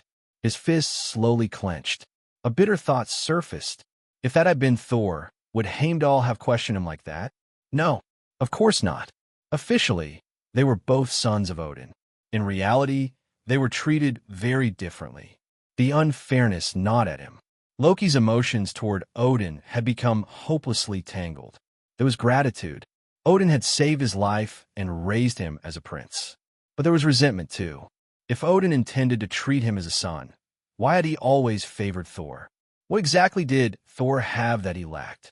The man practically fought every problem with his muscles. Yet somehow he remained everyone's favorite. The thought left a bitter taste in Loki's mouth. Later, he returned to the palace aboard a flying vessel. As he passed the corridor leading toward Odin's vault, he slowed. His eyes lingered on the heavily guarded entrance. For a moment, he considered it. Then he continued walking. The destroyer. He had coveted it for years. As a weapon, it rivaled Thor himself. Possibly surpassed him. Unfortunately, only Gungnir could command it. And Gungnir remained firmly in Odin's hands. Back in his private chambers, Loki stepped onto the balcony overlooking Asgard. Stone buildings stretched across the continent below, illuminated beneath the realm's eternal glow. With a wave of his hand, a water mirror materialized before him. The surface shimmered. Then images appeared. The hidden spacecraft hovering above the Bureau facility. Loki watched intently. During his infiltration, he had discovered more than Mjolnir. He had also found Thor's body. Not that he believed Thor would stay dead. Far from it. If anything, he expected his brother to return to life at any moment. And when that happened, everything would begin. One command. That was all it would take. The Chitauri biomechanical soldiers and frost giant warriors would launch their attack according to his plan. Whatever chaos erupted on Midgard afterward would have nothing to do with Asgard's innocent second prince. The larger the disaster became, the more likely Asgard would be forced to intervene. How many times could the frost giants attack Midgard before Odin finally responded? Sooner or later, the peace treaty would become meaningless. And when Asgard marched on Jotunheim, Odin would remain behind to defend the realm. Thor would be absent. That would leave only one logical choice to command the invasion. Loki, if he led Asgard's armies to victory and destroyed their ancient enemy, the achievement would be impossible to ignore. It would elevate him above Thor, perhaps even make him the foremost heir to the throne. The thought brought a genuine smile to his face. His eyes gleamed as he stared into the water mirror. A cold laugh escaped him. At that very moment, deep inside the Bureau's morgue, something stirred. Thor heard a voice calling to him. Again and again. The dead god of thunder opened his eyes. Divine power surged through his body. The bullet wounds that had riddled his corpse began repairing themselves. Flesh regenerated. Bones mended. Life returned. Moments late, ligning exploda ovart. The refrigerated morgue drawer shattered. Thor emerged completely naked. For several seconds, he stood there looking thoroughly confused. Then reality caught up with him. None of that mattered. There was only one thing he needed. Mjolnir. This time, however, Thor was far more cautious. Being shot to death by Midgardians had taught him an important lesson. He was no longer the invincible god of thunder. Unfortunately, Thor remained unaware of one critical detail. The facility was saturated with surveillance equipment. On average, there was a hidden camera every few feet. High definition, crystal clear. The system could probably track a mosquito crossing the room. His resurrection immediately attracted enormous interest. Rather than stopping him, Bureau personnel decided to observe. They wanted him alive. A living, self-resurrecting extraterrestrial was infinitely more valuable than a dead one. Besides, they weren't worried. Blonsky was stationed at the facility. What exactly did Thor think he was going to do? Turn the entire base upside down? Thor carefully made his way through the facility. To his surprise, the guards seemed to ignore him completely. He took that as a blessing. Excitement surged through him as he approached the impact site. Then he jumped down into the massive excavation pit surrounding Mjolnir. The area was crowded with advanced scientific equipment. Sensors, scanners, experimental devices. every one of them focused on the hammer embedded in the earth. Thor barely spared them a glance. His eyes were fixed on Mjolnir. Chapter 482, 482. Thor wrapped both hands around Mjolnir's handle and pulled. Nothing happened. The hammer remained completely motionless. A horrible realization struck him. The cry echoed across the containment pit. Thor dropped to his knees. The last shred of hope drained from his face. Moments later, soldiers rushed in from every direction and tackled him to the ground. This time, he didn't resist. He simply allowed them to bind his hands. Far away in Asgard, Loki watched through his enchanted water mirror. A satisfied smile spread across his face. Then he gave the order. Attack! High above the Bureau facility, the cloaked spacecraft opened its side hatches. The effect was surreal. It looked as though two doors had suddenly appeared in the middle of the sky. One after another, frost giants and Chitauri biomechanical soldiers leaped from the vessel. Dark figures began raining from the heavens. At the same moment, alarms erupted throughout the base. Sirens wailed. Emergency lights flashed. The facility immediately entered lockdown. Drex Valen watched the live feed while transmitting everything directly to the Security Council. This attack was completely different from the previous one. The invaders weren't approaching from outside the perimeter. They were dropping directly into the heart of the installation. The Bureau's defenses had been designed to repel an assault from the ground. Nobody had expected an army to descend from orbit. The first person to notice was Thor. He looked up. Dozens of humanoid shapes were falling from the sky. His eyes widened. Before he could react, the leading giant crashed directly onto a parked murder hornet gunship. The impact was catastrophic. The frost giant's enormous mass, combined with terminal velocity, punched straight through the aircraft. Metal twisted. Fuel ignited. The helicopter exploded into fragments that scattered across the compound. More frost giants followed. Then came the Chitauri biomechanical soldiers. Several frost giants landed directly among clusters of personnel. Bodies were crushed instantly. Men and women disappeared beneath tons of falling alien muscle and armor. The Chitauri soldiers drew laser rifles from their backs and opened fire indiscriminately. Red beams slashed through the chaos. Blood sprayed. Screams filled the air. Within seconds, the facility had become a slaughterhouse. The Bureau soldiers fought back immediately. But this was an ambush. And these weren't the frost giants they'd encountered before. These were elite warriors. The difference was obvious. The defensive line collapsed almost immediately. Several murder hornets attempting to take off were shot down before they could gain altitude. The Chitauri concentrated their fire with brutal efficiency. Thor could only stare. His mind struggled to process what he was seeing. 300 frost giants. 300. Where had they come from? These giants were far more heavily armored than the previous group. Their ice armor was thicker, denser, and visibly stronger. Ordinary rifle fire barely scratched them. Heavy machine guns might have been able to penetrate their defenses. Destroying them reliably would require artillery or tanks. Unfortunately, neither was readily available. Thor suddenly shouted, "They're frost giants." Despite having died only hours earlier, he charged forward anyway. He snatched a rifle from a nearby soldier and fired at one of the giants. The bullet struck solidly. Nothing happened. The ice armor didn't even crack. And when tiny fractures did appear, they rapidly repaired themselves. Thor's expression darkened. This wasn't good. Meanwhile, Drex continued his presentation to the Security Council. The footage played live across their screens. He spoke with perfect calm. The council members exchanged uneasy glances. Comparing the current frost giants to the ones from the first attack, the difference was impossible to ignore. Drex's explanation sounded entirely reasonable. One official looked pale. Another sounded equally concerned. Then someone remembered. As if answering the question, Emil Blonsky appeared on the battlefield. Several frost giants immediately noticed Thor and began advancing toward him. Thor, however, was staring at Blonsky. The Midgardian wasn't carrying a weapon, not even a knife. What was he doing? Then Blonsky transformed. His body expanded violently. Muscles swelled. Bones shifted. Within moments, a gigantic monster stood where a human had once been. The abomination had arrived. One frost giant froze in shock. A Midgardian giant? Before it could react, Blonsky seized its head. The frost giant's reinforced ice helmet shattered instantly. Then so did its skull. Crunch! The giant collapsed dead. The surrounding frost giants recoiled.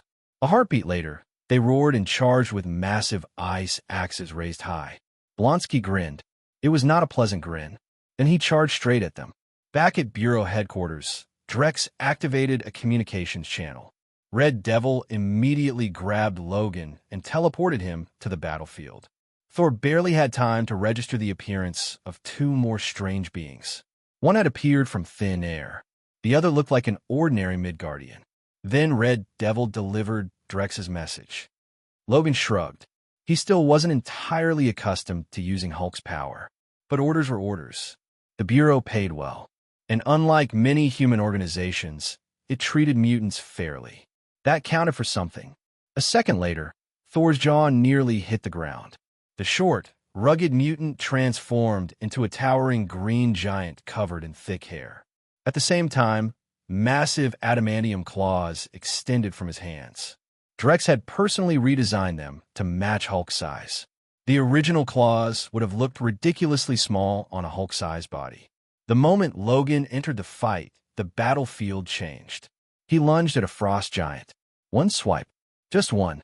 The adamantium claws sliced cleanly through armor, flesh, and bone.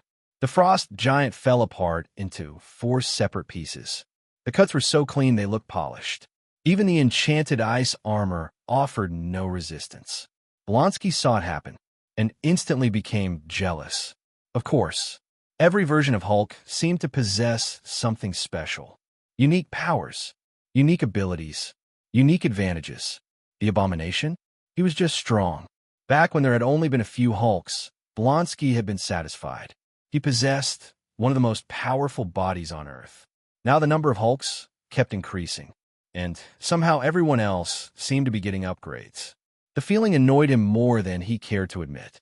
Only 3 minutes passed. 3 minutes. That was all it took. The base had already become a nightmare. Bodies covered the ground. Blood flowed through shattered concrete. Wounded personnel cried out from every direction. Yet despite the devastation, the Frost Giants and Chitauri soldiers were dying even faster. The combined assault of 2 Hulks was simply too much. The invaders were butchered at an alarming rate. Back in Asgard, Loki's face had gone completely dark. Months. He had spent months arranging everything. Gathering Frost Giants. Acquiring Chitauri biomechanical soldiers. Building the perfect plan. And now, destroyed in minutes. True, they had managed to kill some Midgardians. And he had learned something valuable. Midgard possessed giants of its own. Not 1, 2. And both were terrifyingly powerful. Still, that wasn't remotely close to what he had intended. The original plan had been elegant. The Frost Giants would rampage across Midgard. Asgard would be forced to intervene. During the campaign, evidence would accidentally reveal a joint Frost Giant and Chitauri plan to conquer Midgard. Asgard would take the threat seriously. Events would unfold exactly as he desired. Instead, the operation had barely begun before it collapsed completely. The realization made Loki want to scream. Everything had gone wrong. Chapter 483, 483. The door suddenly opened. The sound instantly put Loki on alert. With a casual wave, he dismissed the water mirror and turned toward the entrance. His expression froze. Odin had entered the room. The Allfather's face was dark with fury. His single eye burned with anger as it locked onto Loki. Loki began to speak. Odin cut him off. The word exploded from him. Loki blinked. A look of confusion appeared on his face. Odin advanced step by step. Gungnir struck the floor with a sharp metallic crack each time he moved. The old king's breathing was noticeably labored. His voice shook with anger. Loki wore a mixture of shock and fear. It lasted only seconds. Odin slammed Gungnir against the floor. The sound echoed through the chamber. The frightened expression vanished. In its place came a cold smile. Loki stared directly into Odin's eye. His voice grew sharper. Without waiting for an answer, he jabbed a finger into his own chest. The anger on Odin's face froze. His grip tightened around Gungnir. For several seconds, he simply stood there, using the spear almost like a walking stick. Finally, he spoke. His voice was heavy. A bitter laugh escaped Loki. He slowly pulled back his coat. Two short swords rested at his waist inside enchanted scabbards. Loki drew one. The moment the blade cleared its sheath, icy mist poured from the cold forged metal. Before Odin could react, Loki slashed his own forearm. The blade sliced effortlessly through his skin. Blood spilled out, then instantly froze. Within moments, the wound began healing. At the same time, the skin around it transformed into a familiar icy blue. Loki threw back his head and laughed. A harsh, broken sound. He raised his transformed arm. His eyes were red. His voice trembled with fury. Odin's breathing grew heavier. Both hands settled atop Gungnir, as if he needed the spear to remain standing. For a long moment, he couldn't answer. When he finally did, his voice was little more than a whisper. His expression softened. Loki laughed again. A cold, mocking laugh. He lowered his arm. Chunks of frozen blood fell to the floor. They shattered like glass, much like the bond between them. Pain flashed across Loki's face. His eyes glistened. His voice cracked. There was genuine sorrow in Odin's voice. But Loki no longer wanted to hear it. The bitterness he'd carried for years finally erupted. His eyes blazed. Odin shook his head. His voice was strained. He struggled for breath. Loki stared. Odin continued. The words sounded sincere. Unfortunately, sincerity no longer mattered. Loki's eyes filled with tears. His voice dropped to a whisper. Tears rolled down his face. His voice rose. Odin shook his head repeatedly. His voice weakened. The strength left his body. His hands slipped from Gungnir. The old king staggered, then collapsed. Before he hit the floor, Loki caught him. Carefully, almost gently. He lowered Odin onto the ground, then stood up. The tears vanished. The sadness vanished. The disappointment vanished. Only calculation remained. Loki looked down at the unconscious Allfather. At last, the Odin sleep had arrived. His tone was calm. He casually tossed the frost-forged sword aside, then used illusion magic to recreate the wound on his arm. A second later, he sprinted toward the door. Throwing it open, he shouted. Within moments, several soldiers rushed into the room. They found Odin unconscious, Loki wounded, frozen blood scattered across the floor, and a frost-covered dagger lying nearby. To them, the conclusion was obvious. Frost giants had attacked. Loki bent down and picked up Gungnir. Then he immediately began issuing orders. With Odin unconscious and Thor absent, Loki now stood as the highest-ranking authority in Asgard. The soldiers obeyed without hesitation. As soon as they carried Odin away, the wound on Loki's arm dissolved like mist. The illusion disappeared. Loki retrieved the frost-forged blade and slid it back into its scabbard. Then he admired Gungnir. A smile slowly spread across his face. He ran a hand along the spear. His eyes gleamed. Holding Gungnir, Loki walked directly toward Odin's vault. The guards stepped aside immediately. None dared question him. He descended deeper and deeper into the vault until he reached the chamber containing Asgard's greatest treasures. There, Loki struck the floor lightly with Gungnir. The wall before him vanished. Heavy footsteps echoed from the darkness. Thud, thud, thud. A towering figure emerged, 4 meters tall, made of enchanted metal. The destroyer. Following Loki's command, the legendary construct marched forward. It lifted the casket of ancient winters from its display pedestal, then knelt before him, presenting the artifact with both hands. Loki's smile widened.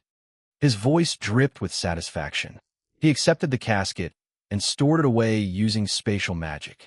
Then he looked up at the giant construct. He laughed softly. Moments later, Loki left the palace. The destroyer followed behind him. Together they crossed Asgard and arrived at the entrance to the Bifrost. Waiting there stood Heimdall.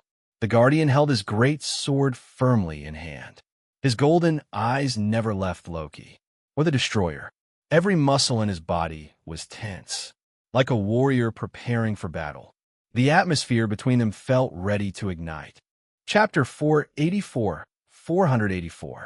Before Loki could even reach the Bifrost Gate, Heimdall's voice thundered across the bridge. His grip tightened on the Hofund sword. "Why have you activated the Destroyer?" Loki didn't stop walking. He showed no concern whatsoever over Heimdall's obvious suspicion. Step by step, he advanced across the crystalline bridge, Gungnir resting casually in his hand. His tone was calm and measured. He gestured behind him. Heimdall's expression didn't change. Though his eyes remained fixed on Loki, most of his attention was directed toward the towering construct behind him. The Destroyer was no ordinary weapon.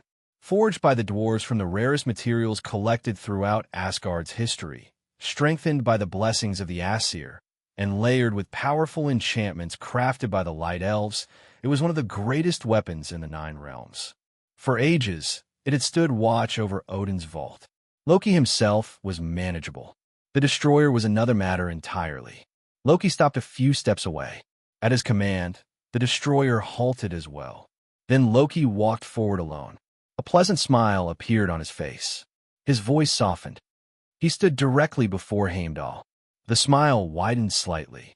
The instant the words left his mouth, a small blue chest appeared in his free hand. The casket of ancient winters.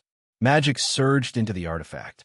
A fraction of a second later, a tidal wave of freezing energy erupted outward. Heimdall's attention had been focused on the Destroyer. The attack came from point-blank range.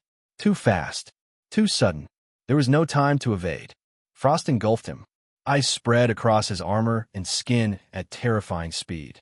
To Heimdall's credit, he reacted immediately. With a roar, he thrust Hofund toward Loki's arm, hoping to stop it before the casket fully activated. The blade advanced less than 8 inches. Then it stopped. Ice consumed the weapon. It consumed his arm, his torso, his legs, his entire body. Within moments, Heimdall was sealed inside a massive shell of ice nearly a foot thick. Frozen in mid-strike. A statue. A prisoner. Completely immobile. Only after confirming Heimdall had been neutralized did Loki deactivate the casket. His skin had shifted into the icy blue hue of a frost giant. He barely glanced at the frozen Guardian. Then he stored the casket away. Without another word, he turned and continued toward the Bifrost control chamber. The order was directed at the Destroyer. The giant construct remained where it stood, silent, motionless, waiting. Soon afterward, Loki departed Asgard aboard a flying vessel. Using one of the secret pathways he had uncovered, he traveled directly to Jotunheim. The Bifrost remained behind, its entrance guarded by 2 figures, the frozen Heimdall and the Destroyer standing watch over the bridge. Only half a day had passed in Asgard. On Midgard, however, more than half a month had gone by. March had arrived. The attack on the New Mexico facility never reached the public. The United Nations quietly suppressed all information regarding the incident. Nearby towns were evacuated under various fabricated pretexts. No one outside a handful of governments knew the truth. The frost giant and Chitauri corpses attracted considerable interest among world leaders. Unfortunately for them, the Bureau belonged to Drex Valen, and Drex was proving even more untouchable than J. Edgar Hoover had ever been. Hoover had founded the FBI and remained its director for 48 years. His influence had become legendary. Presidents feared him. Politicians avoided crossing him. Rumors claimed he possessed secret files capable of destroying careers at will. His power had become so notorious that, after his death, legislation was passed limiting future FBI directors to 10-year terms. Yet even Hoover couldn't compare to Drex. Drex commanded 6 Hulks. Any one of them could devastate an armored division. And Drex himself possessed enough power to defeat 2 Hulks simultaneously. His authority rested not only on political influence, but on overwhelming personal strength. There was very little the United Nations could do. The Bureau collected every alien corpse, every fragment, every sample, Then they continued expanding and fortifying the New Mexico facility. No one objected, because everyone had seen the combat footage. Soldiers armed with heavy armor-piercing rifles had barely managed to harm the frost giants or Chitauri biomechanical soldiers. The lesson was obvious. Humanity's greatest weakness wasn't firepower. It was individual combat capability. Human civilization possessed battleships, fighter aircraft, missiles, armor divisions. But how useful were those weapons inside densely populated cities? One missile could easily kill more civilians than the invading aliens. That reality made organizations like the Bureau increasingly indispensable. Far away, beyond distances that could only be crossed through dimensional travel, the Bifrost activated once more. The Rainbow Bridge retracted from the void and returned to Asgard. Loki stepped onto the platform. Beside him stood King Laufey of the Frost Giants. Behind Laufey marched his personal guard, 22 warriors in total. Loki smiled. He raised Gungnir slightly. Laufey chuckled. Cold vapor escaped his mouth with every breath. His gaze swept across the magnificent Bifrost platform. He noticed Heimdall frozen in ice. He noticed the Destroyer, a weapon that had slaughtered countless frost giants throughout history. Then his eyes shifted toward the distant Golden Palace dominating the horizon. A faint smile crossed his face. His voice carried an unsettling warmth. His eyes narrowed. Loki raised his free hand. Illusion magic spread outward. In an instant, Laufey and his entire escort transformed into what appeared to be ordinary Asgardian soldiers. No one would question them at a glance. Holding Gungnir, Loki started walking toward the palace. He didn't look back. His voice remained casual. Laufey smiled. His gaze sharpened. Loki laughed softly. He continued forward. His smile widened. He spun Gungnir lightly in one hand. Laufey listened quietly. As the disguised frost giants marched through the heart of Asgard beside the prince who had betrayed his own father, the trap was almost ready to close. Chapter 485. After hearing Loki's proposal, Laufey replied coldly, "Then we have an agreement." His icy gaze narrowed. Loki snorted. He continued walking without slowing. Allowing frost giants into Asgard is treason of the highest order. As he passed Heimdall's frozen prison, he glanced at the icebound guardian. The enchantment remained intact. Satisfied, he continued forward. Behind him, Laufey and his frost giant escort filed past the frozen sentry and headed deeper into Asgard. The sight was reflected in Heimdall's eyes through layers of ice. Rage burned within him. So did helplessness. He could do nothing. Even if he somehow broke free, the destroyers still stood watch nearby. Severely weakened by the casket's freezing power, he wouldn't stand a chance against Asgard's ultimate weapon. Only one hope remained. Thor. With immense effort, Heimdall diverted a portion of his divine power away from resisting the cold and focused it into his eyes. A faint golden light emerged from them. His body remained trapped. His spirit did not. Across unimaginable distances, he projected what he saw directly into Thor's sleeping mind. A procession of frost giants marched across the Rainbow Bridge. Ice-covered warriors advanced toward the heart of Asgard. The destroyer stood nearby, watching, doing nothing. The terrifying image slammed into Thor's consciousness. He jolted awake. Sweat drenched his body despite the winter chill. His breathing was ragged. His heart hammered against his ribs. Thor sat upright on the narrow prison cot. Now stripped of his power, the Prince of Asgard was little more than an unusually strong human. After illegally entering the military installation, he'd been locked up in the facility's detention block. The dream lingered vividly in his mind. His voice was low, his fists clenched, the muscles in his arms tightened. Thor shook his head. His expression darkened. He surged to his feet and grabbed the bars of his cell. The guards outside immediately reacted. One of them slammed a baton against the bars. The metallic crack echoed through the cell block. Thor opened his mouth to continue. Several rifles immediately swung toward him. He froze. Thor had already learned exactly how dangerous Midgard's bows could be. He had died once. He had no interest in repeating the experience. After a long pause, he reluctantly sat back down. Frustration gnawed at him. The feeling of helplessness was almost unbearable. Then an idea struck him. His eyes brightened. For a moment, hope returned. Then reality crushed it. Thor looked around. Beyond the bars stood heavily armed guards. The cell itself might as well have been indestructible. The last time he'd infiltrated the facility, it had been little more than a temporary camp. Now, he imagined reinforced walls, electrified fences, guard towers, and enough firepower to flatten an army. At his current strength, he'd probably be shot before he even reached the outer perimeter. The hope vanished. Thor lowered his head. Silence returned to the cell. Again and again, the dream replayed in his mind. Frost giants marching across the Rainbow Bridge. The terrible cold. The overwhelming sense of dread. It hadn't felt like a dream. It had felt real. Very real. Then another thought occurred to him. Over the past several months, Midgard had suffered multiple frost giant incursions. The last attack had even involved large numbers of Chitauri soldiers. Yet Asgard had done nothing. No Odious. No reinforcements. No response. Why? Could it be that the frost giants had launched a major offensive after his exile? Had Asgard become so consumed by war that it could no longer spare troops for Midgard? Maybe the frost giants had already broken through Asgard's defenses. Maybe that was why he had seen them crossing the Rainbow Bridge. The more Thor thought about it, the more plausible it seemed. Then his expression darkened again. Even if he somehow reached Mjolnir, what then?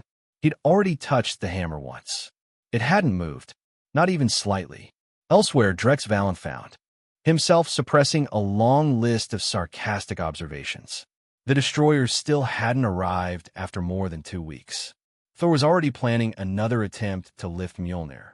At this point, the movie's original storyline seemed increasingly irrelevant. Was Thor seriously convinced that because Asgard was in danger, Mjolnir would suddenly decide he was worthy? Drex wasn't entirely sure whether to be amused or impressed. Meanwhile, back in Asgard, Laufey and his escort remained on high alert.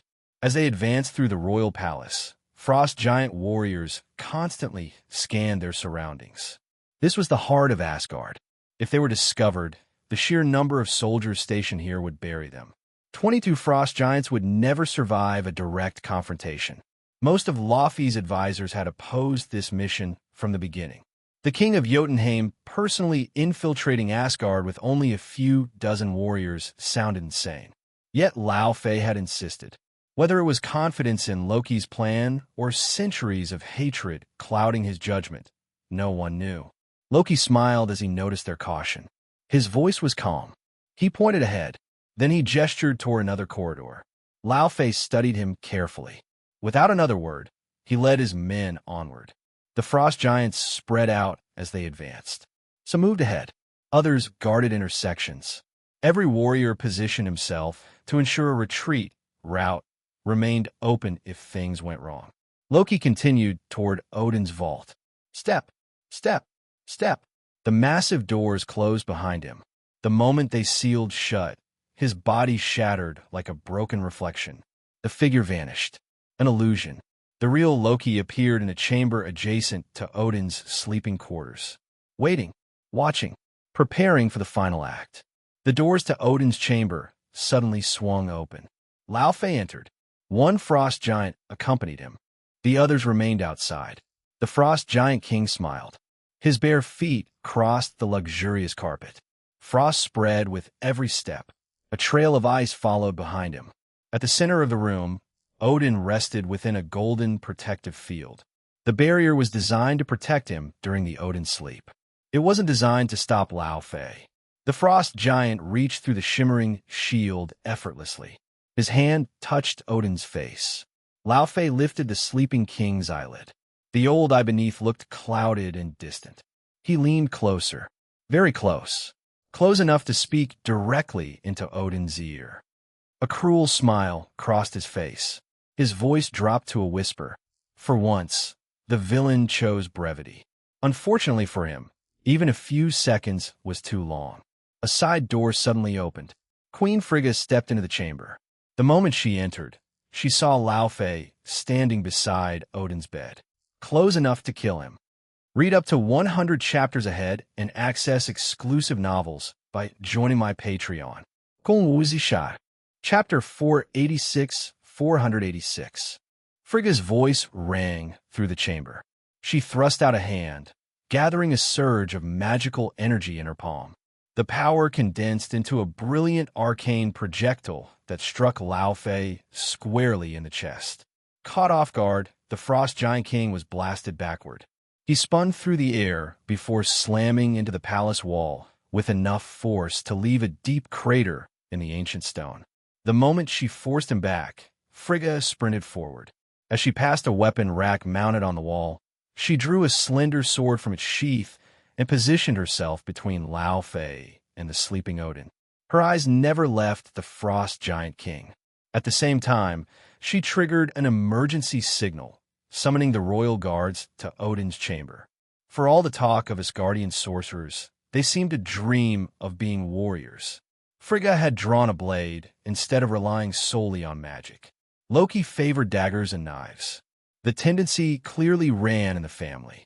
Even the sorcerers tied to the traditions of the Ancient One seemed more inclined toward conjured weapons than staffs. Energy whips, translucent blades, glowing shields. Finding a true long-range mage among them felt about as likely as finding a lake on the surface of the sun. The magical projectile had certainly launched Laufey across the room, but it had done little else. His icy armor remained completely intact. He rose calmly from the floor and brushed off the attack as though it were an inconvenience. A cold smile spread across his face as he looked at Frigga. Frigga, the famed beauty of the Nine Realms. It's a shame you're married to an old man like Odin. He's going to die soon. Laufey, Frigga replied sharply, though tension hid beneath her composure. Asgard and Jotunheim are bound by a ceasefire. Laufey laughed. Your son Thor broke that agreement first. He stormed my palace, slaughtered my people, and humiliated my kingdom. As he spoke, he advanced one deliberate step at a time. Frost gathered around his lowered right arm. Within seconds, the ice condensed into a crude but deadly spear over 2 meters long. Frigga instinctively stepped backward. The hand gripping her sword trembled slightly. Years ago, Odin had fought a brutal war to defeat Laufey. Frigga knew she was nowhere near Odin's equal in battle. If they truly fought, the outcome was obvious. But then she glanced behind her. Odin lay motionless upon his bed. Drawing a breath, she steeled herself and charged. The royal guard would arrive soon. She only needed to hold the Frost Giant King long enough for help to come. Laufey continued walking forward without the slightest urgency. Only when Frigga's blade was about to pierce him did he move. The ice spear swung upward. Steel met ice. Clang. A tremendous force exploded through Frigga's sword. Pain shot through her hand. Her arm was thrown upward, and the weapon nearly flew from her grasp. Before the vibrations could even settle, Laufey stepped forward. His left hand shot out. His fingers wrapped around her throat. Frigga gasped. The pressure tightened instantly. Her sword slipped from numb fingers and clattered to the floor. Slowly, mercilessly, Laufey lifted her off the ground. First her heels rose, then her toes. Finally, she hung completely suspended in the air, her face twisted in pain as she struggled for breath. Laufey turned toward Odin's bed. You'll lie there and watch your queen die before your eyes. The sentence never finished. The massive doors of the chamber suddenly moved. Boom! They slammed shut, separating Laufey from the frost giant warriors waiting outside. The abrupt change startled him. A side door opened.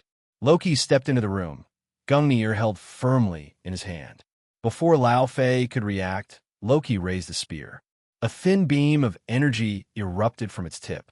The attack sliced through Laufey's left arm with terrifying ease. The severed limb fell away. Frigga dropped to the floor. A second beam struck the Frost Giant King's chest. Sparks exploded outward. The impact launched him backward into a stone pillar. Before he could even slide down, Loki suddenly appeared directly in front of him. The tip of Gungnir plunged into the wound already blasted open in his chest. Shock filled Laufey's face. He had expected betrayal.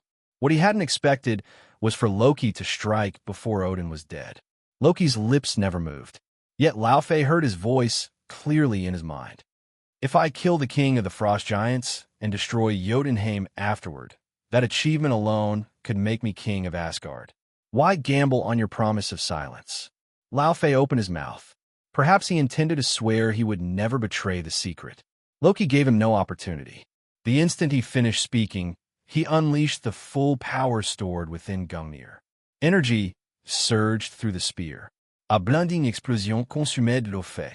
The Frost Giant King was torn apart instantly. His body shattered into fragments. The remaining energy blasted onward without slowing. It punched through the palace wall, tore apart layers of defensive enchantments, and carved a massive hole through the structure. Through the opening, the distant ocean could be seen. Far beyond it stretched the long bridge leading to the Bifrost. At that exact moment, the Rainbow Bridge activated.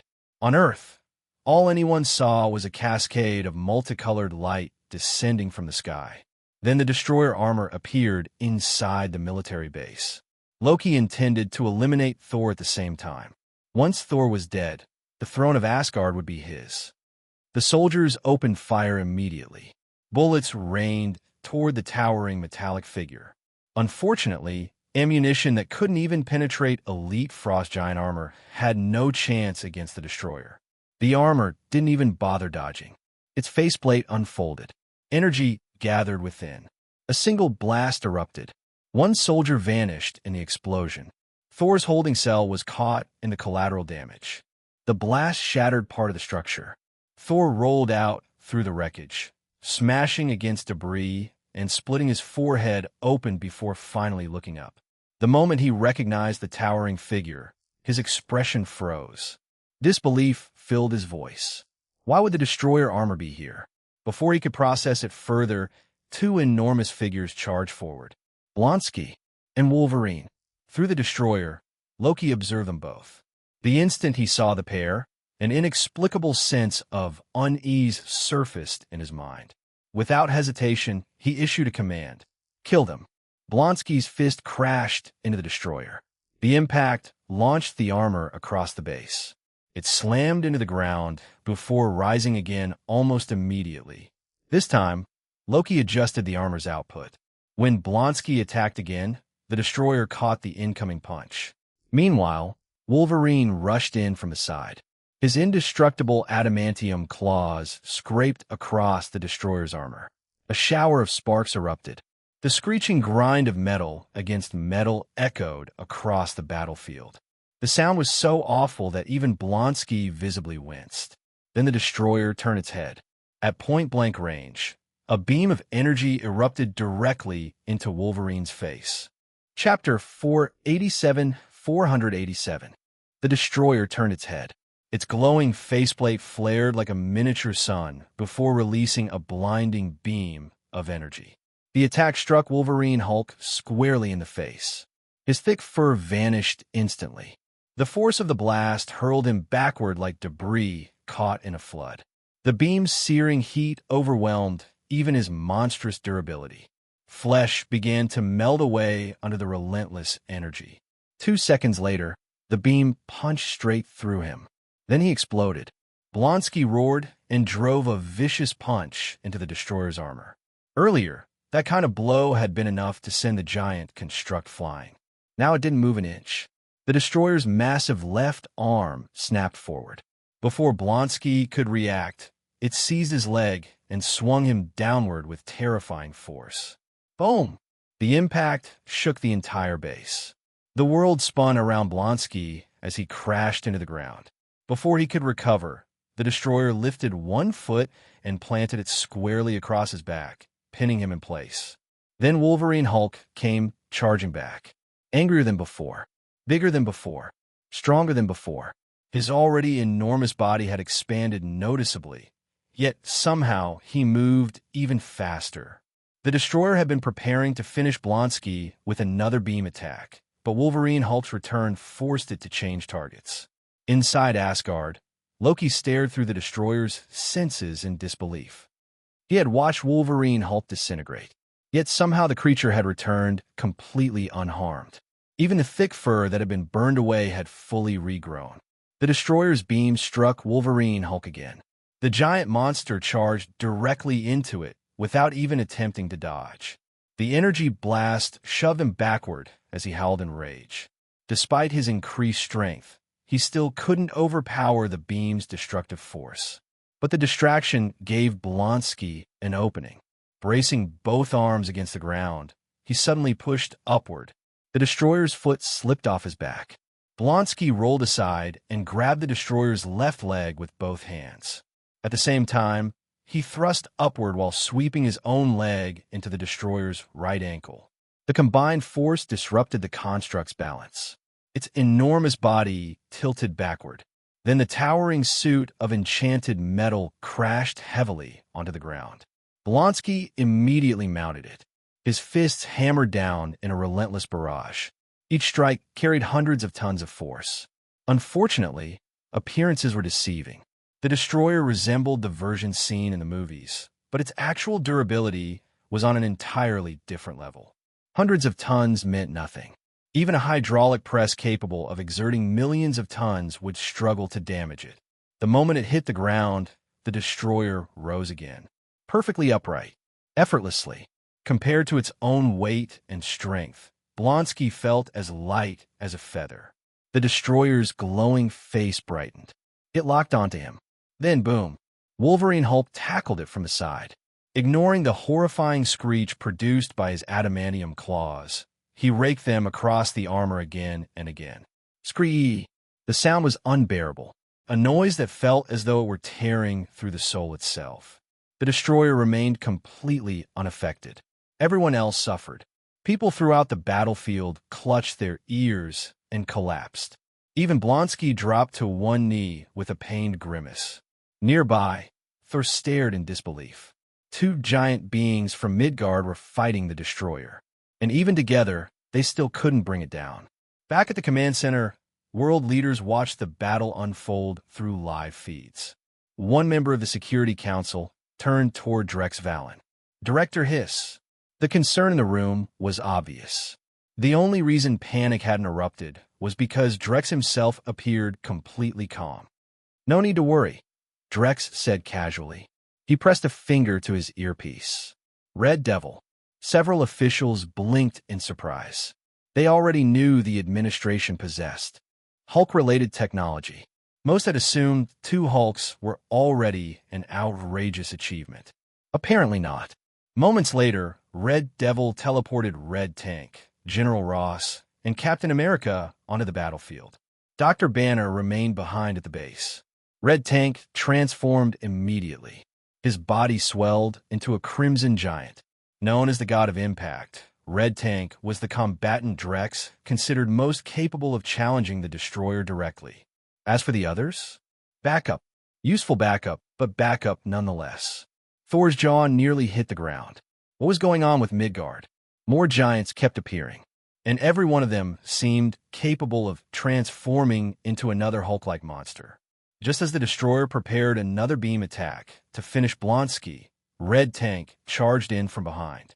He accelerated with astonishing speed. Then he slammed into the destroyer. Boom! The collision launched the armored construct backward. Its head snapped upward, sending the energy beam harmlessly into the sky.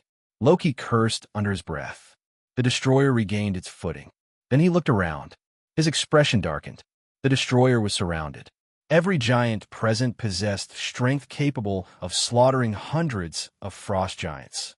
Loki doubted even Lao Fei himself could defeat any one of them. The destroyer was powerful, but fighting all of them simultaneously? That was another matter entirely. On Earth, nobody cared about honorable duels against alien superweapons. General Ross gave a signal. Everyone attacked together. Ross seized one of the destroyer's arms. Blonsky grabbed a leg. Captain America followed suit. Among the Hulk variants, he possessed the greatest defensive capabilities, making him ideal for locking the construct down from behind. Wolverine Hulk grabbed the other arm. Meanwhile, Red Tank charged straight at it again. The destroyer answered with a beam blast. The attack struck Red Tank head-on and forced him backward. The God of Impact's legendary charge simply wasn't enough. For the first time in a very long time, Red Tank realized he had actually been injured during a collision. The discovery shocked him. Then the destroyer erupted into action. With a violent surge of power, it threw everyone off at once. The Hulks were hurled through the air like ragdolls. The watching humans were stunned. "Nukes couldn't kill the Hulk," Drex replied. Someone immediately countered. A brief pause followed. The representatives of the United Nations seemed perfectly willing to carpet bomb the entire area if necessary. Surely nothing could survive inside a zone of total annihilation. On the battlefield, the destroyer adjusted its combat output once again. The Hulks were battered from every direction. During the fight, Loki had also identified a weakness. Blonsky was the least powerful Hulk present, so Loki focused on him relentlessly. Now the destroyer's hand wrapped around Blonsky's throat. It lifted him effortlessly. His feet left the ground. And for the first time since the battle began, Blonsky found himself completely helpless. Chapter 488. For perhaps the first time in their lives, Earth's leaders were witnessing the Hulk being utterly overpowered. And they were terrified. Was humanity really that insignificant in the eyes of alien civilizations? For decades, the people who govern nations had operated under the assumption that humanity controlled its own destiny. They trusted in military power, technological advancement, and above all else, nuclear weapons. To many of them, a nuclear warhead was the ultimate solution. If one nuke couldn't solve a problem, two probably could. But reality was proving far harsher. Against the unknown powers emerging throughout the universe, humanity's weapons suddenly looked inadequate. The possibility that Earth might be incapable of defending itself against an extraterrestrial threat was enough to keep even the most powerful people awake at night. Drex Valen rose from his seat. The assembled officials stared at him. They knew Drex had once defeated two Hulks at the same time, but the destroyer had just overwhelmed an entire army of them. Could even he handle that thing? Before anyone could stop him, Drex vanished. The next moment, he appeared on the battlefield.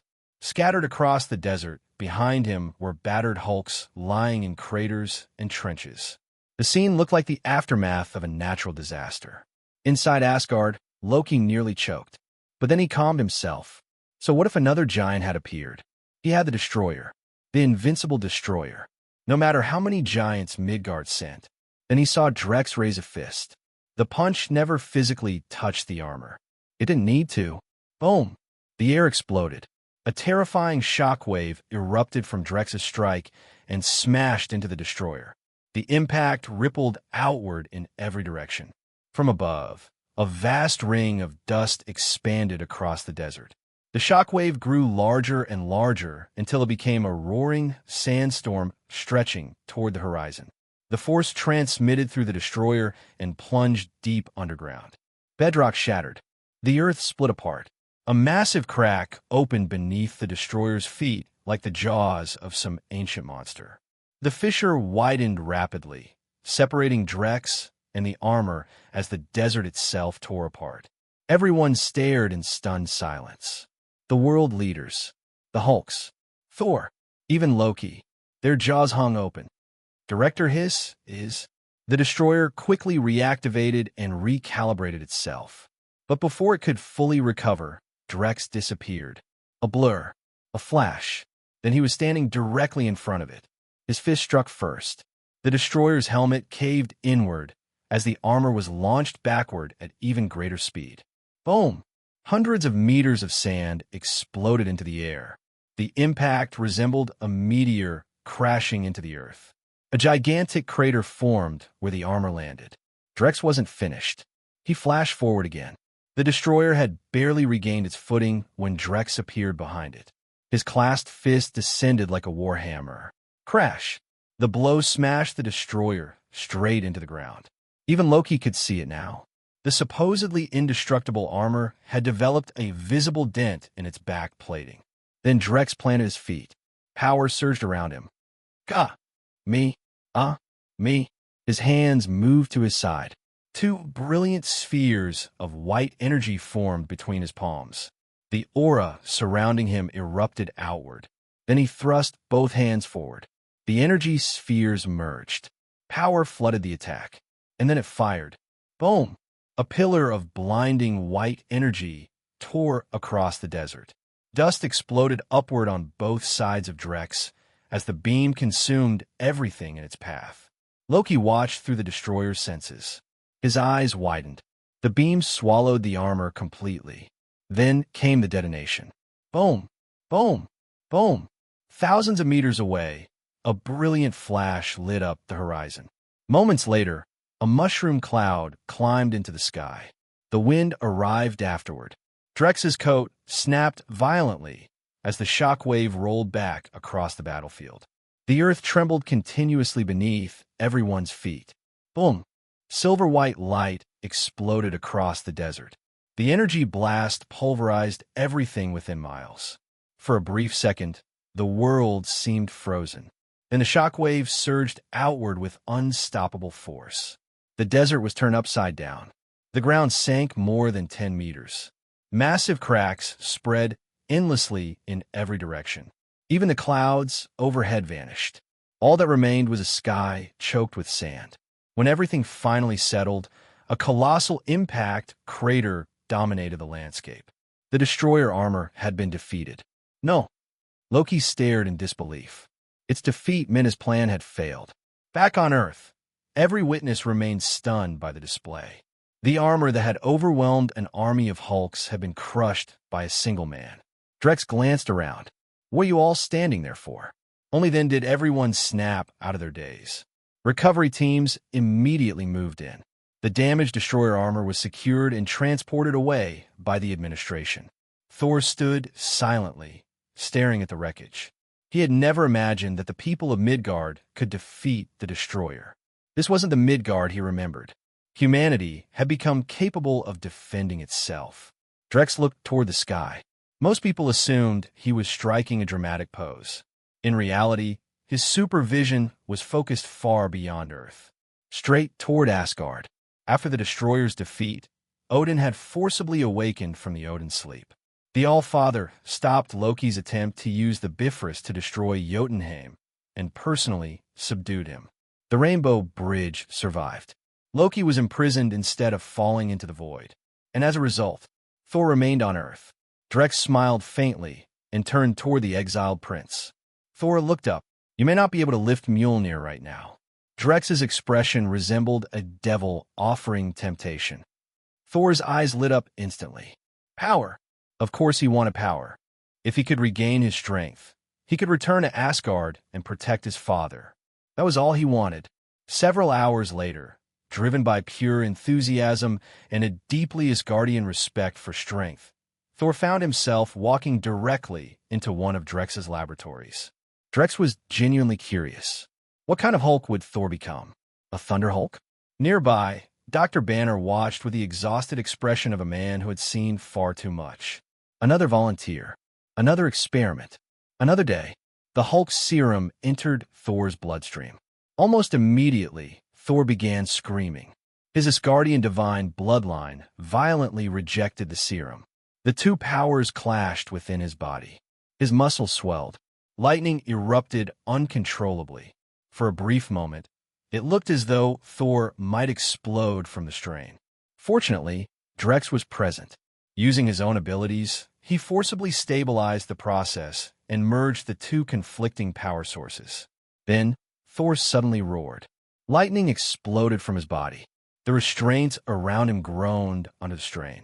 Only the vibranium construction of the facility prevented him from breaking free. His body expanded rapidly. Muscles bulged. Bones thickened.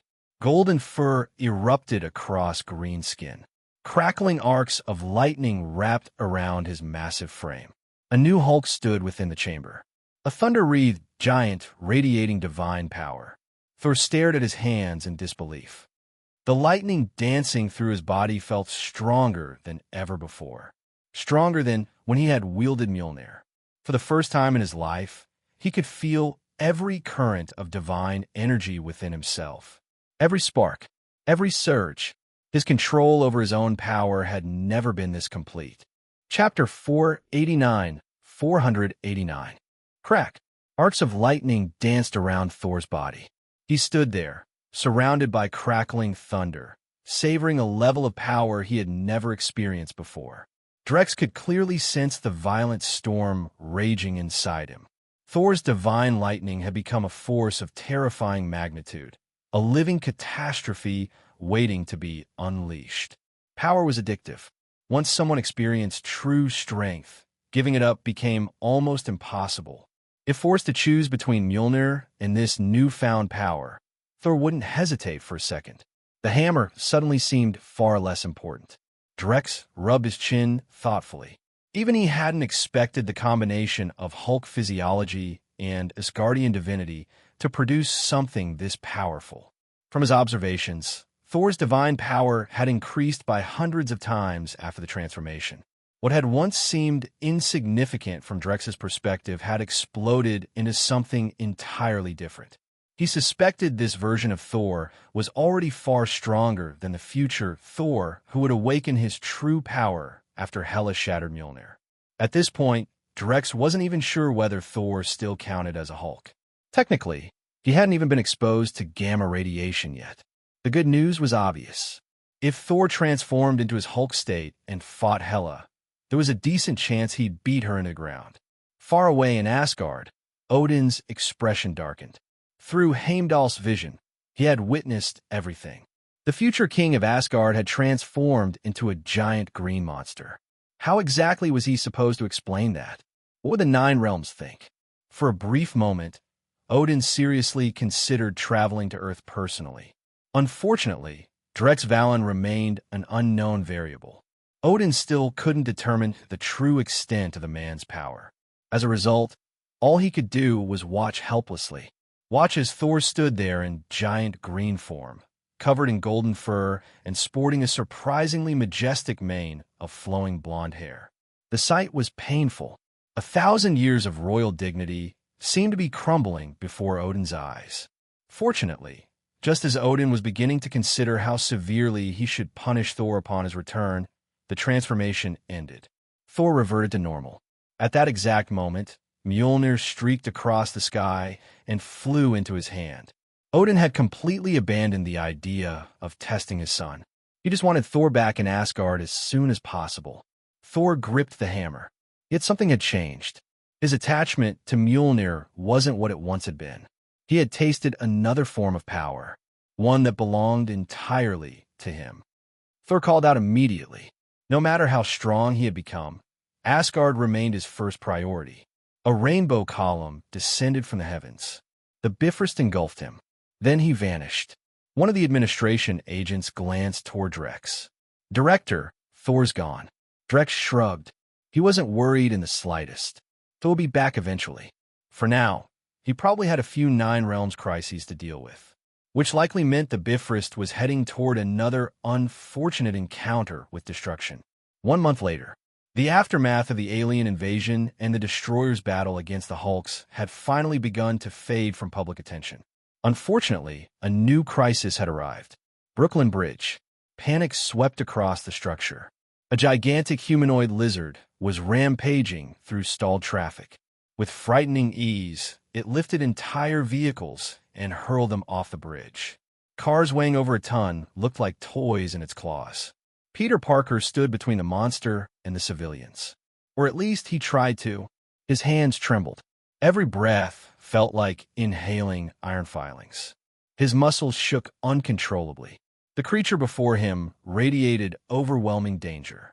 Peter was dangerously close to panic. The monster's strength, its razor-sharp claws, its armored scales, none of it was something he knew how to overcome. His spider sense screamed warnings so intense they bordered on pain. Run. Run now. If he stayed, he would. But if he left, everyone on the bridge would die instead. Dr. Lizard lunged.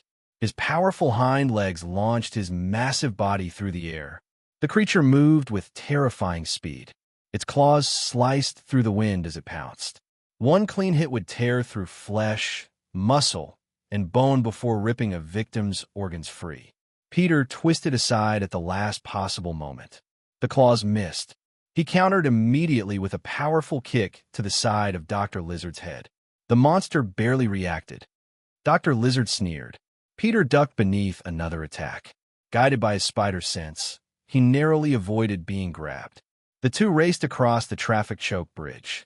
Peter's punches and kicks accomplished almost nothing. Meanwhile, even a glancing strike from Dr. Lizard's claws left deep wounds. Blood stained Peter's suit. The battle was becoming increasingly one-sided. Growing frustrated, Dr. Lizard ripped a section of steel guardrail free from a bridge. He swung it like a giant club. Peter's reflexes remained extraordinary thanks to his spider-enhanced biology.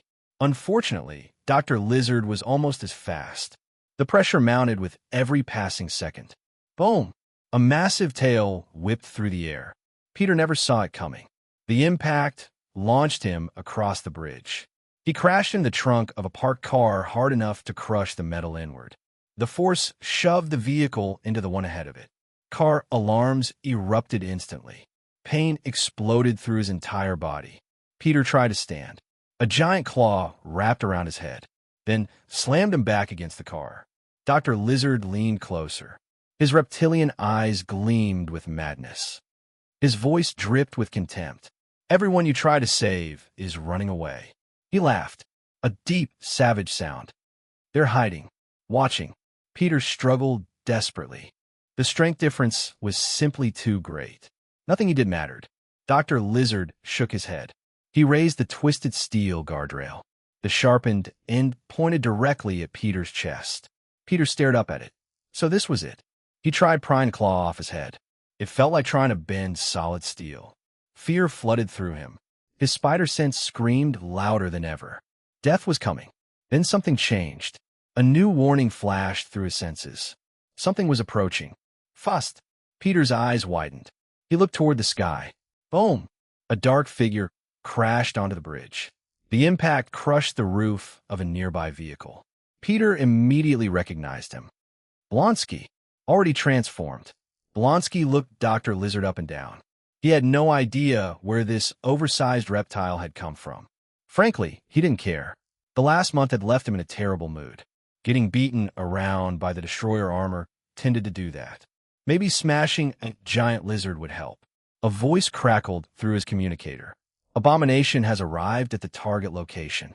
Above them, an administration killer bee attack helicopter banked away and disappeared into the distance. A recovery team would arrive later to transport both Abomination and the monster. Dr. Lizard flinched for a moment. Then his aggression shifted instantly. He released Peter. The massive steel guardrail swung toward Blonsky with enough force to flatten a truck. The weapon howled through the air and missed. Chapter 490. Dr. Lizard felt the steel guardrail suddenly grow heavier. Before he could understand why, a massive figure appeared at the other end. Blonsky, at over a ton in weight, his sheer mass turned the guardrail into an unwieldy lever. Dr. Lizard could no longer lift it. Clang! The twisted metal crashed onto the bridge. Dr. Lizard hissed and lunged forward with claws extended. He never made it. A massive hand closed around his head. Then his world disappeared. Boom! Peter Parker, who had only just managed to get back to his feet, felt the entire bridge shudder beneath him. Blonsky slammed Dr. Lizard's skull directly into the concrete. Spiderweb cracks exploded across the bridge surface. The concrete caved inward. Dr. Lizard felt his skull groan under the pressure. Scales split open. Blood poured from shredded flesh. The reptilian monster bellowed in rage and struggled to rise. Boom! The giant hand drove him back down. The bridge shook again. More concrete shattered, exposing twisted steel reinforcement bars beneath. This time his skull actually burst. Blood, brain matter, and tissue sprayed across the fractured roadway. Yet, Dr. Lizard's regeneration was astonishing. Even with catastrophic brain damage, new tissue rapidly formed. Flesh knitted together. Bone regrew. Within moments, he was healing. Blonsky frowned. This was annoying. Drex had specifically ordered the creature captured alive. The problem was that if Blonsky used too much force, he'd kill it. If he held back too much, its regeneration made every attack meaningless. After a brief moment of consideration, he released his grip. Dr. Lizard let out a pained hiss.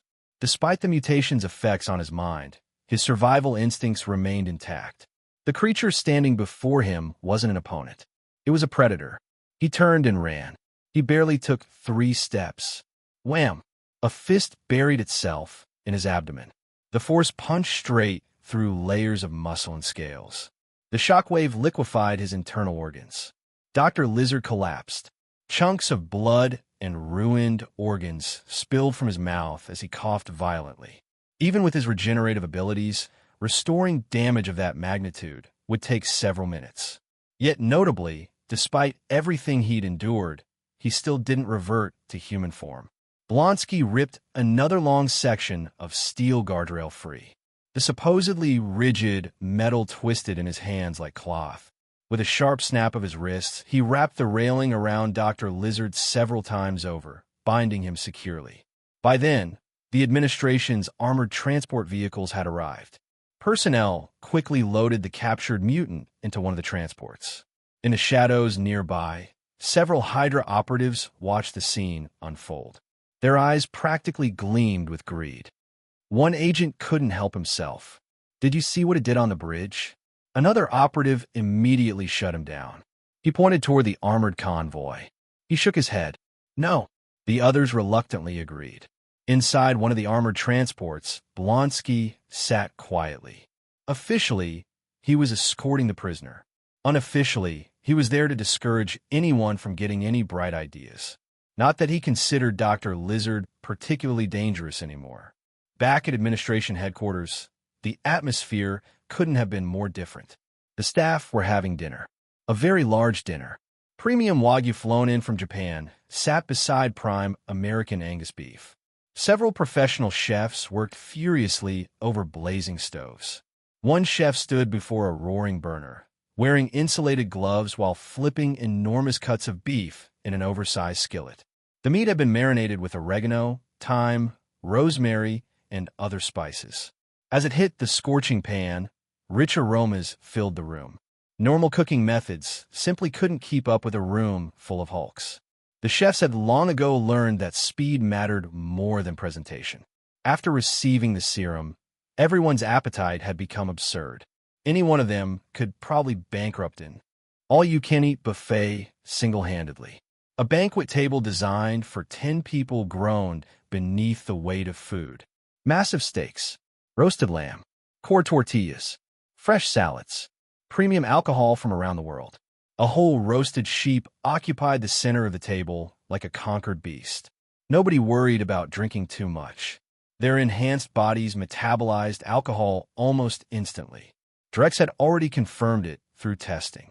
Assuming nothing unusual happened, most of them could smoke, drink, and generally abuse their body for centuries and still live beyond 500 years.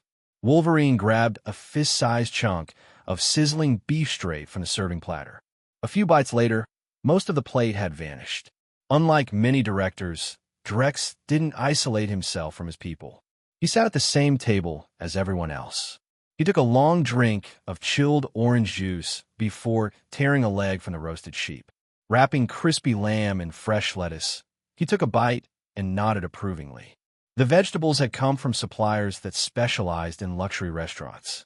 Even Drex, who overwhelmingly preferred meat, had to admit they were excellent. Fresh, sweet, perfectly crisp. A short while later, Blonsky returned. He casually drained an entire bottle of whiskey before joining the feast. For Drex, the Dr. Lizard incident seemed finished. Case closed. Problem solved. Unfortunately, parallel universes were rarely identical.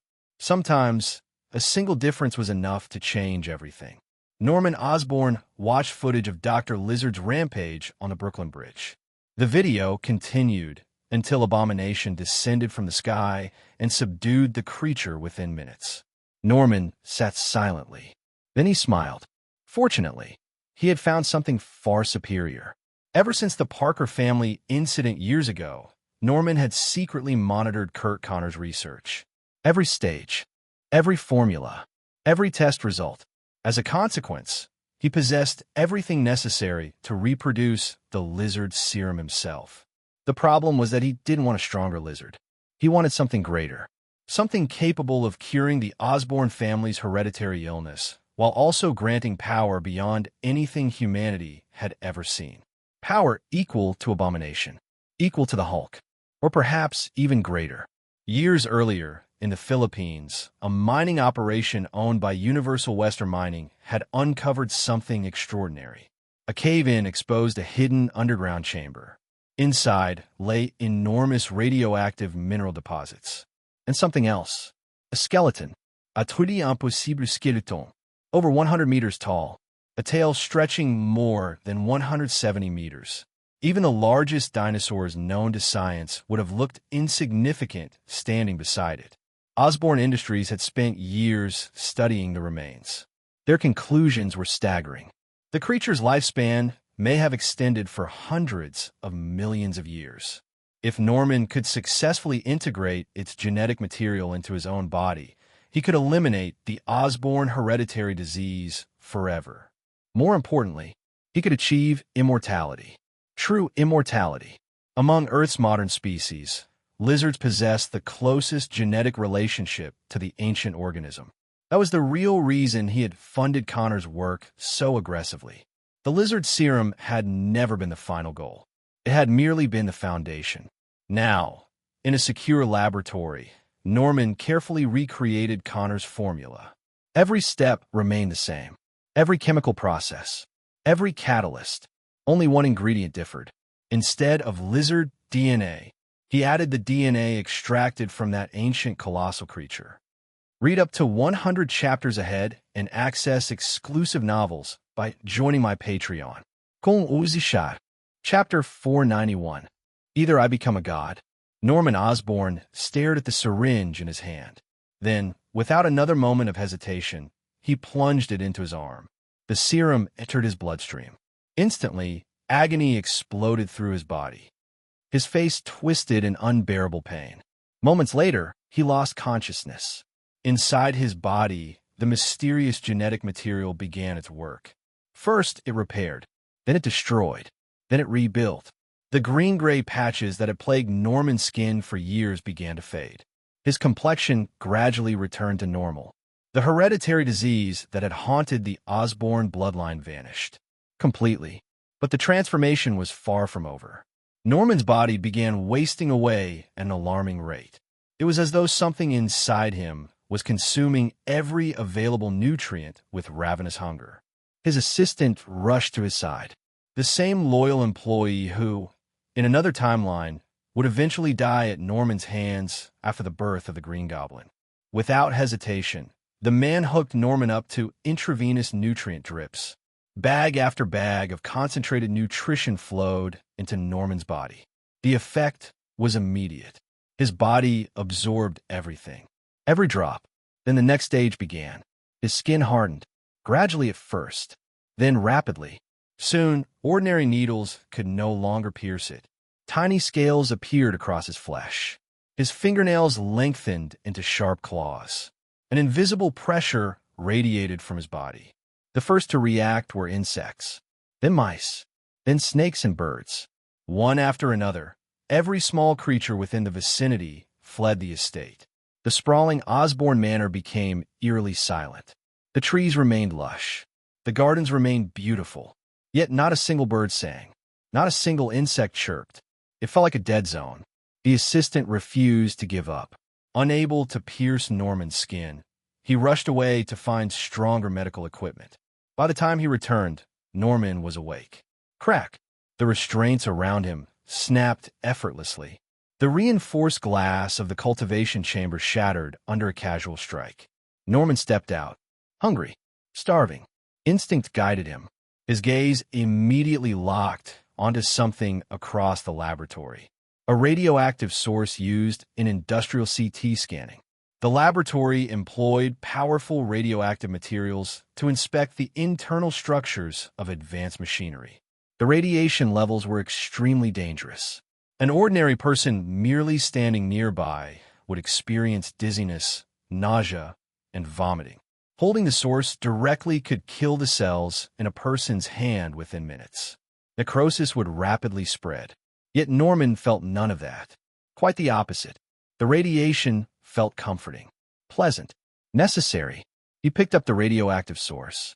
Then he bit into it. Like chocolate. Crunch. Norman chewed. Swallowed. The fusion with the mysterious creature's DNA had completely transformed him. His once terminal body now overflowed with vitality. The Osborn hereditary disease was gone. His thoughts were sharper. His senses clearer. His energy limitless. Aside from becoming something distinctly inhuman, he had never felt better. Inside his body, a new organ had formed, something resembling a biological nuclear reactor. It allowed him to digest radioactive material directly. His nervous system, his circulatory system, his endocrine system, his digestive system.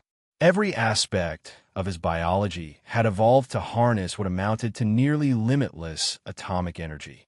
At this point, very little of Norman Osborn could still be called human. The radioactive source vanished into his stomach. Immediately, the biological reactor processed it. Nuclear energy surged through his body. His organs absorbed it greedily. Visible changes followed. His frail frame thickened. Muscles expanded. Strength returned. Hard black scales spread across his body. Sharp dorsal spines erupted through his back. A thick tail emerged behind him. The nuclear energy reignited a transformation that had previously stalled due to insufficient power.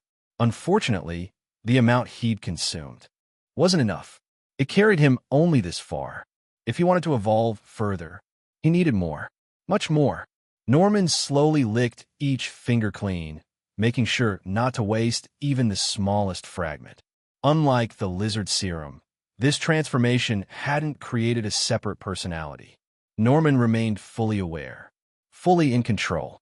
The foreign DNA influenced him gradually, but it hadn't overwritten him. In truth, he welcomed the changes. The man he used to be felt inadequate now. Human limitations no longer suited this powerful new body.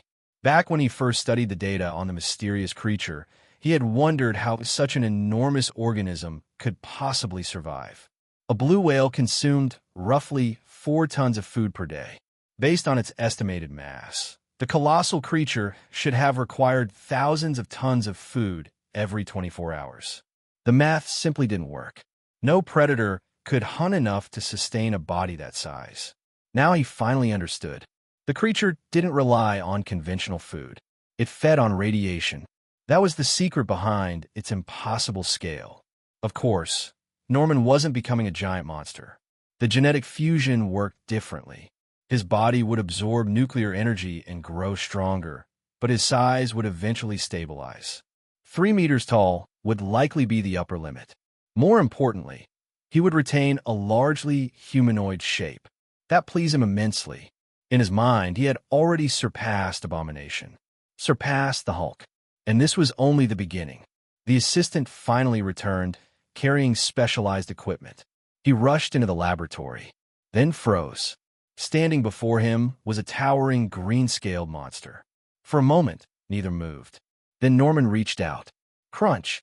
The assistant's skull shattered in his hand. The body collapsed lifelessly to the floor. Norman looked down at the corpse. His expression remained cold, emotionless. His voice was calm. The loyal assistant who had tried desperately to save him died without understanding why.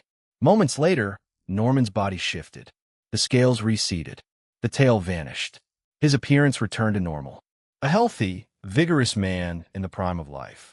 His reflection stared back from a nearby mirror. Rosy complexion, strong physique. He looked younger than he had in decades. Almost 30 again. Yet the hunger remained. There was greed in his voice now. He could feel it.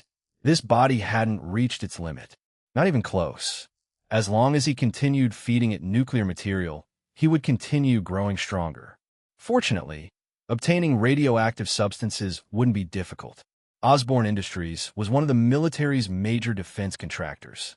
The company possessed all the necessary licenses to legally acquire certain nuclear materials.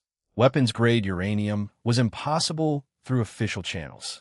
But concentrated uranium, or commonly known as yellow cake, was another matter entirely. Norman smiled at his reflection.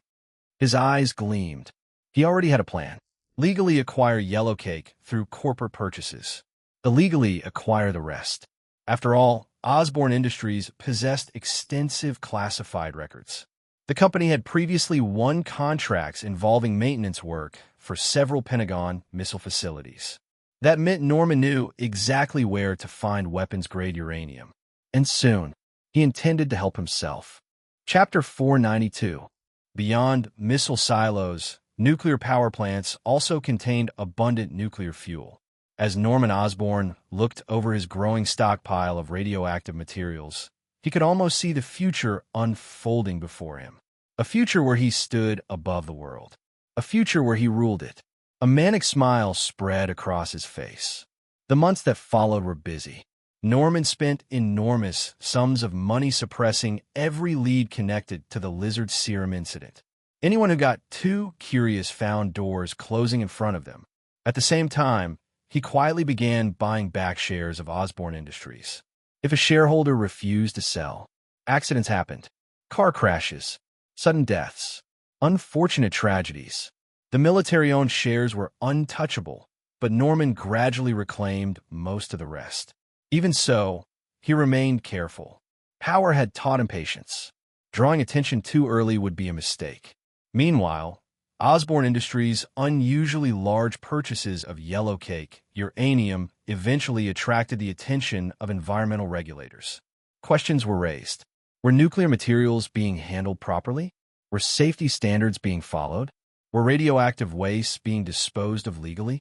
After receiving a generous payment from Norman, the inspectors immediately stamped everything as compliant.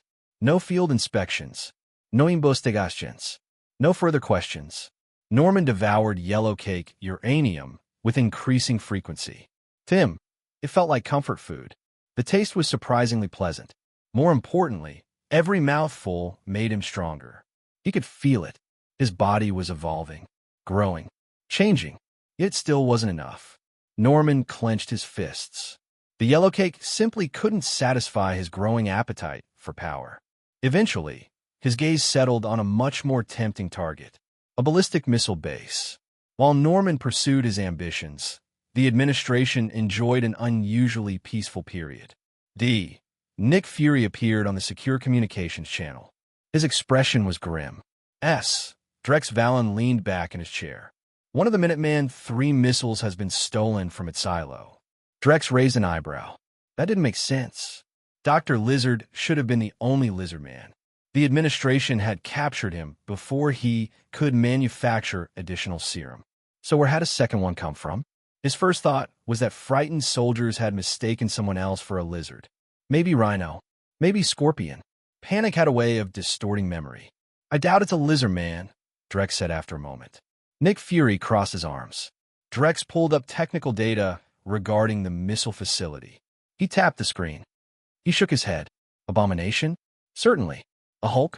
Probably. Dr. Lizard? Not a chance. Fury's expression remained unchanged. His voice hardened.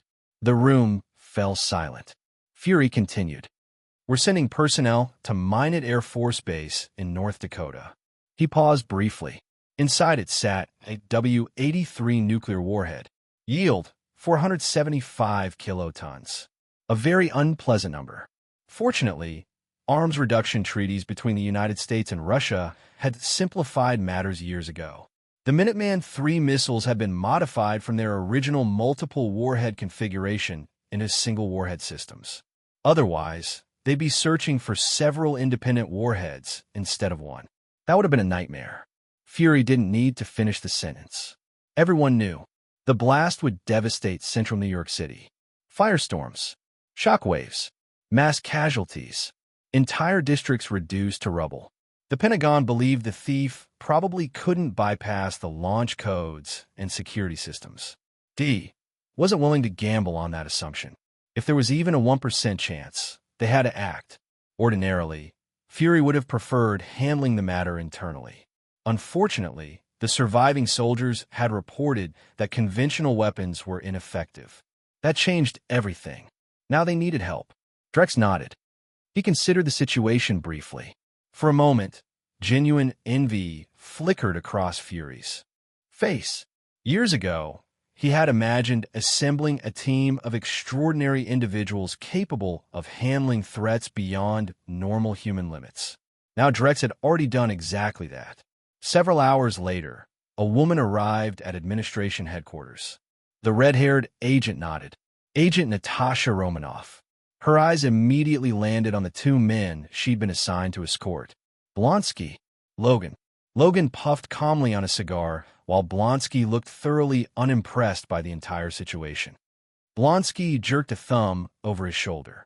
Natasha blinked. She turned. Then she saw it. A massive aircraft sat waiting on the tarmac.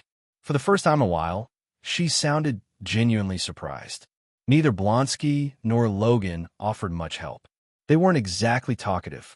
More importantly, they didn't know much about the aircraft themselves. Only its name. Decepticon. Natasha's hopes of gathering intelligence died immediately. Moments later, the aircraft powered up. Without requiring a runway, it rose vertically into the air. Then it accelerated toward North Dakota.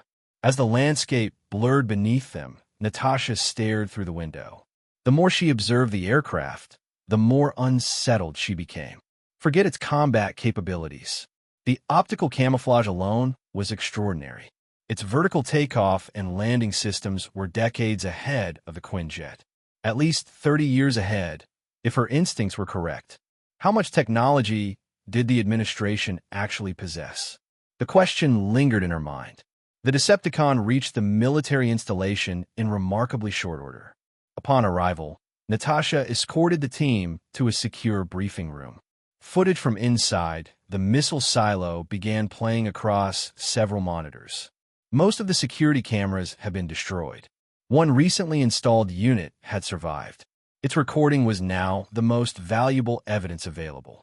The creature on the screen definitely resembled a lizard man. But there were differences. Major differences. This one was leaner, less muscular.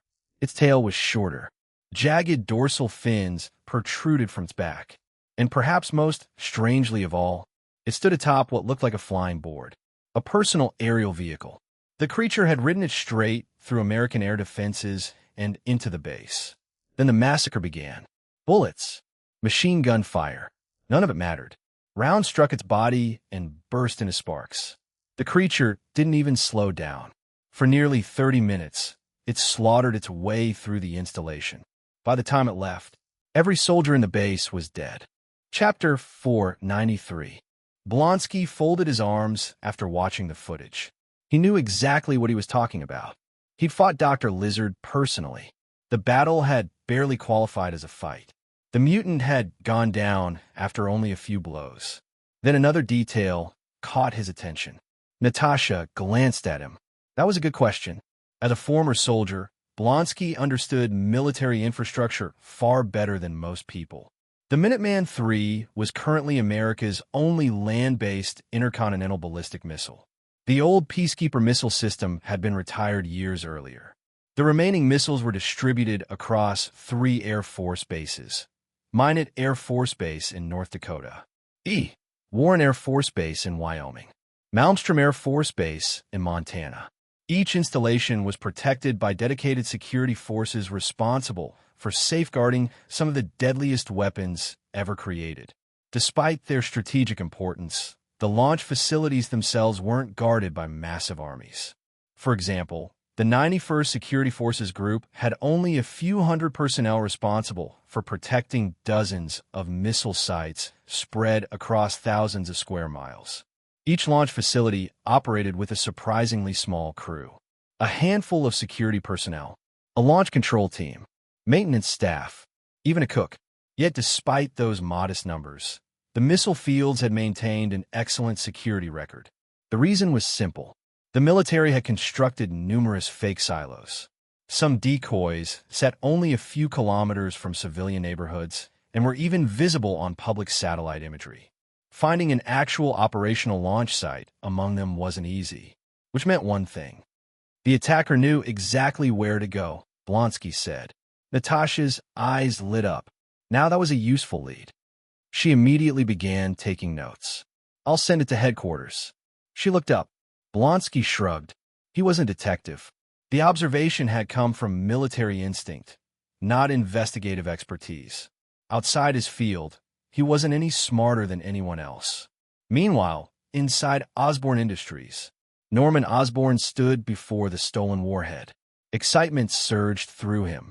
His body practically trembled with anticipation. Every instinct screamed the same thing. Eat it, consume it, absorb it.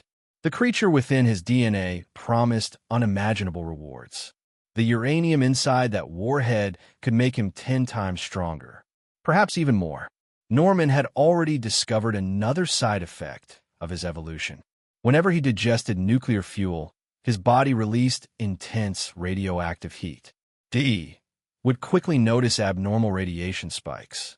To avoid detection, he had constructed a specially shielded chamber, a room designed specifically to contain radiation. Norman chuckled. His smile widened. Before the sentence had fully left his mouth, he was already tearing into the weapon. The missile's protective casing peeled apart like cardboard. Then he bit straight through the warhead itself, like a child finally getting his favorite candy. His subconscious practically screamed with delight. The radioactive material inside was irresistible. Tritium gas leaked into the chamber. Normally, exposure would be lethal. Norman inhaled deeply, greedily. The radioactive gas flooded his lungs. Beta decay released high-energy electrons throughout his respiratory system. The sensation was intoxicating. Warm, sharp, exhilarating. Even the finest Cuban cigar couldn't compare. His body responded by flooding itself with dopamine. Pleasure overwhelmed him. Pure, overwhelming plaisir. After absorbing every trace of tritium, he exhaled harmless waste gases. Then he picked up the spherical fusion secondary. His tongue slid across the enriched uranium layer coating the exterior, like a child savoring the chocolate shell of a candy. He licked away every trace before biting deeper. Uranium. Uranium-235. Lithium deuteride. One layer after another disappeared into his mouth. Eventually, he swallowed the entire fusion secondary whole. Norman let out a satisfied burp. For the first time since his transformation, he felt truly full. A deep drowsiness settled over him. Cradling the egg-shaped fission primary in his arms, he lowered himself to the floor and fell asleep. While he slept, his body continued evolving. The changes were visible. His frame thickened. His muscles expanded. The lean, reptilian build began transforming into something far more massive and powerful. His biological reactor underwent another mutation. New structures developed around it. Specialized organs designed to absorb and store uranium. Any radioactive material his body couldn't immediately process was diverted into storage sacks for future consumption. When his energy reserves ran low, those stores could be fed back into the reactor. His body was becoming more efficient, more complete. Beneath his skin, entirely new tissues emerged. Electrical storage cells, much like human fat cells, except these stored energy instead of calories. Nuclear power became electricity. Electricity became reserves.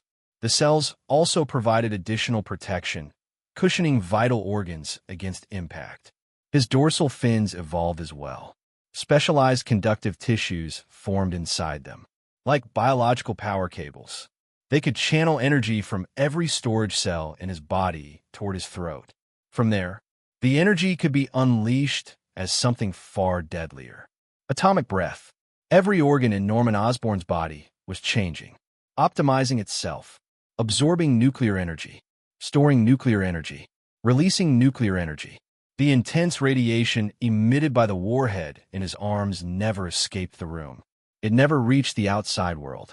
Instead, sleeping Norman inhaled it with every breath.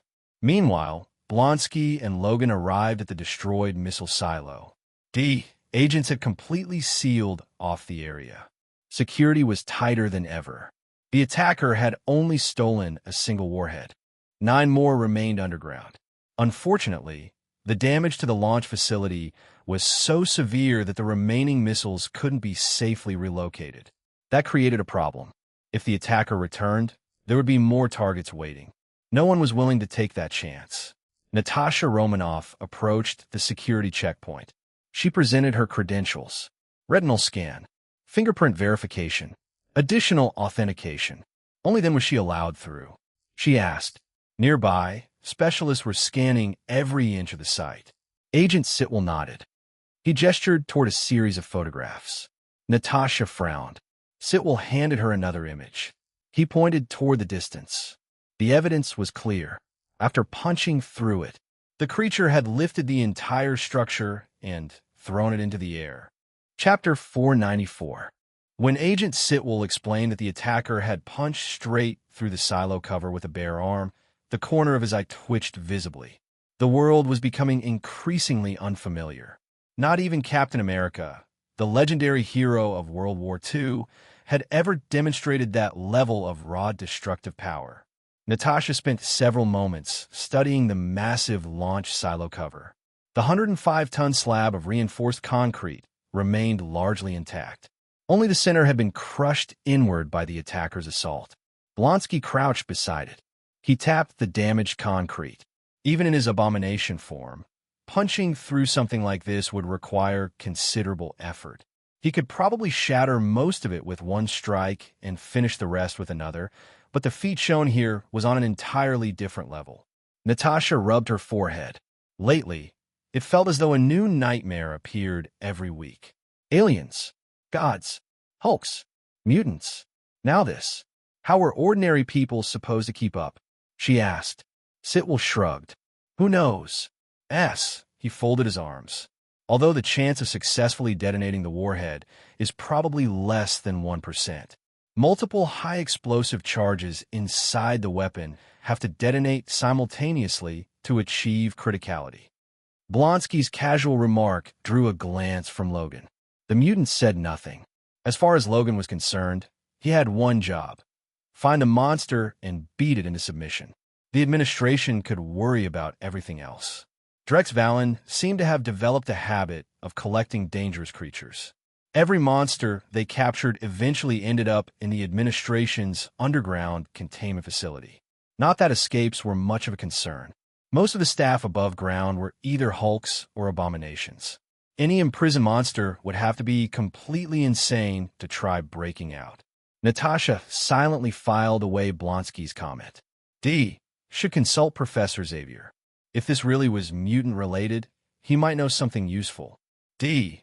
lacked the administration's authority over supernatural affairs. At best, they could ask for advice. Blonsky lit another cigar. He paused.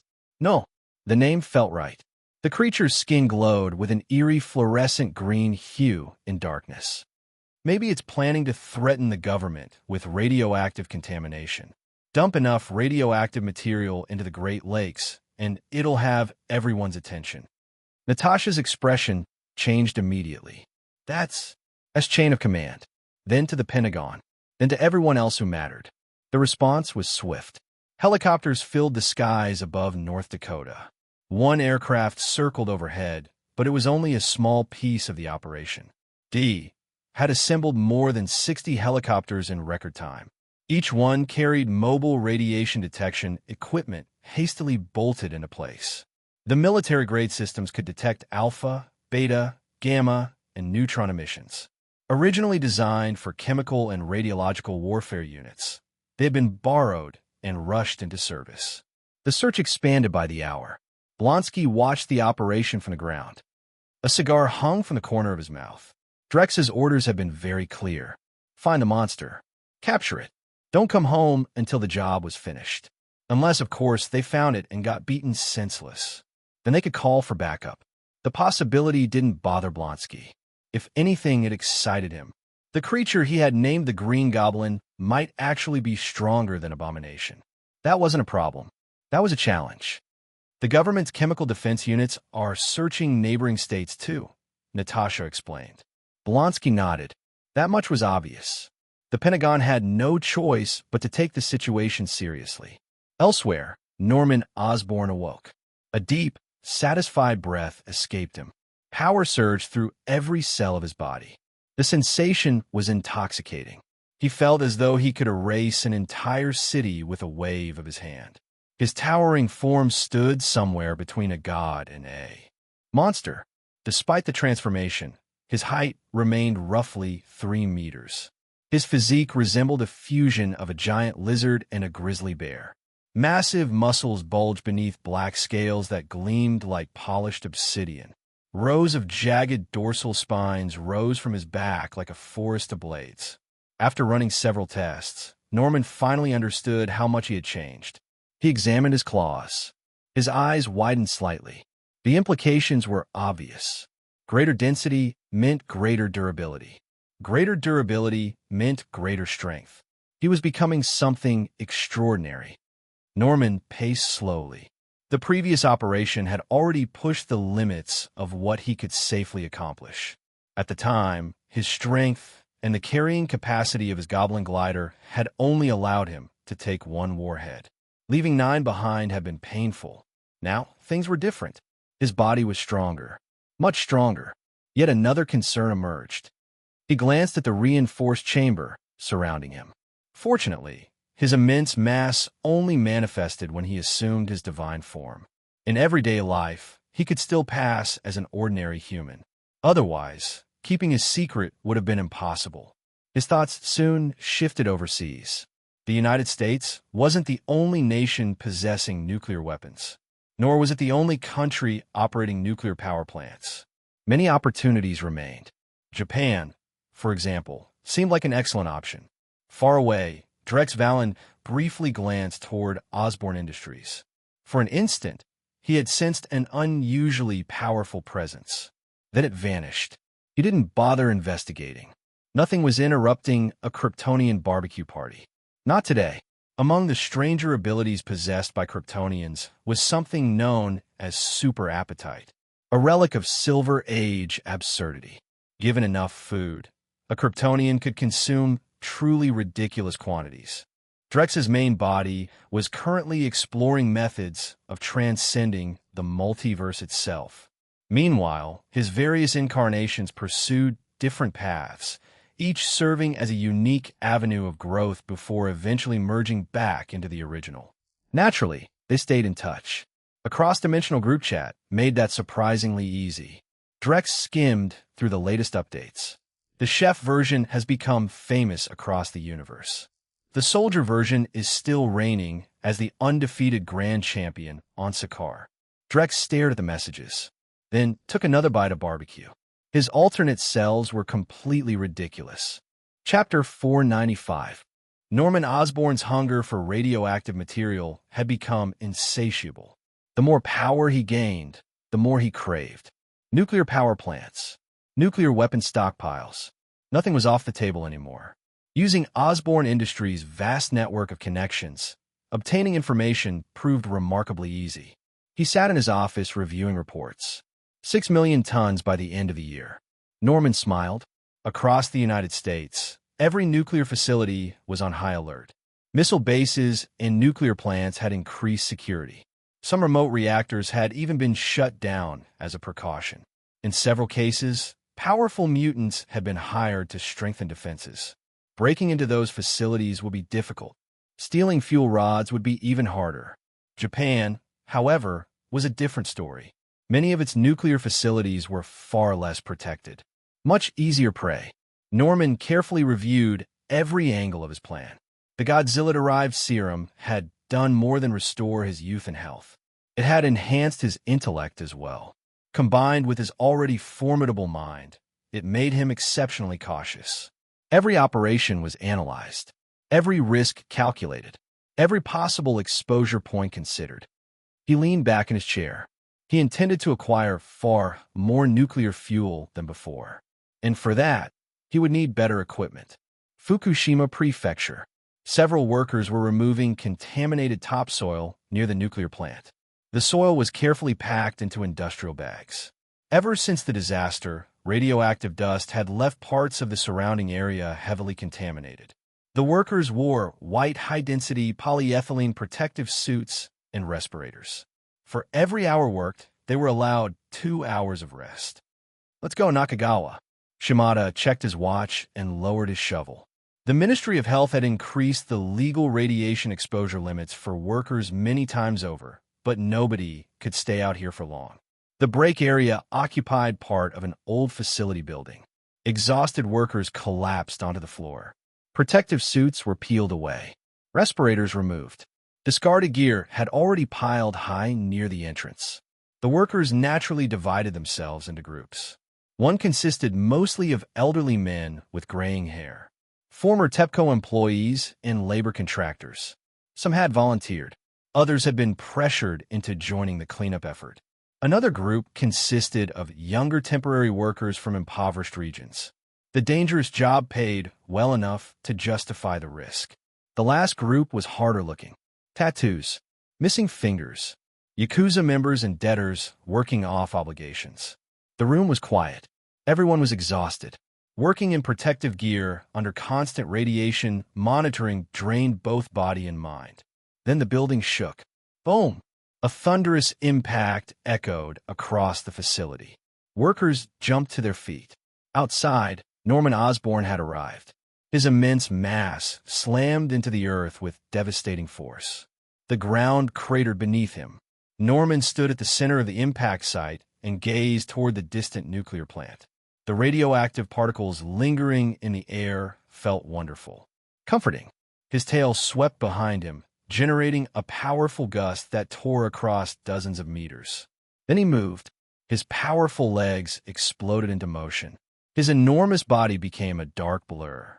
The speed was so great that compressed air formed a milky white shock envelope around him.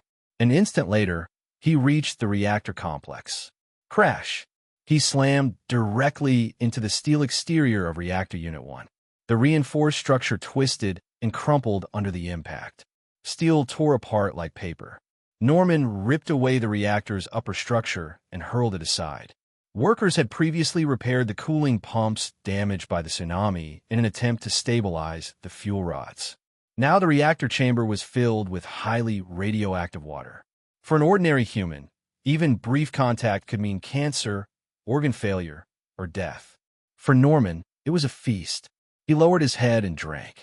Gallons disappeared into his mouth. The radioactive substances suspended within the water were absorbed through the walls of his biological reactor and converted into energy. Power flowed into the electrical storage cells beneath his skin. His body hummed with satisfaction. The workers who had rushed outside stared in horror. Half of Norman's gigantic body protruded from the reactor structure. Shimada's face turned pale. He had once worked at Fukushima as an electrical engineer. The situation was immediately obvious to him. Nakagawa grabbed his arm. His voice trembled with anger. "You remember what happened after the tsunami?" His faith in official rescue efforts had long since vanished. Most of the workers had already made that decision, especially the Yakuza members. They were sprinting across the facility grounds as fast as their legs could carry them. Within minutes, some were nearly outside the plant perimeter. As the cooling water rapidly disappeared, temperatures inside the reactor began climbing. The heat became unbearable. Steam erupted outward. When the superheated vapor encountered cooler outside air, enormous clouds of white smoke formed. They were visible from kilometers away. Inside the reactor chamber, the molten reactor core glowed like liquid magma. The extreme heat began eating through the 15-centimeter thick steel structures surrounding it. Metal glowed red-hot. Norman found himself temporarily stuck. The reactor's internal space was simply too small for his enlarged body. The scene resembled a bear trying to squeeze through a doorway to reach a pot of honey. Except this bear possessed the strength of a natural disaster. His tail lashed sideways. A wall collapsed instantly. His massive forelimbs ripped apart valves, pipes, and structural supports. Entire sections of the reactor were torn apart and thrown aside. Only after practically gutting the facility did he finally force his way deeper. Then he saw it, the reactor core. A dazzling glow shimmered at the bottom of the cooling pool. Norman's eyes widened. The energy contained within that core dwarfed the stolen warhead from North Dakota.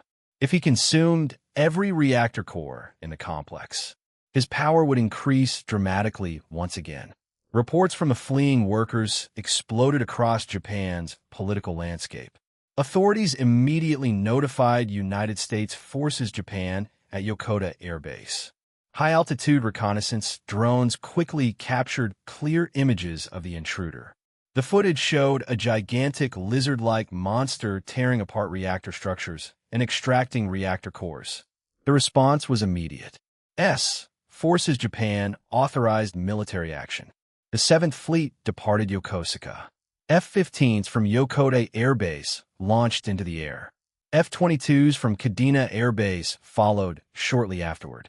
Within minutes, fighter squadrons were racing toward Fukushima airspace. The hunt had begun. Read up to 100 chapters ahead and access exclusive novels by joining my Patreon. Chapter 496. The Japanese government representatives vehemently opposed the proposed strike. The reactor cores inside Fukushima's Units 1, 2, 3, and 4 had still not been fully removed. Launching a large-scale attack now carried a serious risk of releasing radioactive material into the underground aquifers. Those groundwater systems were interconnected. If Fukushima's water table became contaminated, nearly all of Honshu's water supply could be threatened. Honshu was the heart of Japan. Tokyo, Osaka, Yokohama, Nagoya, Kyoto, and Kobe were all located there. If clean water became unavailable due to radioactive contamination, the resulting economic devastation would cripple the entire nation. The reason we're facing this situation is because your cleanup and recovery efforts have been far too slow, Commander Angarella replied coldly. He rejected the Japanese delegation's objections without hesitation. Now that they had finally located the reptilian monster that had stolen the nuclear warheads, eliminating it as quickly as possible was the obvious course of action. Even if the entire water supply of Japan became contaminated, it was a price he was willing to pay. To ensure the creature's death, 1B strategic bomber had already taken off from Hawaii, carrying 2 GBU, 57 AB massive ordnance penetrators. Developed by Stark Industries, these enormous bunker-busting bombs used nickel-cobalt alloy casings. Dropped from altitudes exceeding 10 kilometers, they could punch through more than 60 meters of reinforced concrete before detonating via advanced sensitive fuses. Even the Hulk wouldn't survive a direct hit. The Japanese representative wiped sweat from his forehead with a handkerchief. Angarella was already losing patience. Within American territory, deploying certain classes of high-yield weapons came with political complications. Japan was another matter entirely. In truth, the B-1B wasn't the only aircraft that had launched from Hawaii. A B-2 stealth bomber carrying a tactical nuclear weapon had departed at the same time. If the bunker busters failed, the tactical nuke would be deployed immediately. This is a sacrifice made for the survival of humanity. His tone was perfunctory. The once white reactor buildings had already suffered catastrophic damage from the tsunami and hydrogen explosions years earlier. After Norman Osborn's rampage, the facility had become a wasteland. The surviving structures were blackened by smoke, riddled with fractures, and on the verge of collapse. The B-1B quickly arrived over the power plant, but Norman Osborn detected it before the attack could begin. Bzzz. A sharp, high-frequency hum filled the air. Brilliant blue light ignited along the fins at the tip of his tail and surged upward across the jagged dorsal plates lining his back. The electrical cells throughout his body were feeding energy into the electromagnetic organ located within his throat. A deep blue radiant heat ray erupted from his jaws. The moment it touched the strategic bomber, terrifying temperatures were unleashed. The aircraft's durable composite armor melted almost instantly. Within seconds, nothing remained but burning wreckage. The second aircraft drew Norman's attention immediately. The B-2 was carrying something far more interesting. A tactical nuclear weapon. By now, he had devoured every reactor core within the Fukushima facility. His power had increased dramatically. His size remained unchanged, yet his mass had skyrocketed from 20 tons to several hundred. The density of his body had become so absurd that even the slightest movement triggered violent disturbances in the surrounding air. The tip of his tail could reach an incredible Mach 8 when swung at full force. The resulting shockwave could shred standard steel, plating several centimeters thick across hundreds of meters. His dorsal fins generated immense plasma output capable of igniting the tail itself. When unleashed, it became a 600-meter-long plasma cutter capable of incinerating virtually anything in its path. His physical speed had already surpassed the speed of sound. Without some mysterious force field stabilizing him, his own weight and pressure would likely have driven him straight into the earth. He could also release devastating ultrasonic vibration waves from his mouth, striking targets within a kilometer. The radiant heat ray itself possessed an effective range of 5 kilometers. Several seconds later, more than a dozen black dots appeared in the sky. They descended at astonishing speed. The impacts landed directly around Norman. Dirt and debris erupted into the air.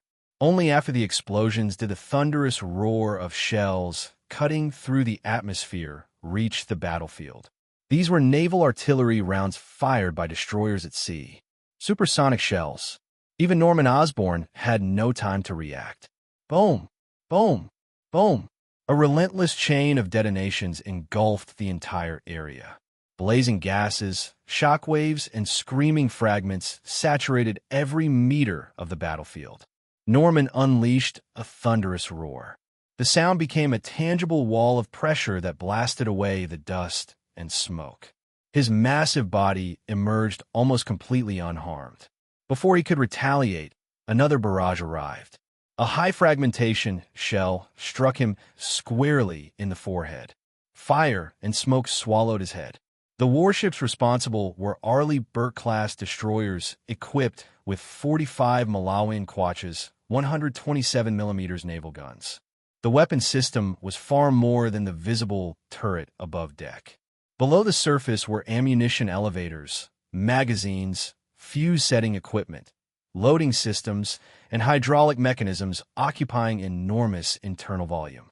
Together, they allowed a single gun to deliver firepower comparable to an entire artillery battalion. And now, 7 Burke-class destroyers were firing simultaneously at Norman Osborn. Muzzle flashes lit the horizon. Smoke billowed from the ships. Endless artillery fire plowed across the landscape, churning the earth like a gigantic mechanical plow.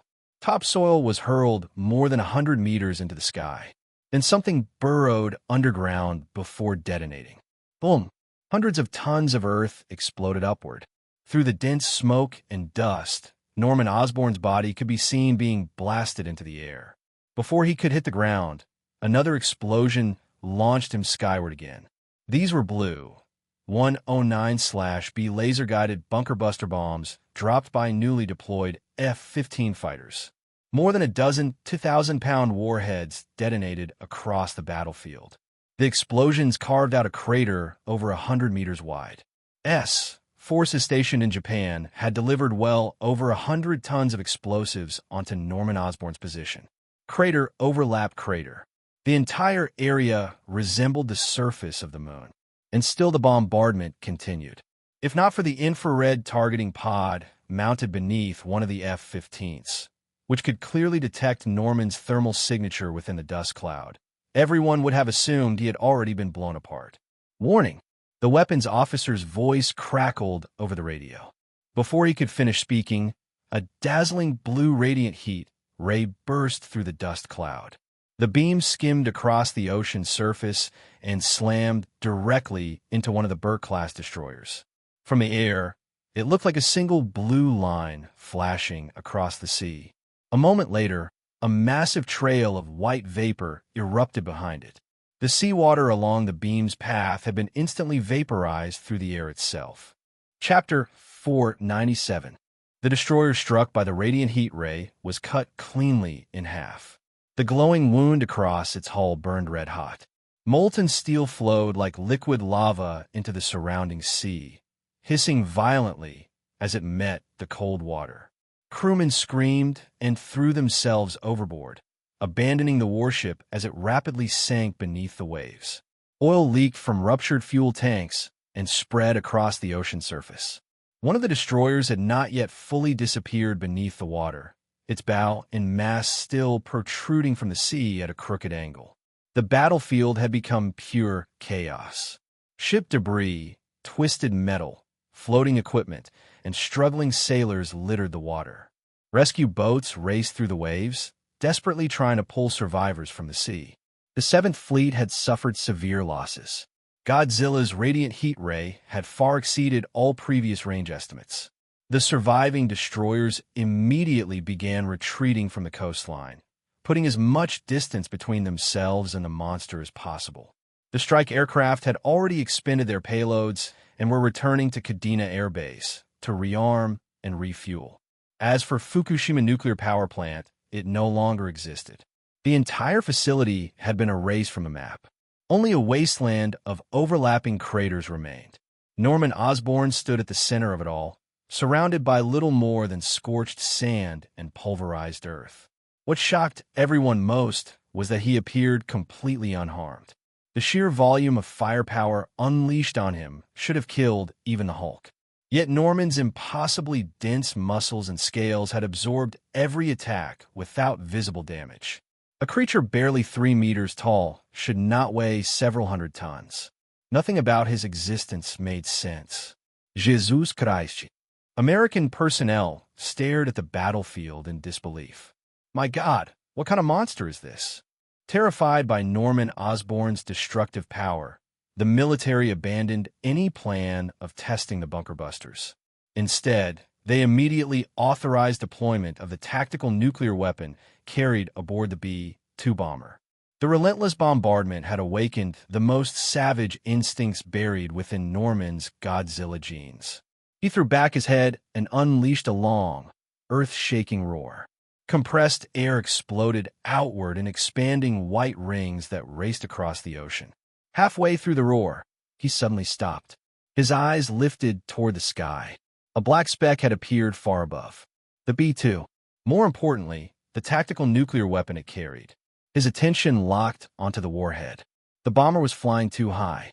At that altitude, only his radiant heat ray could reach it. But there was a problem. If he destroyed the bomb directly, the uranium inside could be ruined. The weapon wouldn't detonate, but the radioactive material he wanted would be destroyed. That was unacceptable. So Norman made a startling decision. Meanwhile, the American command structure had already ordered the B-2 to proceed with the strike. To avoid potential electromagnetic interference and radiation damage, the pilots planned to climb to the bomber's maximum operational ceiling before releasing the weapon. The monster wasn't escaping anyway. This is B-2 actual. One of the pilots forced out a nervous laugh. Then something happened. A deafening explosion erupted beneath them. It felt like a magnitude 10 earthquake had detonated directly below the aircraft. The ground split apart. The coastline convulsed violently. Massive tsunamis surged toward the sea. Before the American pilots could understand what was happening, the entire bomber exploded. Their final sight was Norman Osborn. Impossible. They were over 15,000 meters above the ground. How could that monster be here? The answer was absurd. Norman had launched himself into the sky using nothing but raw physical strength. His initial leap had carried him more than 7,000 meters upward. Then, while falling headfirst, he fired his radiant heat ray downward. The recoil acted like a colossal rocket engine, propelling him even higher. That combination allowed him to reach 15,000 meters and intercept the B-2. The consequences of that leap were catastrophic. A creature weighing several hundred tons, launching himself with such force, had effectively struck the Earth like a meteor. The entire Fukushima region had shuddered. Fault lines ruptured. Large sections of land fractured and collapsed. Part of the region sank, triggering massive geological instability. Norman reached the bomber. Then he did something even more outrageous. He ate the nuclear weapon. He He tore open the warhead with his jaws and consumed its contents before finally departing. After testing the limits of his newfound power, his confidence had risen to unprecedented levels. In the aftermath, everything that happened at Fukushima was immediately classified by both the United States and Japan. Not a single major media outlet reported the battle. Online discussions vanished almost as quickly as they appeared. Even a mushroom cloud visible from Tokyo was officially explained away as a hydrogen explosion within the damaged nuclear facility. The only public response involved several executives from TEPCO appearing before cameras and issuing formal apologies.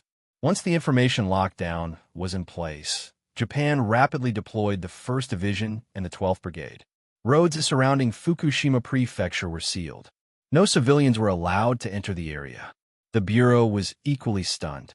No one had expected the Green Goblin to leave the United States and attack Fukushima. The entire incident had blindsided every intelligence agency involved. Traffic flowing away from Fukushima became constant. Traffic heading toward it simply didn't exist. Convenience stores in nearby regions had been stripped nearly bare. Many employees were already preparing to leave. Ever since the original Fukushima disaster, local residents had distrusted official statements. The slow pace of reconstruction only deepened that resentment. Many displaced families were still living in temporary shelters and prefabricated housing years later. People who had personally witnessed the reactor explosions knew exactly what a mushroom cloud looked like. None of them believed the government's hydrogen explosion explanation. Even now, many American personnel remained visibly shaken. Naval guns couldn't kill it. The fear running through them went far beyond simple respect for its strength. The Hulk was powerful too. Humanity feared the Hulk, but not like this. Those who had been near the Green Goblin had experienced something far more primal. The apex predator aura embedded within his Godzilla genetics had branded itself into their instincts. At a genetic level, their bodies recognized him as a natural enemy. A superior predator. A creature sitting at the very top of the food chain. Blonsky reviewed both the battlefield footage and the psychological evaluations of the soldiers before dismissing them with a sneer. Even he doubted he could survive in a landscape that had been saturated with so much firepower. But unlike them, he believed he could face death without breaking. Natasha stared at the combat recordings. The Green Goblin seemed less like a living creature and more like some impossible force of nature. She looked toward the others. The thing jumped more than 7,000 meters using pure physical strength. She paused before continuing. Her expression was difficult to describe. Silence followed. Then came the answer. The response was immediate. Chapter 498. Both Blonsky and Logan agreed on one thing. If the Hulk possessed that kind of explosive power, Blonsky would have died the moment he'd rushed him during their first encounter. One punch would have been enough. The Green Goblin incident ultimately reached the director's desk. After all, the creature had openly attacked a nation's nuclear power plant. Granted, it had technically solved the nuclear wastewater problem in the process. Still, a standing jump of over 7,000 meters using nothing but physical strength. Drex Valen leaned back in his chair, a look of genuine interest crossing his face after reviewing the report. If the data was accurate, then none of the Hulks under the Bureau's command stood a chance against the Green Goblin. With one exception, Thor Hulk, who had already returned to Asgard to suppress the rebellions spreading throughout the 9 realms. The level of force required for a leap like that rivaled a nuclear weapon. In terms of raw energy output, it might even surpass most tactical nukes. As for the name Green Goblin, only one person immediately came to mind, Norman Osborn. And recently, Norman had been unusually quiet. In Marvel's world, names had a strange tendency to align with destiny. People rarely adopted identities entirely at random. Blonsky wasn't the type to nickname a monster Green Goblin without reason. To someone like Drex, whose true existence now spanned the multiverse itself, such connections were obvious. The odds that Norman Osborn and the Green Goblin were linked were extremely high. Drex set the report down. The Bureau immediately shifted into motion. Under the authority of its supreme director, every available intelligence resource was activated. The CIA, the FBI, the NSA. Given the urgency of the situation, the answer arrived quickly. Drex laughed. His smile widened. Within minutes, alerts were distributed throughout the Bureau. Norman Osborn had been positively identified as the Green Goblin. Under no circumstances could he be allowed to return to American soil. At that moment, Norman Osborn was enjoying sushi with the manager of Oscorp's Japanese division. The Godzilla genes within him had sharpened his senses dramatically.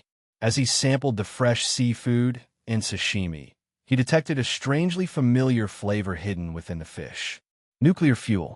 The taste was faint, but unmistakable and delicious. So delicious that he found himself eating far more than usual. Outside the restaurant, Bureau agents quietly established a perimeter. Evacuation teams began clearing civilians from the area. Unfortunately for them, Norman's senses had become absurdly acute. Even whispered conversations from hundreds of meters away reached his ears clearly. His expression shifted. What's happening outside? Then he heard it. Green Goblin. In English. If they'd been speaking Japanese, he might not have caught the meaning. But English? There was no mistaking it. A cold feeling settled in his stomach. I've been exposed. The branch manager rose from his seat. At the same time, he subtly motioned for one of the hostesses to move closer to Norman. Norman barely noticed. He had little interest in Asian women. His attention remained fixed on the sounds beyond the walls. The moment the branch manager stepped outside, he was tackled to the ground. More than a dozen rifles were aimed directly at his head. Not a word was allowed to leave his mouth. Norman instantly understood. They knew. But how? He had erased every trace, covered every track. There shouldn't have been any evidence left behind. So how had they found him? The answer never came. The doors exploded open. Norman Osborn.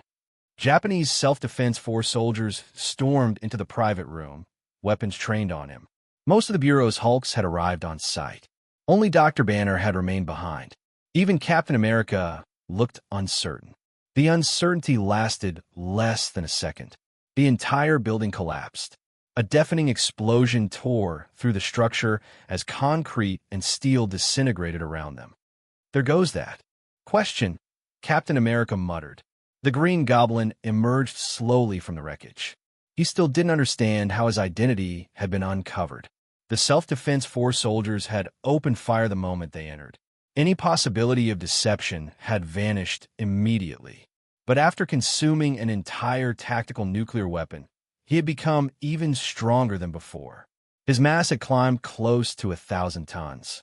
The strange force field surrounding his body prevented every step from causing earthquakes or leaving massive craters. Even so, his presence felt overwhelming. Oppressive. Monstrous. The Green Goblin recognized them. The Bureau. Around them, civilians and agents fled as quickly as possible. Now that the monster had revealed itself, everyone wanted distance. As for Japanese protests, no one cared. Every Hulk transformed at once. Yet even in their Hulk forms, they could feel the crushing pressure radiating from him. One Hulk swallowed nervously. Norman smiled. Then he vanished. Blonsky barely saw the movement. A fraction of a second later, he was launched through the air. The impact shattered most of his body. His heart exploded inside his chest. Before the sonic boom generated by his own movement could catch up, Norman had already reached Wolverine. One punch. That was all. Logan's flesh vaporized into a cloud of blood and mist. Only his adamantium skeleton remained. Even the metal frame vibrated violently from the impact, preventing immediate regeneration. Then Norman's tail swept through the air. Captain America was sent flying. Had his Hulk physiology not possessed vibranium-like energy absorption properties, he would have ended up just as mangled as Blonsky. Only after all three attacks landed did the sound finally arrive. Boom! The delayed sonic explosion ripped across the battlefield. The shockwave blasted every remaining Hulk off their feet. Buildings throughout the district collapsed into rubble. The casualties mounted instantly. Someone shouted in horror. At that moment, a blazing object streaked across the sky. Tony Stark. At some point, He had successfully completed development of an Iron Man armor. The suit cut through the air like a living missile. Tony stared at the devastation below. The battlefield looked like something pulled straight from hell. His expression hardened. Despite his confidence, facing a monster like this still made him uneasy. A series of mechanical beeps echoed inside the helmet. Shoulder-mounted weapons rose into firing position. They locked onto Norman Osborn. A burst of shots followed. The projectiles struck Norman directly and bounced off. The rounds clattered harmlessly onto the ground. Tony's shoulder cannons were non-lethal systems designed to incapacitate normal humans rather than kill them. Against Norman Osborn, they were completely useless. Still, the attack succeeded in one thing. It got his attention. Norman slowly turned his head. His eyes met Tony's. The instant that happened, Tony felt every warning instinct in his body start screaming. This is bad. Very bad. The civilians below stared upward. Norman looked at the flying figure and sneered. His voice dripped with contempt. Tony ignored the insult. He asked immediately. Jarvis responded at once. Tony blinked. Right? He had installed them. Without hesitation, he raised one arm. A miniature missile launcher emerged from the armor. Target locked. With a sharp burst of propulsion, the missile launched toward Norman Osborn below. Chapter 499. A thunderous explosion erupted across the battlefield. Flames surged skyward as Tony Stark's armor-piercing missile detonated. Seeing the blast, many of the civilians and agents who had been fleeing couldn't help but cheer. The missile's destructive power was impressive, and for a moment it looked as though the nightmare might finally be over. Even Tony let out a breath of relief. Then a dark shape burst out of the inferno. Tony's eyes widened. The creature launched itself straight through the explosion and toward him. He hadn't been flying particularly high, but he still hadn't expected that kind of jumping power. More importantly, the armor-piercing missile hadn't done a thing. Before he could react, Norman Osborn was already there. Boom! A massive impact echoed through the air. Norman's fist slammed into the MK2 armor. The Iron Man suit became a metallic projectile, hurtling across the battlefield before smashing into the ground. The armor bounced once, twice. Then it skipped across the ruins for nearly 100 meters before crashing through a concrete wall and finally coming to a stop. The moment the punch landed, Tony lost consciousness. The MK2 had absorbed enough force to keep him alive. Without it, there wouldn't have been enough left of him to identify. Sir, sir, Jarvis's voice echoed repeatedly through the damaged armor systems. Tony groaned. His vision slowly returned. Then he looked up and immediately wished he hadn't. Norman Osborn was standing directly in front of him. The monster had followed him. Of course he had. Norman wasn't planning to let him escape. Norman smiled. Tony forced a grin. MK2 armor damaged. Leg thrusters operating below minimum output. Tony snapped. Unfortunately, urgency didn't repair hardware. Norman had already reached him. One enormous hand wrapped around the armor and lifted Tony off the ground.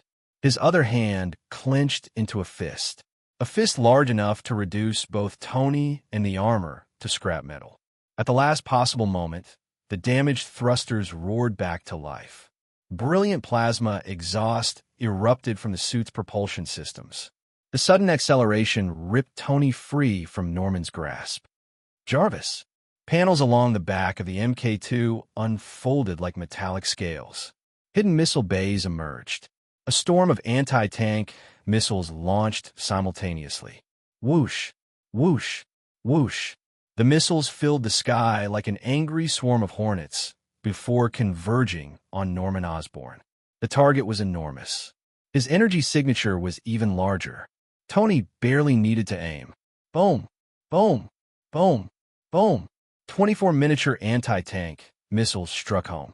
Each one carried enough penetrating power to punch through the frontal armor of a modern main battle tank. The chain of explosions engulfed Norman completely. A warning immediately flashed across Tony's display. Alert! Alert! Jarvis didn't even wait a second before delivering the bad news. Tony sighed. He stared at the sensor data. His expression hardened. minimize collateral damage.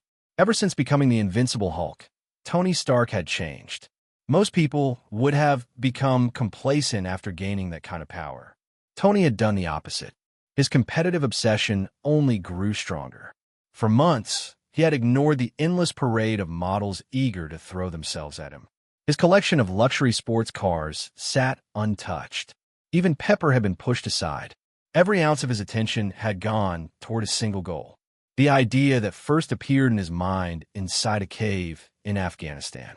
He would build an Iron Man armor capable of defeating the Invincible Hulk.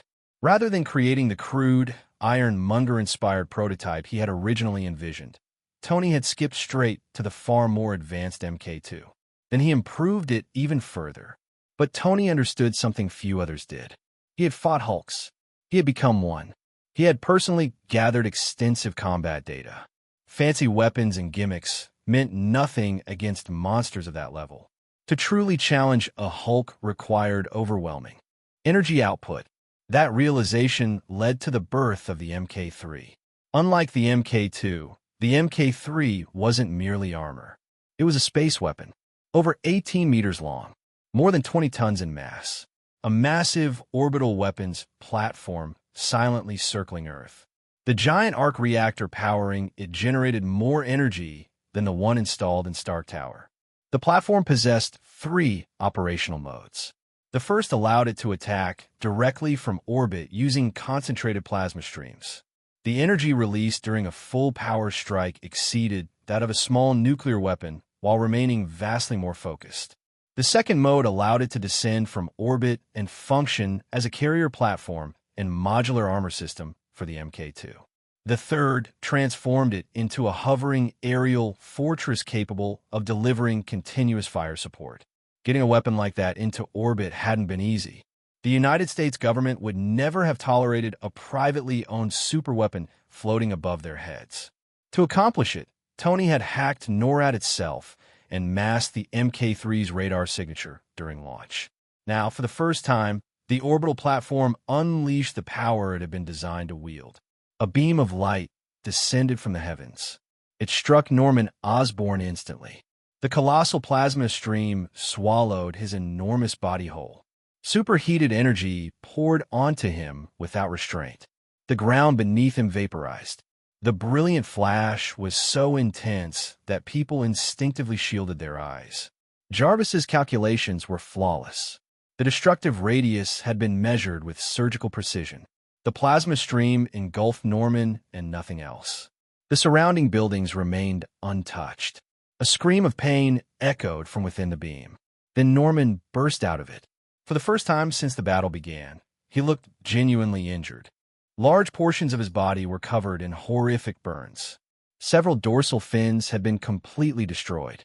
Blood began to gush from the wounds, only to evaporate instantly beneath the intense heat. A fully mature Godzilla could swim through magma and withstand nuclear detonations at close range. Norman wasn't there yet. His biological density was absurdly high, but extreme temperatures represented a challenge even his body couldn't completely ignore. The moment he escaped the beam, Jarvis adjusted the orbital platform's firing angle. The plasma stream followed him. Once again, Norman was engulfed. The attack continued. 10 seconds.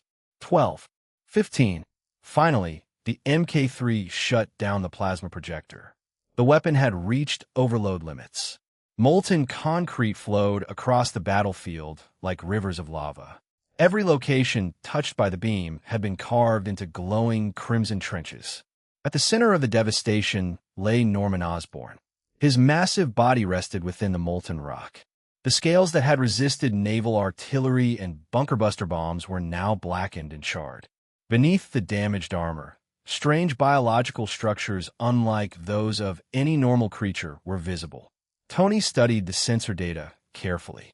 The monster's energy readings had dropped dramatically. They were barely detectable. Only then did he finally lower his altitude. Looking down at the colossal creature, he couldn't help but whistle. His sensors continued analyzing the damage. Chapter 500. Tony kept his eyes fixed on the battlefield. After gathering a massive amount of sensor information, Tony lowered the MK2 toward the battlefield. His intention was simple: transport the monster's corpse back to his Malibu laboratory. A voice stopped him. Natasha Romanoff climbed out from beneath a collapsed section of concrete, looking far worse for wear. The molten rock had already begun cooling and solidifying, but the surrounding heat remained intense. Waves of scorching air rolled across the battlefield, singeing her hair and leaving her covered in soot. Even so, she stepped directly into Tony's path. The creature contained too many secrets. It had annihilated multiple invincible hulks in seconds. Or the Bureau, neither organization would ever allow something like that to end up in private hands. Tony shrugged. Why not? He extended a finger from the MK2. A thin plasma cutting beam emerged and began carving into Norman Osborn's hide. Got involved, Stark Industries wouldn't be able to fight them politically. Taking the entire corpse was unrealistic. A biological sample, however, that was still on the table. Then Norman's eyes opened. Tony's blood froze. Before he could react, a massive hand shot forward and seized the Iron Man armor. Norman grinned. His claws tightened around the armor. He began tearing at the MK2's outer plating. To his surprise, the armor proved far tougher than expected. His claws screeched across the surface, leaving only pale scratches. Tony's heart nearly stopped. The thrusters roared at full output. Every system pushed beyond safety limits. It didn't matter. Norman's physical strength was overwhelming. Breaking free was impossible. Norman's grin widened into something savage. The dorsal fins along his back began glowing. An ear-piercing charging sound filled the air. Electricity surged through his body, gathering inside the specialized organ in his throat. Warning! Jarvis's alarm blared instantly. Tony shouted. His voice cracked. For perhaps the first time in years, he was genuinely terrified. He had absolutely no desire to discover what it felt like to be hit point-blank by that breath weapon. Steve Rogers and the others immediately attacked, trying to free Tony. Gunfire, explosives, everything they had. None of it mattered. Against Norman Osborn, their attacks were little more than annoyances. Then the world turned blue-white. Boom! A blinding flash erupted. The radiant heat ray engulfed the MK2. The armor's outer shell transformed instantly. Countless microscopic metallic particles shifted and reconfigured, forming overlapping diamond-like scales across the suit surface. The reflective structure scattered part of the beam's energy away. Thin lances of redirected light shot in every direction. Buildings, vehicles, and debris were sliced apart as if by invisible blades. Crack! The beam's power exceeded the armor's design limits. Hairline fractures spread across the diamond scales. One by one, they began breaking apart. Then the armor started burning. Flames swallowed the MK2.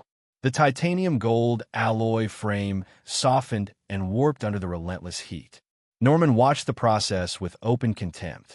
The suit hadn't melted completely like the destroyers and aircraft before it, but it had become a blazing metal coffin. No one believed Tony Stark could still be alive inside. In the distance, Natasha covered her mouth.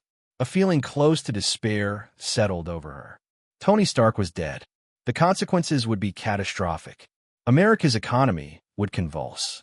Military research would be set back decades. Dee would feel the impact.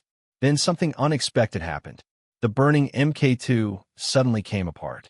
A compact mechanical unit launched from inside the ruined armor. Midair, it split into 4 separate devices. The devices transformed and locked themselves onto Norman's body. Powerful electromagnetic fields activated instantly. The restraints pulled toward one another and clamped down with crushing force. A second later, high-voltage currents exploded. Through Norman's body, jets mounted on the devices ignited. Brilliant flames erupted. The restraints dragged him upward into the sky. The electrical attack had an unintended side effect. Instead of harming him, the electricity charged the bioelectric cells throughout his body. However, the intense current still interfered with his muscles. His limbs became numb and sluggish. For a brief moment, he couldn't tear the restraints free. Then a brilliant point of light appeared high above. A falling star. No, a projectile. An instant later, it struck. Boom! An electromagnetic cannon round-fired from orbit slammed directly into Norman's head.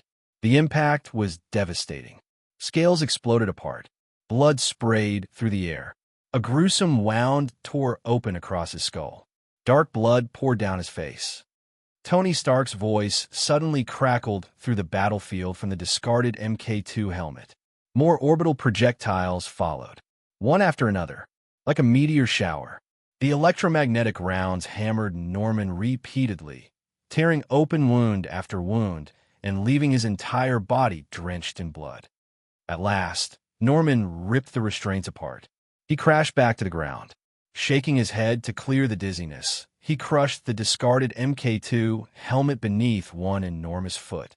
Even for him, taking over a dozen orbital railgun strikes wasn't easy, but only difficult, not fatal. The G-cells within his body suddenly became active. A powerful evolutionary response surged through every tissue. Norman felt it immediately. He was getting stronger, visibly stronger.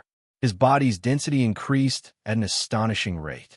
The sudden surge in power was the reason he'd finally managed to break the restraints. His eyes widened.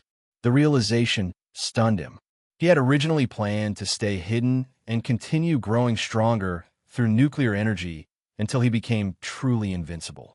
Now he discovered another path. Damage itself accelerated his evolution. The effect was nearly as effective as consuming radiation. Even better, he could feel the nuclear energy stored inside his body being rapidly metabolized and incorporated into his cells. Meanwhile, Tony hadn't realized what was happening. He simply continued directing the Mk3's attacks. What surprised him was that Norman had stopped resisting. The monster wasn't dodging, wasn't escaping, wasn't even trying to avoid the bombardment. Tony frowned. It seemed plausible. For about 3 seconds. Then he realized he was completely wrong. Norman endured the pain and was rewarded for it. His scales became visibly tougher. His muscles grew denser. His body mass climbed at a terrifying rate. Moments ago, he had weighed just under 1,000 tons. Now, he was approaching 2,000. Read up to 100 chapters ahead and access exclusive novels by joining my Patreon. And that's where we'll leave this part. If you enjoyed it, smash that like button, subscribe for the next part, and drop a comment telling me which story you want to hear next. Thank you for watching, and I'll see you in the next part.